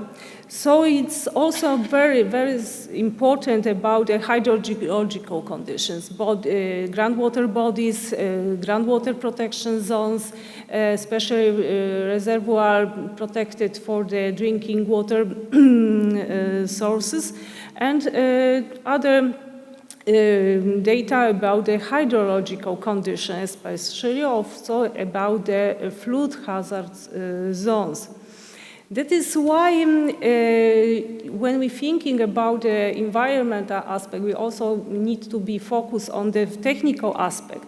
Technical aspects ensuring the safe construction, long-term operation of the process of the CO2 EGS system.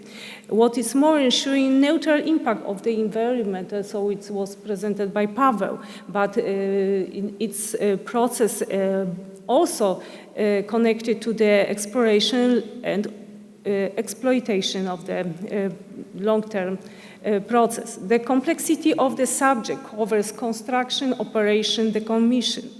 Designing the project including linear, point, and area impacts, so it's connected because this concept is very complex. And the environmental decision may be procedures at the 3 steps during the drilling, fracturing the reservoir, capture and construction of linear CO2 transmission, also during the infrastructure building under construction. So based on the main aspects related to the environmental decision, we provided detailed analysis to all analyzed in the project, in the first step of the project, location. And based on this analysis, we provided the location which is the best in the case of our research, and that was presented by my colleagues about the geological aspect, but it also was good in case of the environmental, and it was Gorzów Block near Ośno IG to location. Apart the geological aspect and environmental procedure, we also have the regulation in energy law.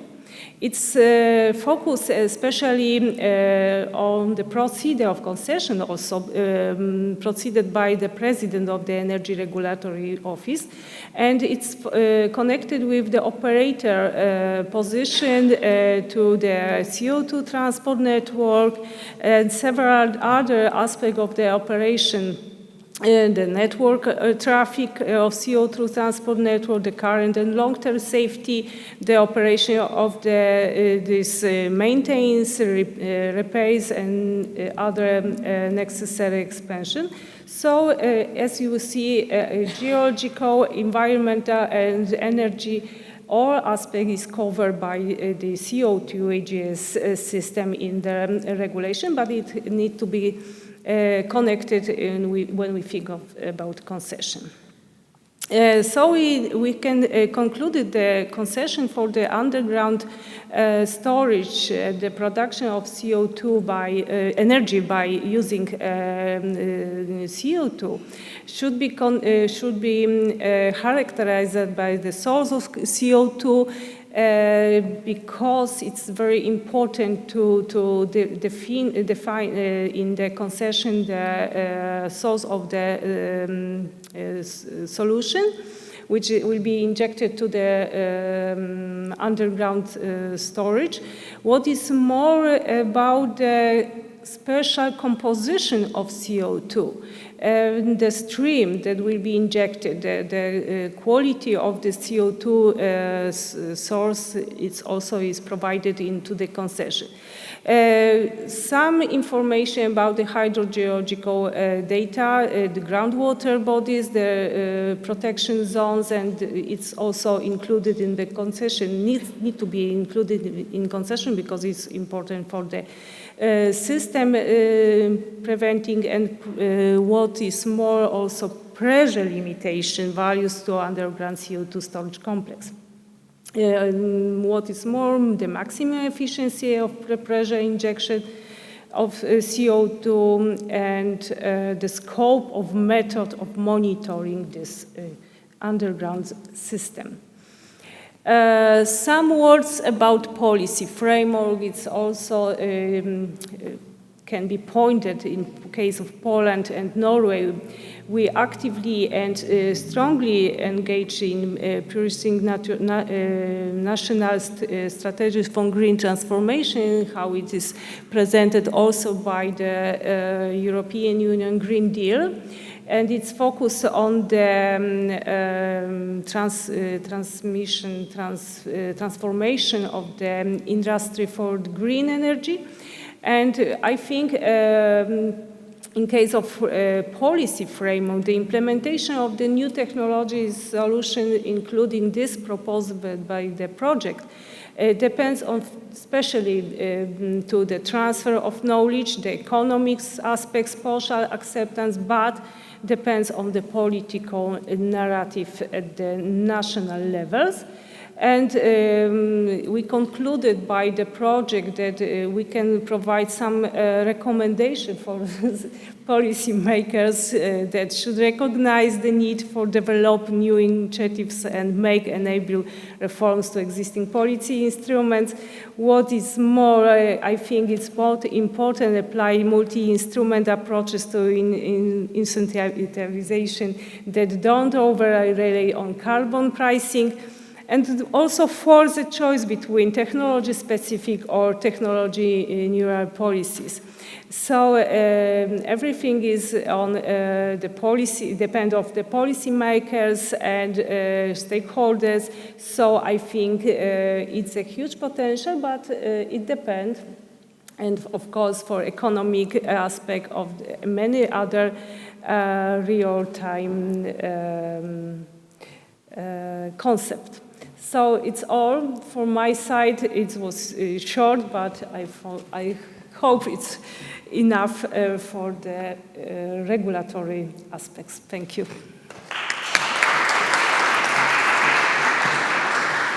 So thank you very much. That was the last presentation in this part.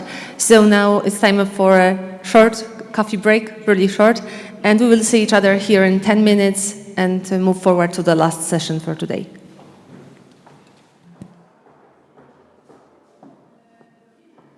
I invite you for the last session.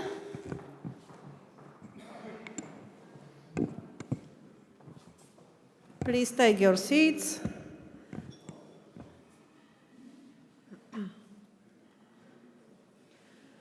So we just start. Last session is connected with thematically related project implemented by all project partners. Some very short information. Maybe before we start about another project, just a very short sum up about EnerGizerS project results. As you can see, a lot of work was done through all the project. 42 months of the project implementation brings us a lot of results. This is, of course, technical result, but also some another kind of result. So, of course, I would like to thank all the partners for this excellent cooperation, excellent job which was done. Thank you very much for that. Thank you very much for this today's presentation. We can see all the results here. So the results is of course connected with feasibility analysis of innovative research of the development of enhanced geothermal system using carbon dioxide as a working fluid. This is the innovative solution, but a very important aspect is also our cooperation between Polish and Norwegian partners.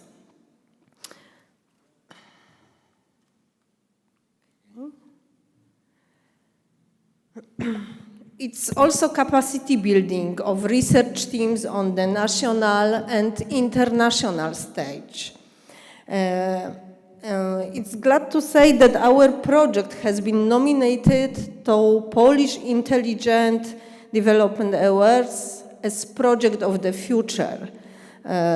It's really nice that it was visible on the Polish arena and we got this nomination. A very important aspect is also the participation of young scientists in the project, as you can see in our presentation, our Maciek presentation, who has been in Norway for some times. Our project gave us an opportunity also for further thematically related project, and now I would like say a few words about project realized by AGH and also ask my colleague to continue this topic. This is the big project we will realize here on AGH University. So this is project live integrated project implementation of air quality plan for Małopolska region in healthy atmosphere. The project is realizing from 2021, and as part of this project, our team preparing maps of renewable energy sources potential in our region. It will be also prepared for Silesia region, and the part of the project is also maps for geothermal energy resources. This is connected with hydrogeothermal energy resources, but I hope that in future it also will be connected with petrogeothermal energy resources. And I know that it's also interest in Krakow with enhanced geothermal system, and it's really my hope that maybe in the future will enhance the geothermal system will develop here, maybe some kind of pilot plants. And second project is connected with our internal project. It's Excellence in Innovative Research University. AGH has the state of the research university. And based on EnerGizerS result, based on EnerGizerS project, we got grants connected with this research university. It's university grant system for research project carried out with the participation of doctoral students. It's with the participation of Maciek, Magda, and we all hope that our research will be continued in the future. And now I would like to invite Paweł to continue the information about the project. A few words about our current geothermal-related activity. We are preparing to launch a project funded by Horizon Europe program. We are at the stage of signing documents. I hope rector today signed our consortium agreement, and we will start in April. The project is entitled Sustainable and Affordable Urban Geothermal Exploration, Novel Technologies and Workflows. On the table you can see our consortium. The leader is VITO. VITO is an independent Flemish research organization from Belgium. The Argent project is going to provide sustainable and affordable solution for urban seismic exploration of geothermal resources. In the project, the new technology will be designed, built and tested on 3 sites. We plan to test it in Balmat in Belgium, Konin in Poland, and Bata in Hungary. For more efficient analysis of the acquired data, AI and machine learning methods will be developed and tested to assist and automate the fault and fracture detection.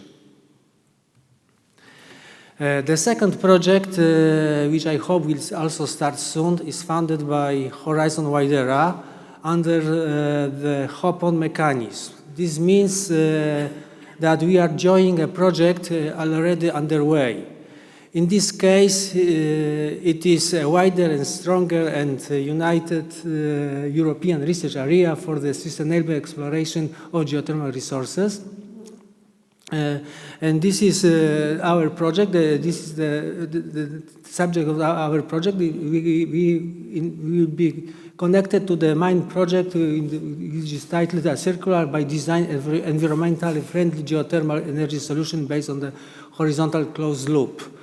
In the table you can see consortium. The leader is Institute for Energy Technology from Norway. We are a new partner in this consortium. The idea of the HOC loop is to use an innovative horizontal closed loop solution for the extraction of heat from deep and shallow rock formation. The project will cover also laboratory investigation of alternative circulation fluids, such as CO2-based and ionic liquid-based fluids. The work will also cover the investigation of potential pilot site in Poland, covering environmental assessment and social acceptance. Thank you, Paweł. And a few more information from AGH side from Paweł Gadysz.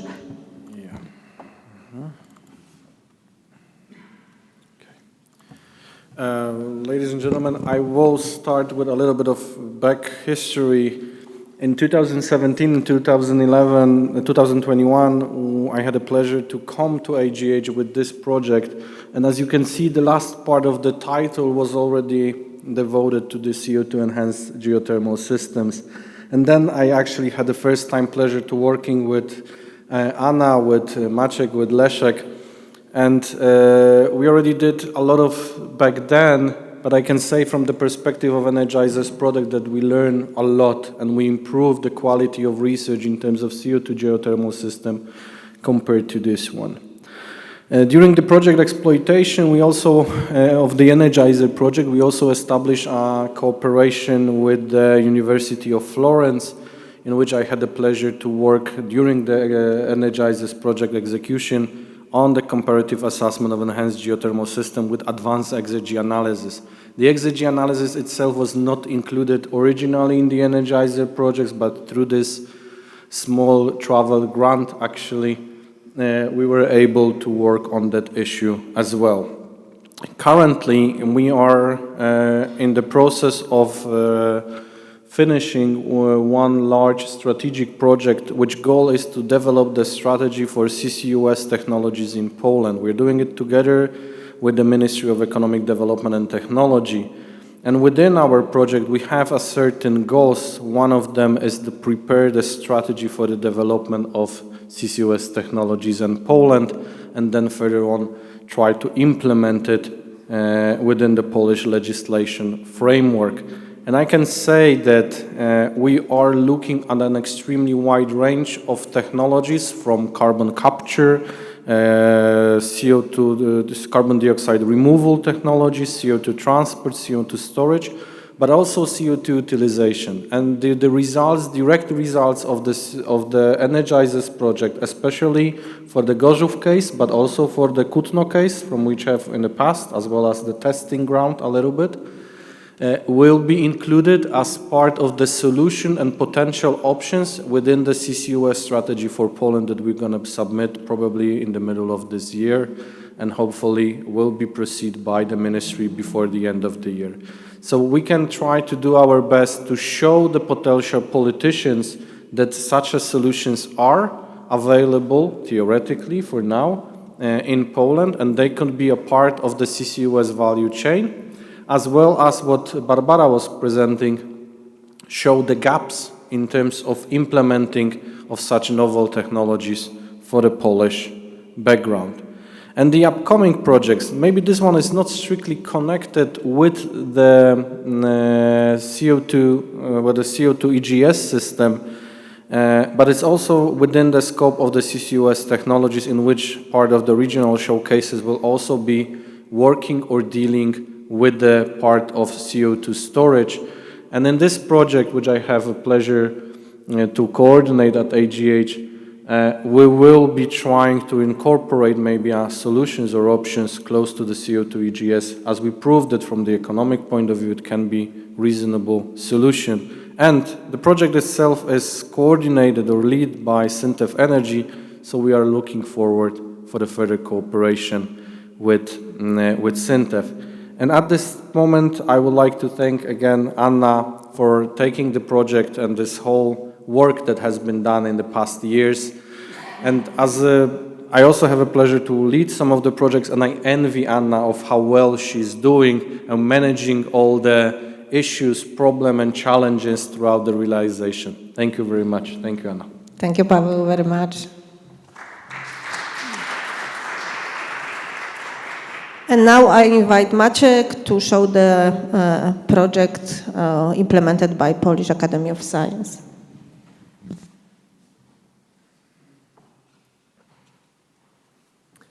I will briefly present two projects dedicated to geothermal development. One of them is a project called GeoModel. And this project is, what is this project all about? It's about improving the reservoir management, reservoir monitoring, reservoir modeling.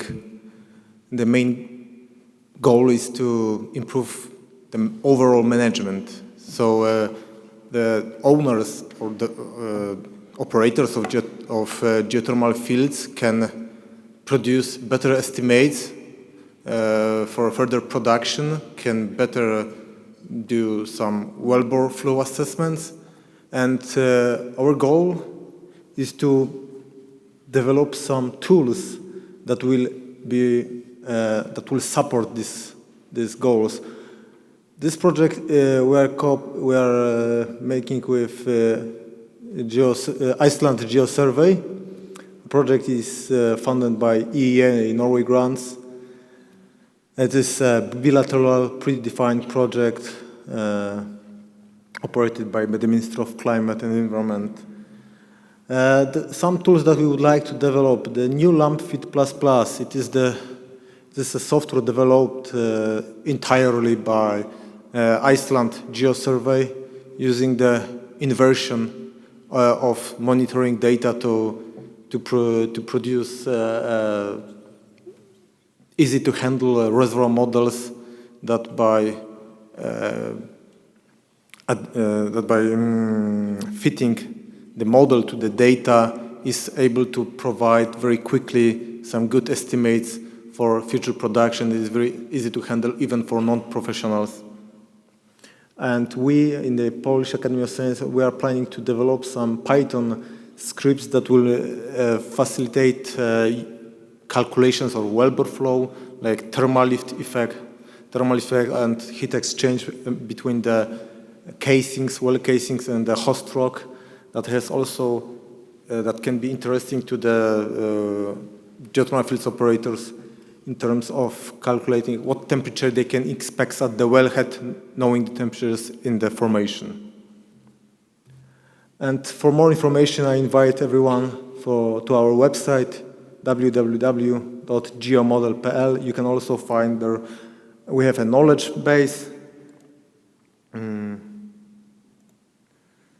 where we provide some also equations that, it is, I would say, a white book, so everyone can see what type of software we are, or what type of scripts we are developing, and can find the mathematical equations behind our work.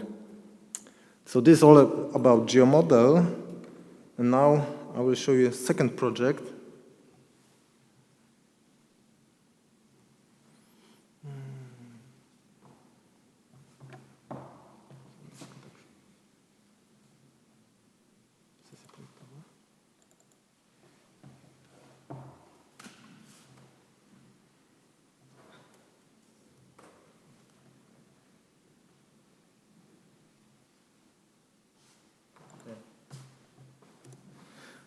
This presentation I will speak on behalf of my colleague, Professor Beata Kępińska. Unfortunately, due to some other circumstances, she couldn't arrive. So I will talk about a project called, the acronym is Key Geothermal. Key Geothermal is a project that many people probably heard about. It is the goal, this project that we were and still are cooperating with Orkustofnun, this National Energy Authority of Iceland. And the goal is to exchange knowledge and also to train people in Poland about how to utilize geothermal energy, to show them the possibilities that the geothermal energy can bring. And the project is mostly focused on developing geothermal energy district heating systems. Not for power production, not for balneology, not for recreation, but mostly to train people, to encourage people, mostly the local governments, to start their journey with geothermal, and we provide them technical support, we exchange knowledge. We have experts from Iceland, and by making workshops and travels to different technical sites, different geothermal facilities, both in Poland and Iceland. We had the opportunity to train over 120 participants. This included 2 days workshops, 1 day technical study visits, 20 lectures, manuals, handbooks we delivered to them. Also, we had 2 groups traveling to Iceland with us, 51 participants from Poland in 2022 and 2023. So they had a chance to visit working installations in Iceland, not only these very high temperatures, but also these low temperature fields that utilize temperatures even lower than we have in Poland, but they are very efficient in Iceland in using using heat in cascades. So they are very efficient in cooling water to very low temperature, and this is something we could learn. And here in this Marek Pawlak is from Konin, was also there in Iceland, and Konin is one of the beneficiaries of this project, because we also delivered technical reports and were able to make for them some technical analysis that can support geothermal development in some cities, and Konin was one of them. I think that says we provide some reports, manuals, handbooks. Project was highly promoted, among others, in the World Geothermal Congress, European Geothermal Congress, Polish Geothermal Congress, and 20 other events. And I think that cooperation in Iceland was very successful, and people were giving us high marks and were really appreciating this opportunity to both to attend these workshops in Poland, but also to travel to Iceland. And people from Iceland were also happy to gain some knowledge and some technical solutions what we are doing in Poland, especially as we are having highly saline brine water. This is something uncommon in Iceland. There is something they can learn from us. Thank you very much. Thank you, Maciek.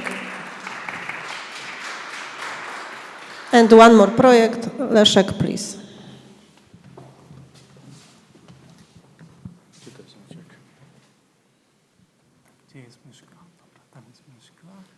So before Maciek will find the presentation, I will tell you a few words about the project. That's the project with the acronym User for Geoenergy, and it's related to other way of thinking, because usually we have a user of energy and we are trying to find a suitable solution in the case of heat source to be able to use that energy. And that project works a bit by a bit different way. So it shows how we can change user to be able to utilize the energy which is supported by energy source. And when we started to realize that project, the typical way of thinking is that's impossible or it's not profitable. But when I ask somebody, did you calculate it? Usually the answer is, no, I didn't, but it isn't profitable. So we did calculations and we showed the results that under certain conditions, it might be profitable to change a bit the requirements of user of energy, and savings can cover financial expenditures required. So if the topic is interesting for you, you may find information about the project. There is the website and QR code.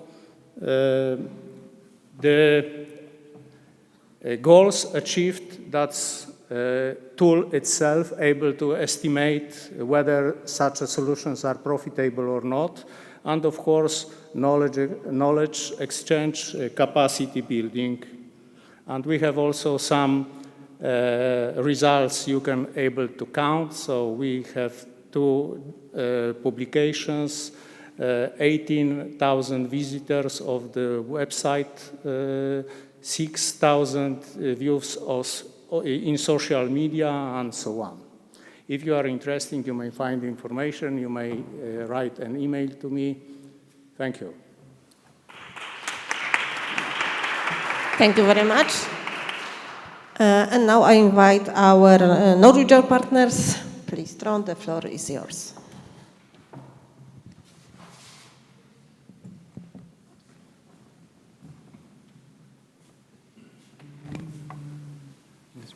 No, thank you so much. So, SINTEF Energy in Norway is not a university. We are a research institute, and all we do is research projects. However, the department that Jakob and I are representing, we do not primarily deal with geothermal energy projects, but we sometimes come across it in various ways, and this is also how we are collaborating in these projects, not via our geothermal energy competence, but via, let's say, more fundamental or niche knowledges, let's say. So this is also represented in what I would bring up from our perspectives in, let's say, adjacent activities or trends seen from our eyes. So we saw the pictures earlier today of the geothermal potential or the geological conditions, the thermal gradients in Norway. They are challenging onshore, and as such, the main competence I think that has been built in Norway on geothermal energy is related to shallower systems, a lot of ground source heat pumps. I think Björn could talk well based on this for a long time. My point is that this is a well-considered and a very valid and interesting and smart utilization of boreholes and geothermal energy in Norway. That brings us over to the next bullet. The thought about using, we saw that the temperature conditions in the Norwegian offshore shelf were much better. And a lot of people apparently are aware that there are 7,000 oil and gas wells drilled in the North Sea, and this cost, according to Hexagon, some million euros per day or whatever it was to drill. So I mean, that's people are thinking, what if we could use this again? And for some reason, my name is linked to geothermal energy in SINTEF, and I get a lot, and I don't primarily work with geothermal energy, that's the point, but the main contacts I get from outside SINTEF is recently has been related to this. So I can't really show projects because they are not public projects, but we have some projects on this, and we do a lot of more, let's say, public guiding without actually wanting to have a project, because not all ideas, we don't take money just to take money, we also want to believe in the idea a little bit, I think. Yeah, I guess that's the main point. It has caught a lot of public interest. I think Björn showed it earlier today in this Norwegian introduction. We have been used to, for many decades, with very stable and very low electricity prices. Maybe, yeah, not 162 euros per megawatt hour that you showed, but maybe 1/5 of that or 1/4 of that or something like that. So, but in the last few years, since maybe particularly 2020, 2021 and so on, the prices has become really volatile, periods with really high expenses, and so there is a lot of gained interest on a consumer level about electricity prices and generating more electric power also in Norway. And it seems we will need a lot more electric power from all sources in the future, even though we have been, let's say, spoiled by having hydropower for decades. So that brings us over to something I can talk about. I don't have a lot of geothermal projects to show, but what we are working on Jakob's side, during this project and other fundamental projects, there's been built up extensive research infrastructure for measuring fluid properties of CO2 and CO2 mixtures. Carbon capture and storage, certainly the CO2 capture part is the main focus of our entire department, and that is all aspects from modeling to techno-economy.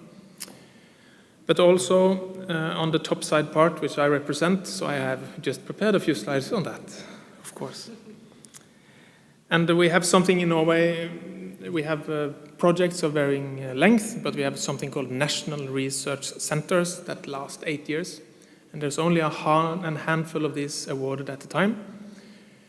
And on the topic of industrial energy efficiency, which I guess all the aspects of topside systems will be sorting under here in some capacity. We had this called HIF. And this is a large center with many partners, and we are covering topics from working fluids to cycles, which is basically topside systems. And we did a lot of the heavy lifting in model development through such programs. This is this is a place for a lot of competence building internally and establishing a modeling framework and lab infrastructure so we can use it quite quickly in projects like this, where we have to suddenly integrate a geothermal model somehow into our heat exchanger program. But this is now finishing this year, so we are, of course, have applied for a continuation, which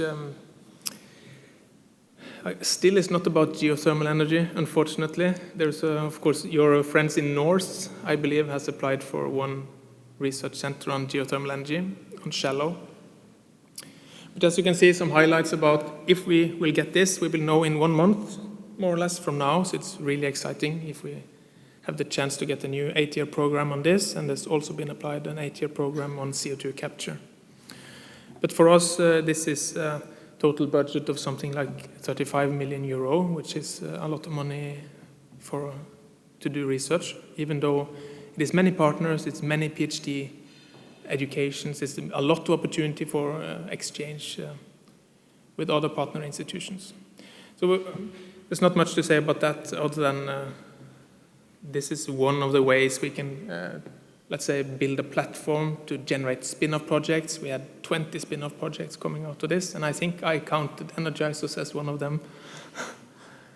Yeah, and thematically it's quite similar, but now instead of looking for, let's say that we try to think that energy efficiency would be a standalone solution.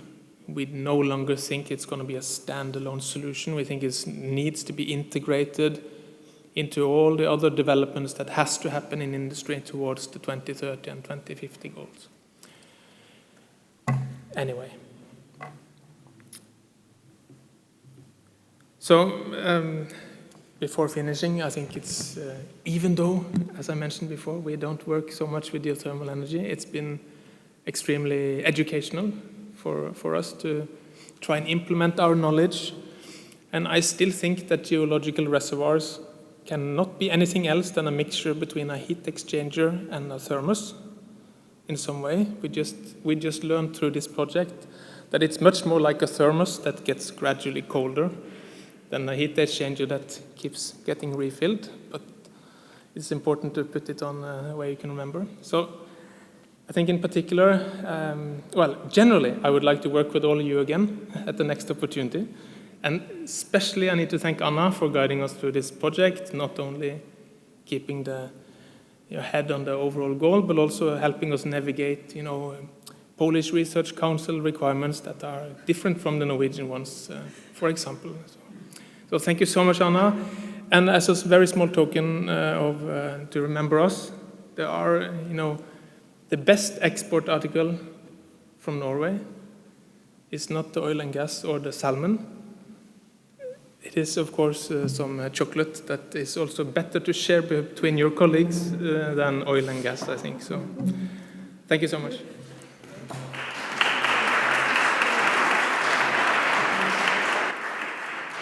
Thank you very much for this kind words. It's really nice to hear that.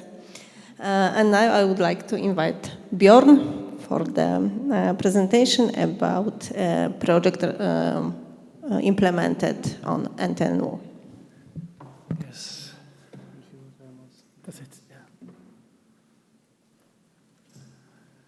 Yes, thank you.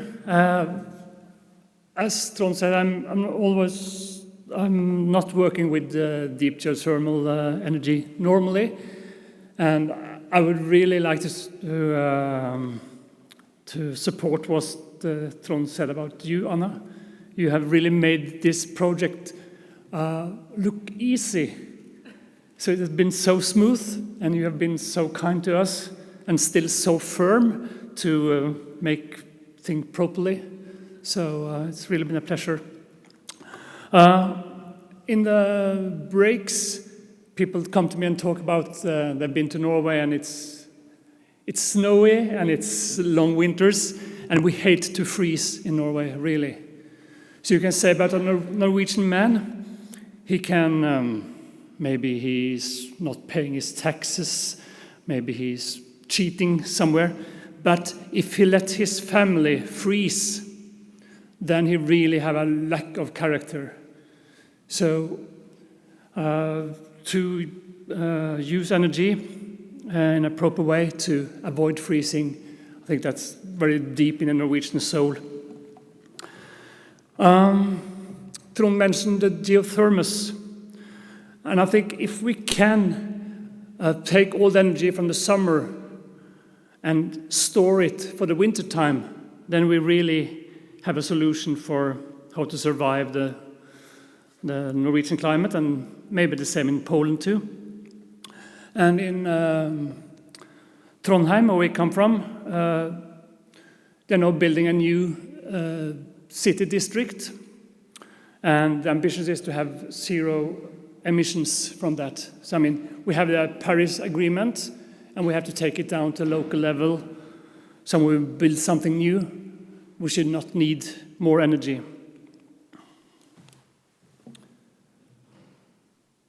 So this is previously an industry and harbor area, and it will now be rebuilt for offices and residences for around 5,000 persons. So when we think about green energy, we very often think about solar cells and energy production, and that's of course could be a good idea. But the maximum effect is in the summertime when we really don't need it. And then in that case, they're thinking about have solar cells on about 50% of the roofs and the walls to make 14, 15 gigawatt hours per year. And then you have to export it. So it could be a good thing, but the price of solar energy in the summer or electricity in the summer, it is very low. And also the buildings themselves, to make a proper constellation is a challenge. Who will get a view, and you will get a battle of the roofs. Should it be used for energy production, as green roofs, as terraces, or technical installations? And you can see here a building. It will make shadows for those behind. So the efficiency of solar cells, it's a challenge. In the municipality of Drammen, further south, they have done a successful project on what they call the geothermos, summer heat for winter utilization. And so I was borrowing this nice drawing just to show how you can take the heat from the sun in the summer and store it in the ground, just in boreholes. And the rock is excellent for storing heat. In Norway, we've used to have fire stoves with a stone on the top. So during the night, the stone, or during the day, the stone has collected heat, which is then spreading to the house during the night.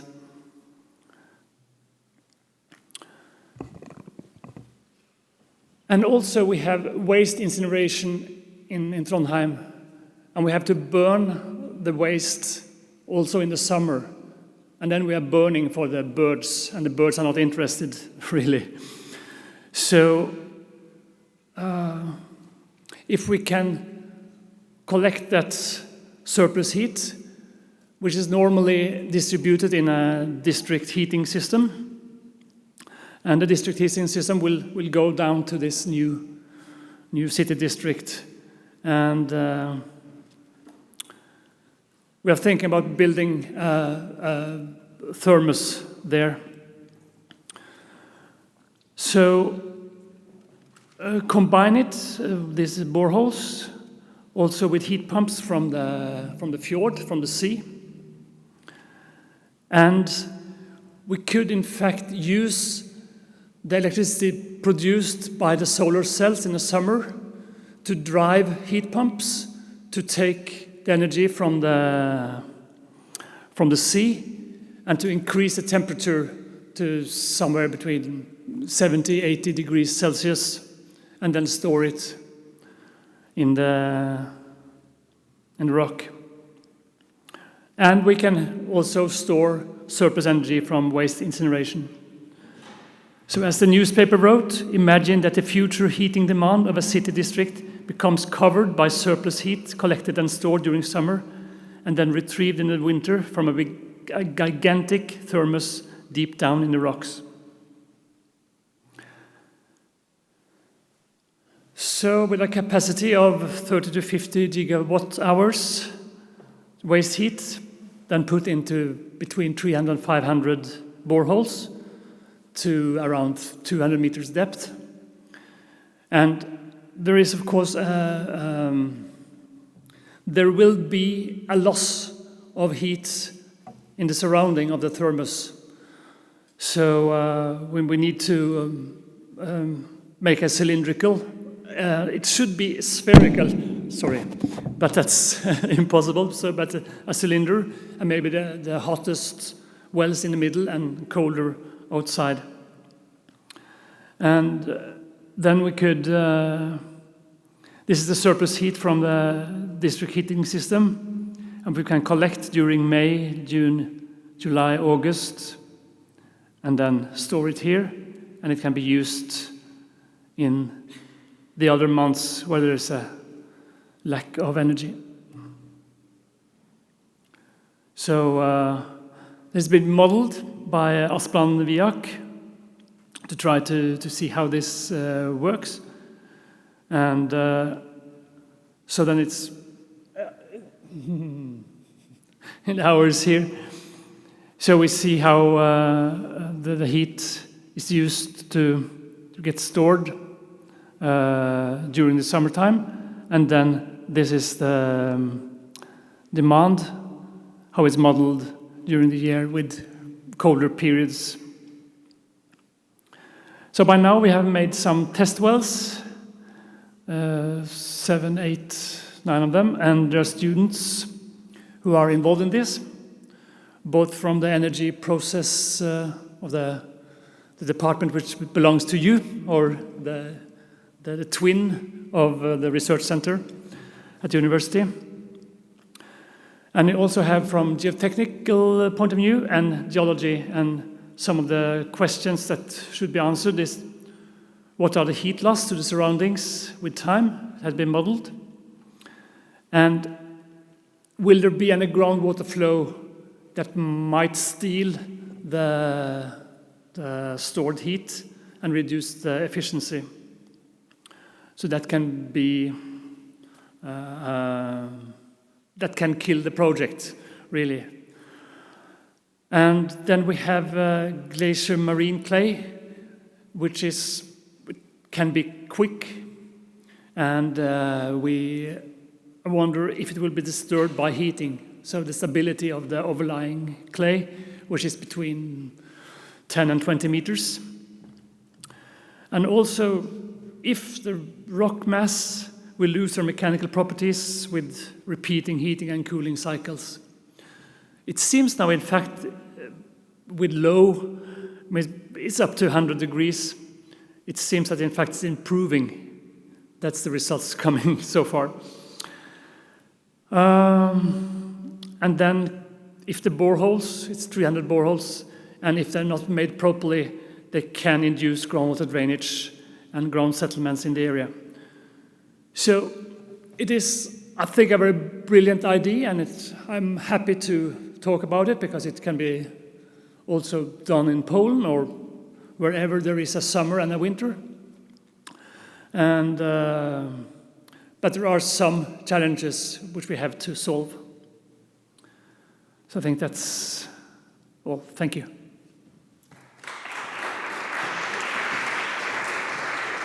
Thank you, Björn, for your presentation.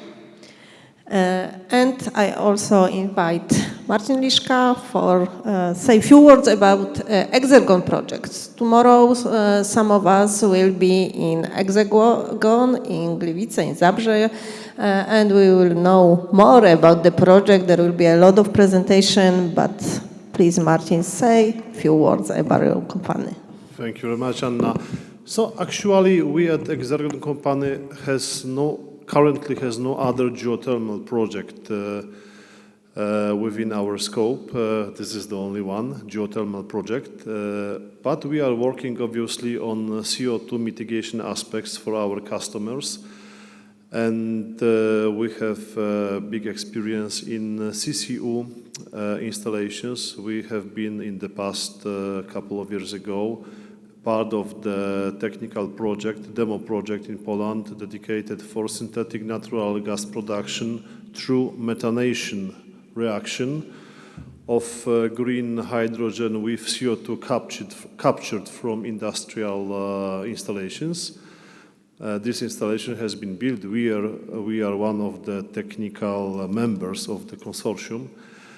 And we are doing a lot of services for our customers related to design and optimization of similar installations, also for capturing CO2 from chemical installations, for example, those for ammonia and hydrogen production from natural gas. The CO2 is captured not necessarily from the CCS reasons. It is just a part of the process. So we are very active, obviously, on the commercial side in these areas of CCS and CCU activities, and we are very open for any other interesting research projects where we may be involved.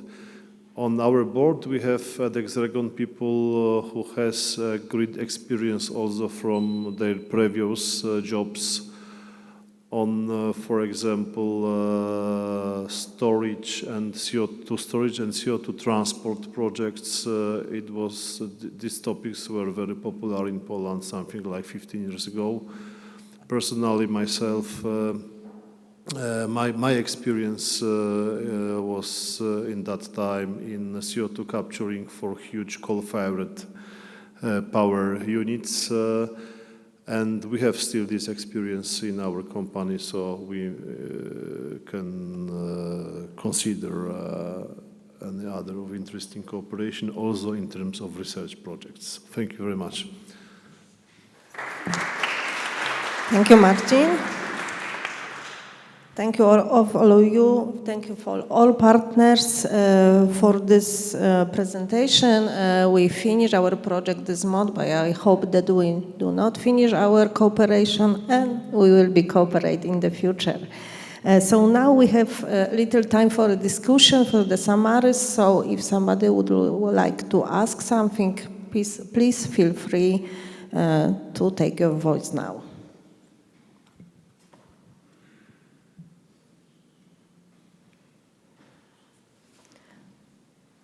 No, I think that everything is clear.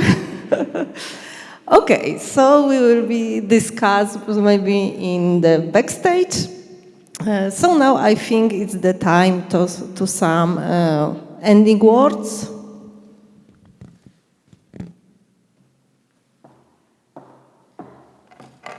So just short words to the end to this conference, but before I close today's conference, I would like again thank very much to all of you for participating in this conference, in today's events. I'm very pleased that you came to our events, and I would like to thank all project partners for their excellent cooperation during this project. I would also like to thank the entire AGH team for their involvement in this project and support me during this EnerGizerS project work. Thank you for all members of our consortium. It was really a pleasure to work with you through this time. I also would thanks to young scientists, to Maciek, to Magda one more, and other persons. And of course, special thanks to Ania, which supported me all the time. So many thanks to you, Ania. So we are ending this conference today, but the EnerGizerS project is still not over. We have last month of the project. And then, before us, it's still preparation on the final report. Let's also remember that we need to find that in 5 years we will check whether the result of our work will reflected in our countries. I also very much hope that our cooperation will be last. So thank you very much for the cooperation, for the being here today. So I hereby close today's conference, and I would like to invite you to room 260 in the second floor of this building to a hot meal buffet and backstage discussion. Thank you very much.